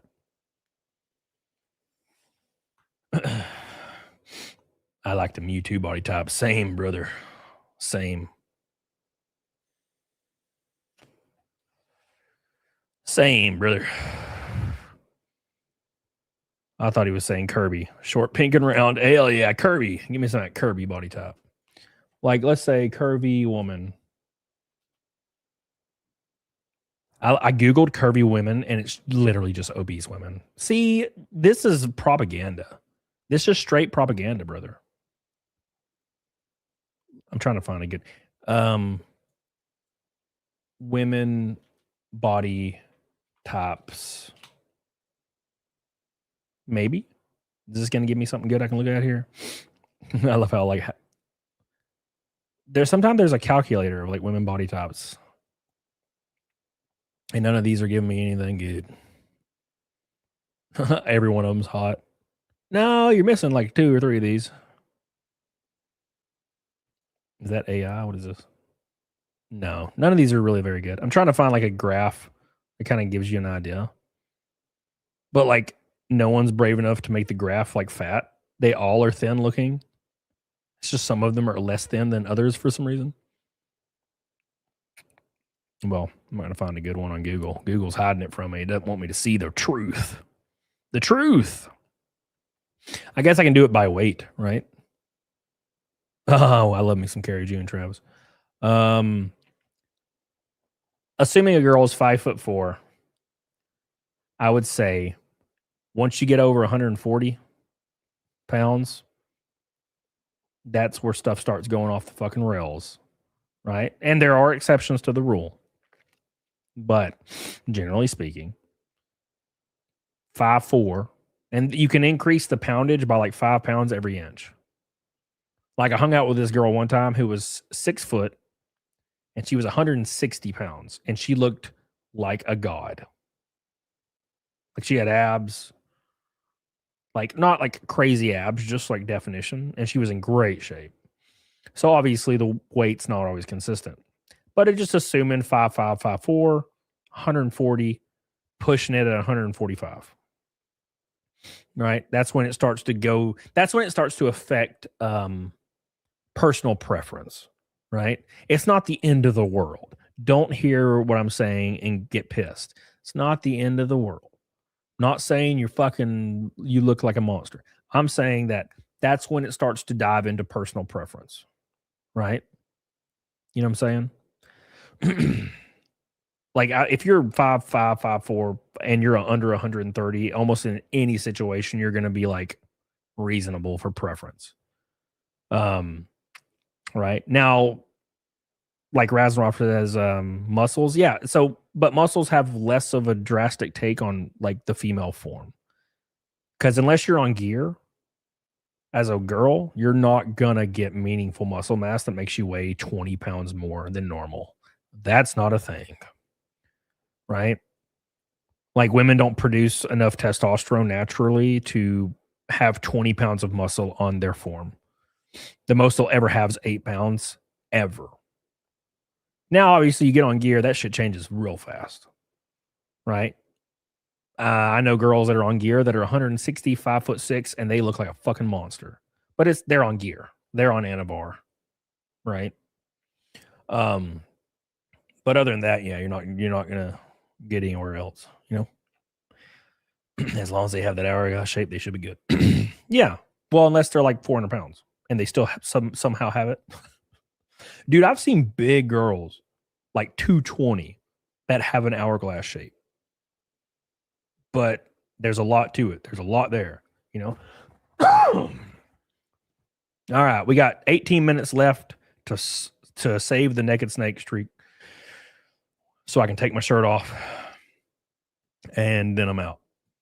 We're going to 4 hours for the loyal naked snake followers. 4 hours to keep it alive for the stream tomorrow. Dating a girl on gear is scary. Well, it depends. I've not met many girls, Culper, that are on anything more than like 10 milligrams of Anavar, which is kind of a lot, right? I've dated girls on 5 milligrams of Anavar, like a couple of girls. That was always fine. You know, that was completely fine. Their libido is through the roof, so you couldn't marry them because they'd be cheating on you in 2 seconds. But they looked fantastic. A little bit of Anavar goes a long way because it hyper feminizes women. Like women have men do as well, but women have a misconception of gear. So do men. A tiny bit of Anavar will hyper feminize a girl. It'll like pinch their waist in, make their ass like taut and fucking huge, and like give them slight shoulder tone. That's it. And you look like a monster. You look great. Fantastic. But of course, when you start diving into 10 or 20 milligrams Anavar, everything else goes out the fucking window. You start like your jawline gets big as a woman. You start having a smoker's voice, and it doesn't take long. Right? Holly, 4 foot anorexic with a buzz cut is my kind of woman. That's funny. Oh, Holly's trying to get us there. 200 away. Hey, we're close. 200 away, boys. I can get a butt. Yeah. Yeah. Well, it depends. It depends on how your genetics are. I've met girls out there that have zero ass. It's like it's like a deformity. Like they don't have no ass. Right? It's weird. And I'm an ass guy, so there's nothing happening with me there. But if you like just have a normal ass, yeah, you get on gear. You start do lunges and do like squats on gear, hack squats as a woman, hip thrust, brother. Wow. Yeah, you'll have like that volleyball girl ass. She scared me as a shorty. I'll be honest. She was amazing. What do you mean she scared you as a shorty? Like you thought she was gonna kick your ass or something? Game more cake. Chati says the natural way. Yeah, the natural way is not that hard. I lost 30 pounds on my cut. It only took 75 days. You just have to do a real one. You got to do a real diet. It can't be one of these fake diets that you read about where you can have cheat meals every other day. No. 0 cheat meals. You get 0. 75 days, 0 cheat meals. You'll lose 20, 30 pounds on a 800 calorie deficit. Yeah. You'll lose the weight. It starts to suck about 4 weeks in when you have no energy. But when you make it past that, you feel normal because your body adjusts and then the weight falls off. PDH, I think PDH went from 136 to 121 on her cut. And she doesn't cut as hard as me. I cut hard. I cut hard, brother. I don't give up. I don't give up. Hell yeah. Bang Kitty says, when are you going to go back to talking shit about GameStop? Is that what you're saying, GameStop? I actually filmed a video today about it. So I have a bunch of videos filmed that I'm going to be putting out over the next couple of days. So it's going to be fun. I'm 5'5", 140 pounds, mostly lean. The girl I was with is 5 inches taller than I get. Well, yeah, that would be a little intimidating. I wouldn't mind. Now, but here's the thing. If I was, I don't know if I could like be in a relationship with a girl that was 6'4", right? And it's only because like it would upset the natural order of like bodies fitting together, laying in bed together, laying on the couch together. You know what I'm saying? I've never tried it, but I prefer a girl that's like 5'2" to 5'8". I can deal with all that. Like I've hung out with girls that were like 6 foot and there's just so much of them and they're like laying on me and they're like, you know? So Bang Kitty says, why not talk shit about decolds? Decolds? I don't know what that is. Decolds. Short girls get medium guys, medium girls get tall guys, and tall girls get cats. Or tall girls date really short dudes. I've seen you know what's actually weird about this? I've seen girls that are like 6'3" dating dudes that are like 5'4". And I guess it's because it's like at that point, they're both in the situation. Granted, a girl that's 6'4" can still hook up with anybody she wants, right? You know what I'm saying? But it's like that's the great thing about being a woman, dude. You know what I'm saying? Is it does not matter what you look like or like your physical form. There are guys out there, and there's a lot of them that will line up to fucking get a taste. Because there's a lot of guys out there that are down. A lot of people don't get this. And I think especially women don't understand this. 80% of men in the Western world, 80%, that's a lot, are not sexually active. Meaning they don't have sex regularly. Right? No, this doesn't mean you had sex a year ago or 4 months ago. It means you have sex every other day or once a week or twice. You know what I'm saying? That's sexually active. 80% of men in America are not sexually active. 80% of women are, right? So there's a fucking millions of dudes that are lining up. They don't give a fuck. Now I saw a post on Twitter today. And it was a big girl, and she was like, "Are there still men out there that like natural girls?" And what she meant was obese women. And there was like 200 replies, brother. There was 200 replies of men begging for her, begging. And she's like an OnlyFans like rage baiter on Twitter. That's obese, and they were begging, please, you know. So there's a lot of guys out there like that. It's fucking sucks because that's just how it is. But that's life, man. That's life. Make sure you guys like the stream. We're almost at 250. We got 10 minutes left for the snake goal. 10 minutes, 200 away until we finally put her to rest. 10 whole minutes. Thank you guys. A lot of those men are gay. Maybe. It depends on the survey that's being done, right? It probably asked that. It probably asked your sexual orientation to use both statistics, right? Frank says, I have hands, I'm not begging. Well, I don't beg, right? I never did that. When I was fat, obviously I was like a simp, but this was when I was a young teenager. I had no game anyway. But when I was on Tinder, I put a picture up with my abs, and my bio was super stupid. My bio was really stupid because I didn't give a fuck. And I would just match with girls, and they would just come over and hang out. And I just didn't really care. So I feel like if you don't really care, like legitimately, it makes everything way easier. I think girls can sniff that out, you know? So they have to try harder, and then they go too far to where they can't come back from it. You know, they start getting all riled up, and then now they're like, well, I'm ready to fucking go. Let's do this, you know, and then you're doing it. You know what I'm saying? Now, I doubt it, Billy. I know you a simp, Billy. What's up? What's up, Billy? You a simp.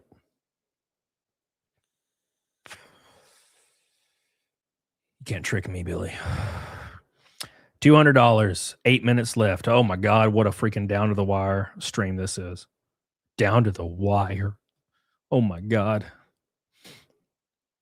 6 snakes from 600. I wanted to at least get to 666, guys. Oh. Yeah, Razzaroff. Yeah, 100%. 100%. But you have to legitimately be that way. Like, you ever watch back in the day on cable, they had like these, what is it? They had these TV shows where men would like teach men that had no confidence how to pick up girls. And they would always tell them, like, hey, you know, you have to have confidence. You have to be brave, be confident. And I'm like, confidence is not something you fake. Confidence is something you just fucking have. It's subconscious. You don't just push it out there and fake it. Now, there are situations where people are probably really good at it and might be able to get by with it. But most of the time, women can sniff out when you're being fucking fake as fuck. Right? And I don't even call it confidence, man. I just show up. I just like hang out with the girls, and I would always end up like, we used to have house parties. So after my divorce, we had house parties, right? And obviously, like, there'd be like 10 girls and like 10 guys or whatever. We'd be drinking and hanging out. And that's how I met PDH. And I would just talk to girls because they would talk to me, and I'd be like, oh, and I would just fucking talk to them about whatever. I don't give a fuck. And I'd always end up hooking up with one of the girls. I don't know. I didn't do anything. I'm just hanging out. I don't know. I can't explain it. There is no cheat code. Just chilling, just being goofy. Same guy, right? I never changed my personality around girls to try to make things better. Just fucking, I'm literally the same way I am to my guy friends, I am to anybody on the planet, all across the board. And I feel like that works, right? It just works. Because I think girls won't, I think girls are used to dudes like shaking and quivering and trying to pick their words correctly to have a taste of vagina, right? And I think girls can sniff that out really quick, and they just want somebody that's going to treat them like they would treat anybody. Usually. There are exceptions to the rule. Bane Kitty, I've been playing Resident Evil 9 on my alt channel like every other day. Just a crumb, please. Yeah, I'm just gonna start speed running Resident Evil 9 on insanity difficulty. It's really rough though. You know? So we got 5 minutes left. Bane Kitty, what the hell are you talking about right now? What the hell? I am old enough. Bro, like I have friends that have 16-year-old children, 17-year-old children right now. It's crazy to me. It's crazy. Like, damn, that's crazy, man. How the hell did you do that? It got weird, Chatty. I didn't do shit. Okay. I knew nothing. Culper says, after my divorce was crazy, I got married in Vegas, then divorced 3 months later. That makes sense. I think if you find yourself in Vegas, get married, you got to know that shit's going to stop. You know, I have 16-year-old grandchildren. Damn, Frank. God damn, Frank. Frank, I do love the kitty, though. I love Frank's picture. God, it's my favorite kind of cat. They're just so aloof. I'm about to have my first child. And I'm 31. Shit. Typical Alabama. Yeah, I mean, they had kids when they were 20. That's the difference, you know? You'll be 60 in June. Hell yeah, brother. Hell yeah, brother. Oh, the ever-ticking clock of the childless woman. Rest in peace. Rest in peace. 200 to Naked Snake. 4 minutes left. Oh, my God. Down to the wire. Oh, my God. I did give you guys another hour, so at least there's that. You can thank me later for blessing you with my dumbass presence. I had my first at 20 and last at 29. Whew. Well, first at 20, that makes sense. And 29 is not old either for that at all. Rakin says, I have 0 children, thank God. I'll be your child tonight, Rakin. She's the champion here, Culper. Hell yeah, brother. Hell yeah. 4 kids. That's far too many. It's far too many. Far too many.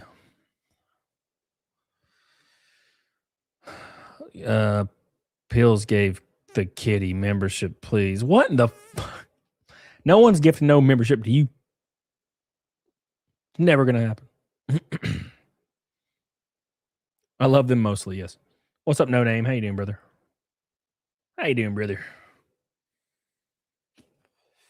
Listen here, Bane Kitty. Actually, Bane Kitty, do I remember my lore correctly? I could be completely wrong. But I seem to remember years ago Bane Kitty lore. And it could be a completely different person, but I feel like I remember that you are black. I'm not saying this is bad or anything. I'm just saying I feel like I remember that. Like you being like, I'm black. And I was like, oh, Bane Kitty. Black. Cool. Your PFP's white. I thought you were black. Could be wrong. I could be wrong. But I feel like I'm remembering that and being like, oh. I've never met an ooh-woo Bane Kitty black girl. Hell no. Oh, well, I got my lore wrong. I wonder who the hell that was. That was like years ago. Why are you saying hell no like it's a bad? Hell no. Like, Jesus. Damn. I apologize. God damn. What's up? Oh, we got 1 minute left. Oh, no. Oh, no. Rest in peace, Naked Snake. We lay you to rest. Hold on. I got to make something on Photoshop. Hold on. I'm going to make something on Photoshop to put the Naked Snake to rest. Brave Tombstone. Here we go. I'm going to make something for you guys for fun. We're going to make it fun. I want it to be thundery, though. I got an idea. Hold on. Yeah, perfect. Save image. Why is it always got to be a web MP thing? God, I hate that shit. Okay, then. Okay, I'll just die then. It's fine. Hold on. There we go. Zoom out. Crop. We're gonna have a funeral for Naked Snake right now. I'm gonna pull up a song. Tombstone. All right. How do I not have something named Tombstone already? You're out of it, Bang Kitty. Did you you took an edible, didn't you? How could you? How could you? All right. Grok. We're gonna do it with Grok because Grok works pretty well. Change to make it spooky and stormy. I don't know, Grok. You can do it. Let's do it, Grok. Oh, the Snake Eater made in minor key. Yeah, that's what we'll do. A Snake Eater in minor key. You guys ready? Come on, Grok. Let's do this. Jesus. I've watched this dude's trip for years. Yeah, it's perfect. Oh my God. Okay. Grok does a good job nowadays. Rake in with an orange boy. Thank you, man. I appreciate you, brother. He says, ripped snake. Oh, rip my poor snaky. I lived in my old house. Oh, wow. I lived in my old house.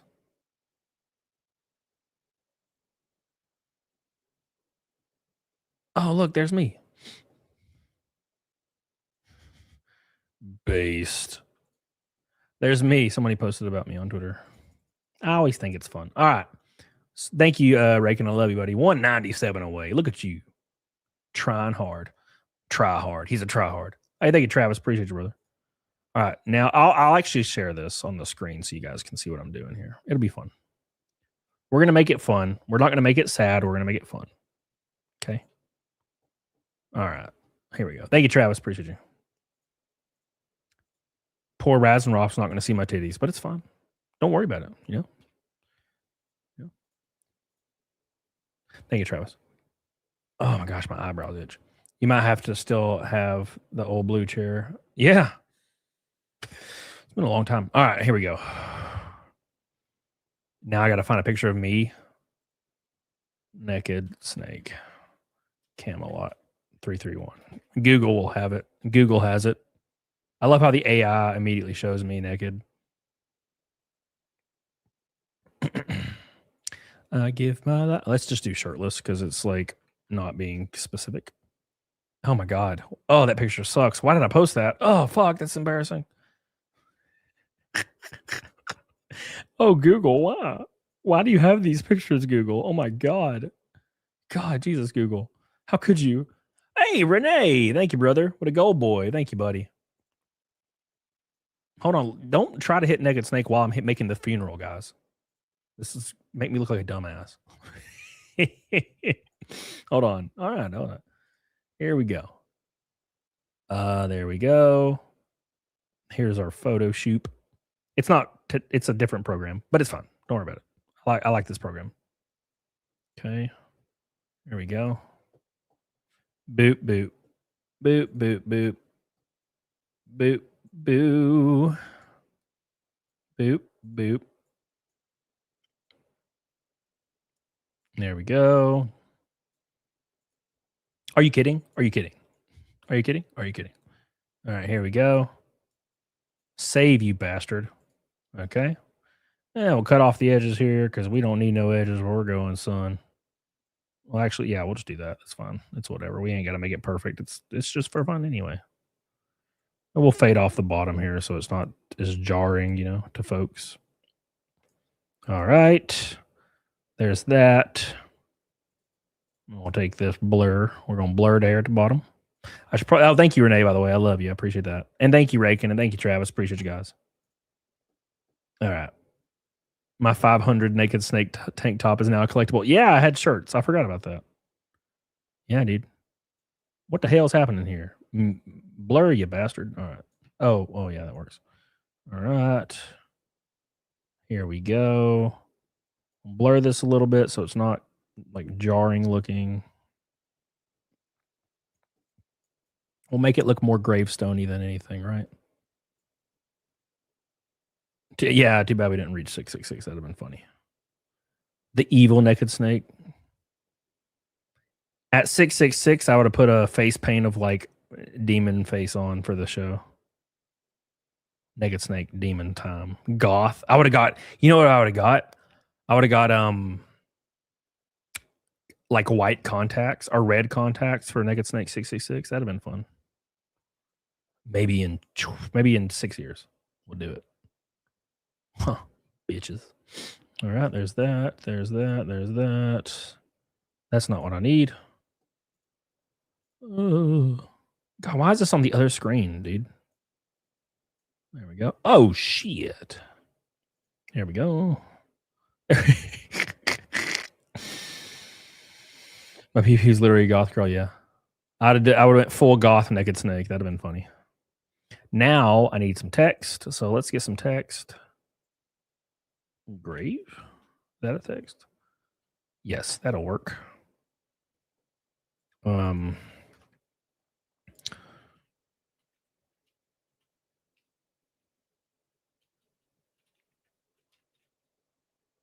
There we go.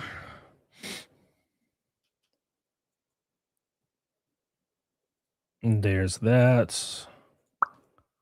All right. Now, let's add some text to this bastard for fun. Why do I have everything maximized, man? Okay. 115 viewers do a $1. Shit. Thank you. Thank you, Renee. Okay. Let's take this out. Thank you, Renee. Love you. Appreciate you, Renee.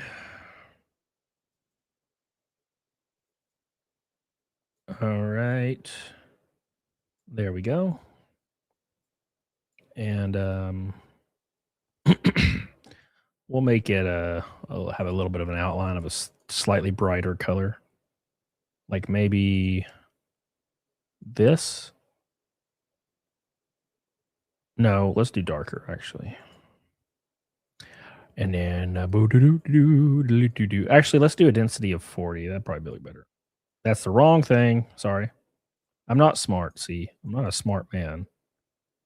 There we go. And then let's take this. Let's change the saturation down. Thank you, Chai T. I'm doing my part. I'm doing my part. I'm doing my part. I'm doing my part. Thank you. All right. Damn it. I keep pulling up the wrong thing. Saturation. Yeah, that looks good. That looks so good. All right. Now we're going to texture it a little bit, right? Because that's what you do. Texture a little. Where's the no texture? Paper, canvas, canvas, paper. What? No. Turn the density down a little bit. Drop it down a little. Nice. Let's do that on this too. Yeah, perfect. Oh my God, brother. Look at that. There you go. What do you guys think? Think that looks cool? I'm doing my part. Chai T's doing her part. Billy Hatcher's doing his part. Thank you, Billy. Don Johnson. What's up, buddy? How you doing, man? Hope you're doing well.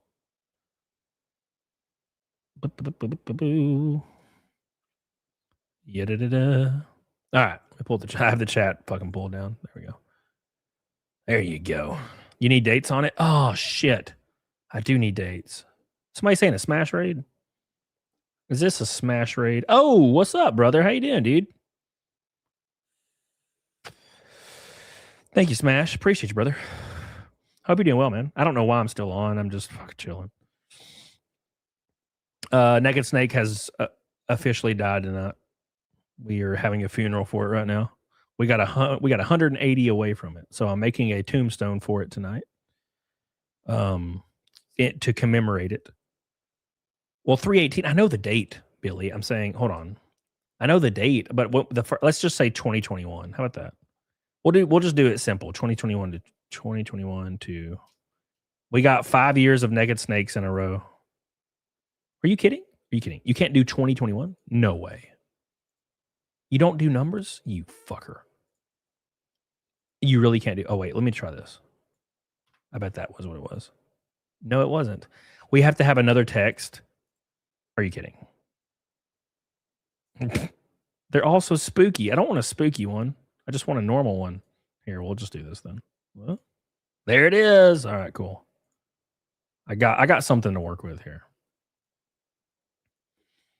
Thank you, Culper. I appreciate you, brother. And thank you, JT, Smash JT, for the raid. Let's pull this in. We'll put the dates on it, and then we'll post it on Twitter and have a good time with it. If Naked Snake's dying after 5 years, we must have fun with it. Open, you bastard. That'll do. All right. Thank you, Culper. Boop. Where the hell is it? Where the hell is it? I can't see it. Oh, it's up here. Why are you up here? It's Jover. It's Joe over. There we go. Oh, we need a hyphen, though. I need a hyphen. Hold on. Let me get a hyphen in there. Hyphen. Little tiny hyphen right there. Wait. Hold on. Hyphen. Stop, you bastard. Boop. Boop. Boop. All right. There's your hyphen. Now let's take these bad boys. There, we're going to fatten it up. Boop, boop, boop. Do the same thing as before. Go over here with the airbrush. Wee. All right. Boop, boop. And we got to make it the same color. So saturation down. That ain't working. What the hell?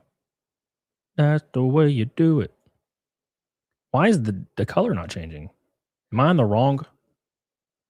Oh, I'm on the wrong one. That makes a lot of sense. Here we go. There we go. Nice. And now we need the textured airbrush, which is right here. Boop, boop, boop, boop. Yeah. Oh, that's way too much. There we go. Beautiful. Don't save it yet. There you go. That looks pretty freaking good, right? That looks pretty good, right? What do you think? Let me pull the chat up. Hold on. I have like the chat down. I can't see what I'm doing. I have like so many windows up right now. What do you think? You think that looks good? Looks pretty fucking good. I think it's pretty good. Oh my gosh, is that the Kitty Crusader himself? Krista McGough with 1,000 Norwegian krones? Oh my god,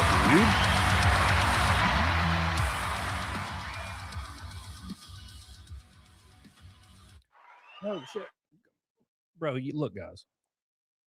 Guys, look. I have made this masterpiece of a creation. Why are you trying to bring him back to life? Like, I'm happy with this. I thought it was good. I thought it looks great. What do you guys think? Thank you, Chris McGough. I love you, buddy. I hope you're doing well. I don't see you in the chat. Let me pop up here. Sorry, I got like all my windows are taken up. Thank you, Chris McGough. 1,000 Norwegian krones. Yes, B man. Yes. Yes. Thank you. I appreciate you, man. I love that, dude. Chris McGough, welcome back, brother. I hope you're doing well. I'm looking forward to having your name on my car for Talladega. And I'm also looking forward to racing in Talladega. If you guys don't know, I know you guys are a lot of Raiders. I race in NASCAR. It's a lot of fun. That's why my YouTube career took a back seat for 3 years, because I started racing NASCAR way too much. And I'm kind of getting out of it. It's just the most stressful thing in the world. A lot of people don't realize it, but it is so stressful that it like almost kills me. So like the sponsorship's lacking this year just because economics. And I'm like, you know what? It doesn't hurt my feelings to just take a step back and focus on YouTube and go back to what I enjoy. Racing is beautiful. It's the greatest thing I've ever done, but it's just, I don't have $1 million to, I've spent over $1 million in the last 2 years and I just can't do it anymore. And it wasn't my money. I mean, a lot of it was like probably 5 to 10% of it was my personal money, but the rest was all sponsor money. But I just can't do it anymore. So, but I am racing at Talladega because it's my home track. So 200 miles an hour. Let's go. Thank you, Chris McGough. I really appreciate you, brother. You are the man. Thank you, thank you, thank you. Shout out to my brother, Chris McGough, the Kitty King himself. I love you and I appreciate you. I love you. Now I'm thinking about you every day and night. Every day and night. Every day and night. Thank you, man. Also, thanks to Don Johnson for the Orange Boy. Thank you, brother. I appreciate you. I really appreciate that, Don. We love you. We appreciate you. Don's the man. Let's give a shout out for Don. Oh, shit. Sorry, that's the wrong one. There you go, Don. I appreciate that, brother. Thank you, buddy. I love you, man. Don Johnson. Oh, my gosh, Smash. What are you doing, brother? What are you doing, Smash? You've been on too early lately. This is the first time I've seen you. It's pretty late right now. It's like 2 a.m. Now, my game streams go until 5 a.m., though. So, because we hit Naked Snake on my game streams, too. And I'm like, well, I guess I'll just go all night forever. Thank you so much, Don. I love you. Thank you, Mr. Culpercast. And big shout out to Smash JT. Oh, my God. What a man with a plan. Thank you so much, dude. Even though I made this beautiful fucking tombstone. Thank you. I appreciate it. I'm still posting this to Twitter, by the way. I'm too proud of it. I think it looks great. Thank you, Smash. I love you. I appreciate you. We don't use AI here. Kind of. Thank you. I do need some natural shadows, though. So we're going to do that here in a second. We're going to do some natural shadows. Like so. We're going to do it on the whole shebang. Let's just merge everything real quick. I'm going to do some shadows like this. Huh. I should probably get on the layer, huh? Oh, I'm goofing. I'm goofing hard. There we go. There you go. Some natural shadows. There you go. Perfect. Oh, I did bad. Sorry. I should not put it. I should only put it on the gravestone. God, I'm stupid. I'm not a smart man. Thank you, Smash. Thank you, Chris McGough. I appreciate you guys. Even though I'm proud of my creation here. There you go. Shadows. Thank you, Smash. I love you, buddy. Thank you, Chris McGough. I appreciate you, boy. Thank you. I love you. Don Johnson even threw in a damn 5. I appreciate that, my man. Thank you, thank you, thank you, Don.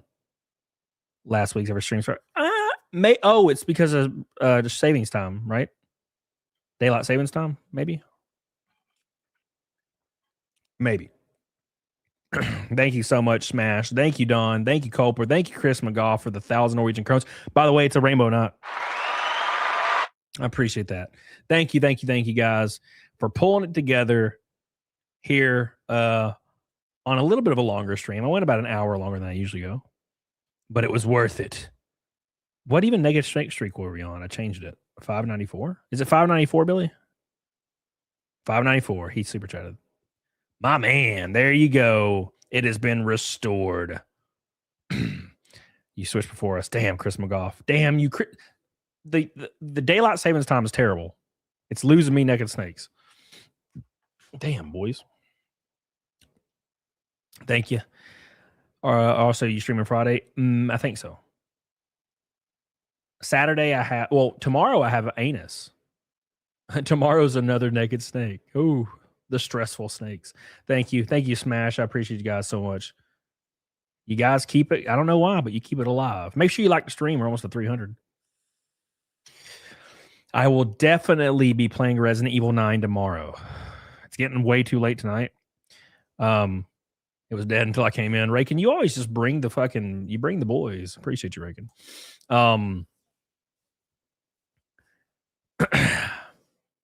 Let's hope my state refund hits so I can send. I appreciate it, Don. You ain't got to do that. No one has to keep the streak alive, by the way. Disclaimer, it can die at any point. I appreciate you guys hanging on with me, but I appreciate you. Thank you, thank you, thank you. All right. Yeah, I'll post this to Twitter anyway for fun because I'm proud of it. I thought it was cool. Snake Tombstone. Now the date is. I'll have to change the date on it now. If it lasts another 9 months, I guess. Thank you. I appreciate you. I appreciate you guys. All right, we got to do Naked Snake, guys. Look at us. Let me make sure people are still streaming before I start rating people.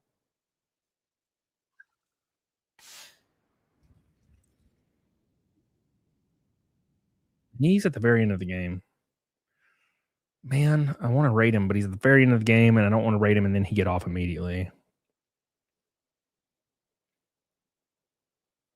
Why is Afro Man trial? Why is it so late?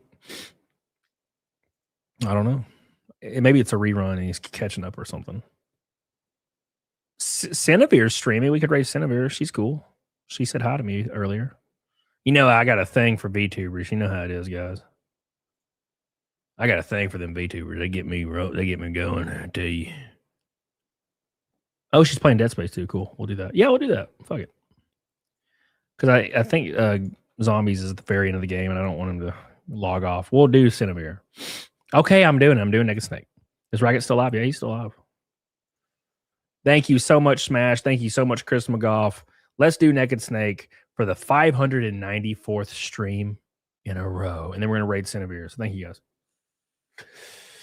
Are you guys ready for the thing that people pay for? Prepare to be underwhelmed. 594 in a row. Let's go. Here we go, boys. It's that time again. Are you ready? Are you guys all ready? I got my first ever VTuber model today. Hell yeah, brother. Let me know and I'll raid your ass. Here we go. It's time for Naked Snake, guys.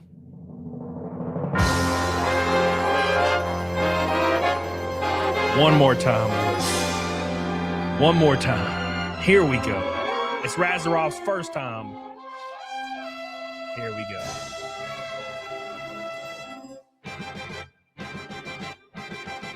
This is so quiet. Here we go. Gloam. One more time.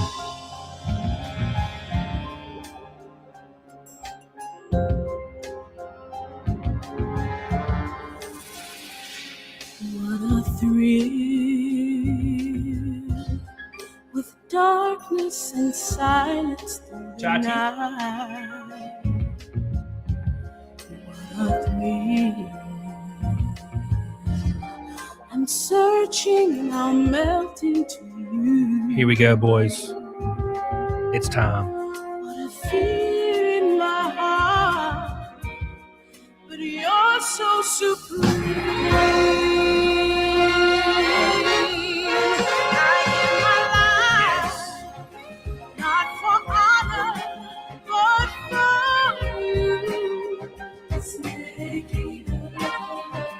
In my time, there be nobody else. Crime, it's the way I fly to you. I'm still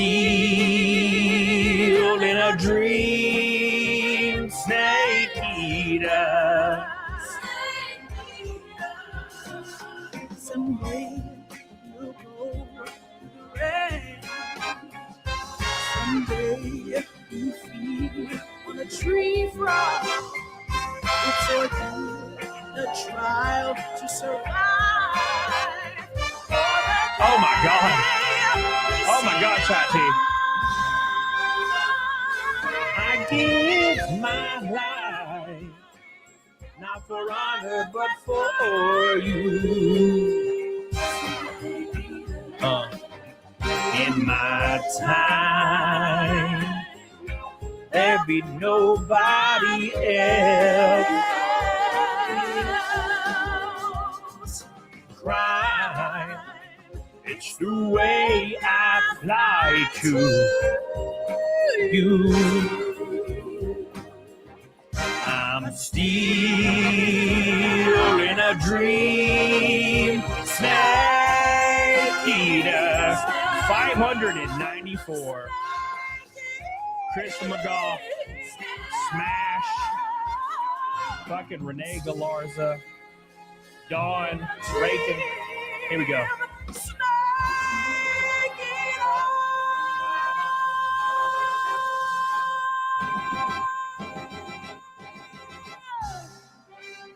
Oh, yeah.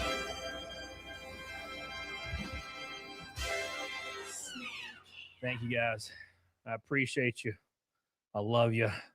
We made it happen one more time. Somehow, I'm still alive. If you get the reference, I love you. If you don't, you bitch. Appreciate you guys so much. Robbed again. Ones. My nipple. What is up with you and nipples? I got tiny little baby nipples. All right. All right, boys. I love you. I appreciate you. Thank you guys so much for continuing to support my dumb ass. I really, really appreciate it. And we'll be back tomorrow with Anus. Don't miss it. I'll see you guys. There you go. Yeah, there you go. I'll see you guys tomorrow with Anus. Another naked snake on the dock. 590. What? 5? Naked snake 595 is next. Don't miss it. Thank you, Smash. Thank you, Chris McGough. Thank you, Don. Thank you, Rakin. Thank you, Renee Galarza. Renee, big shout out to Renee Galarza for fucking trucking it along the whole stream, just trying. I appreciate that. Love you. I'll see you guys tomorrow. Get the hell on it, doggone it. Don't forget, I have videos coming out, like actual videos, not shorts. I'll have like 5. Not in a row, but probably like every other day. Try to time them when I'm not streaming. So your algorithm doesn't beat my ass.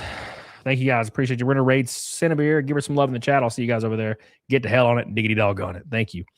Thank you. I hope you enjoyed it. Where'd she go? Where's the Razaroff? Where'd she at?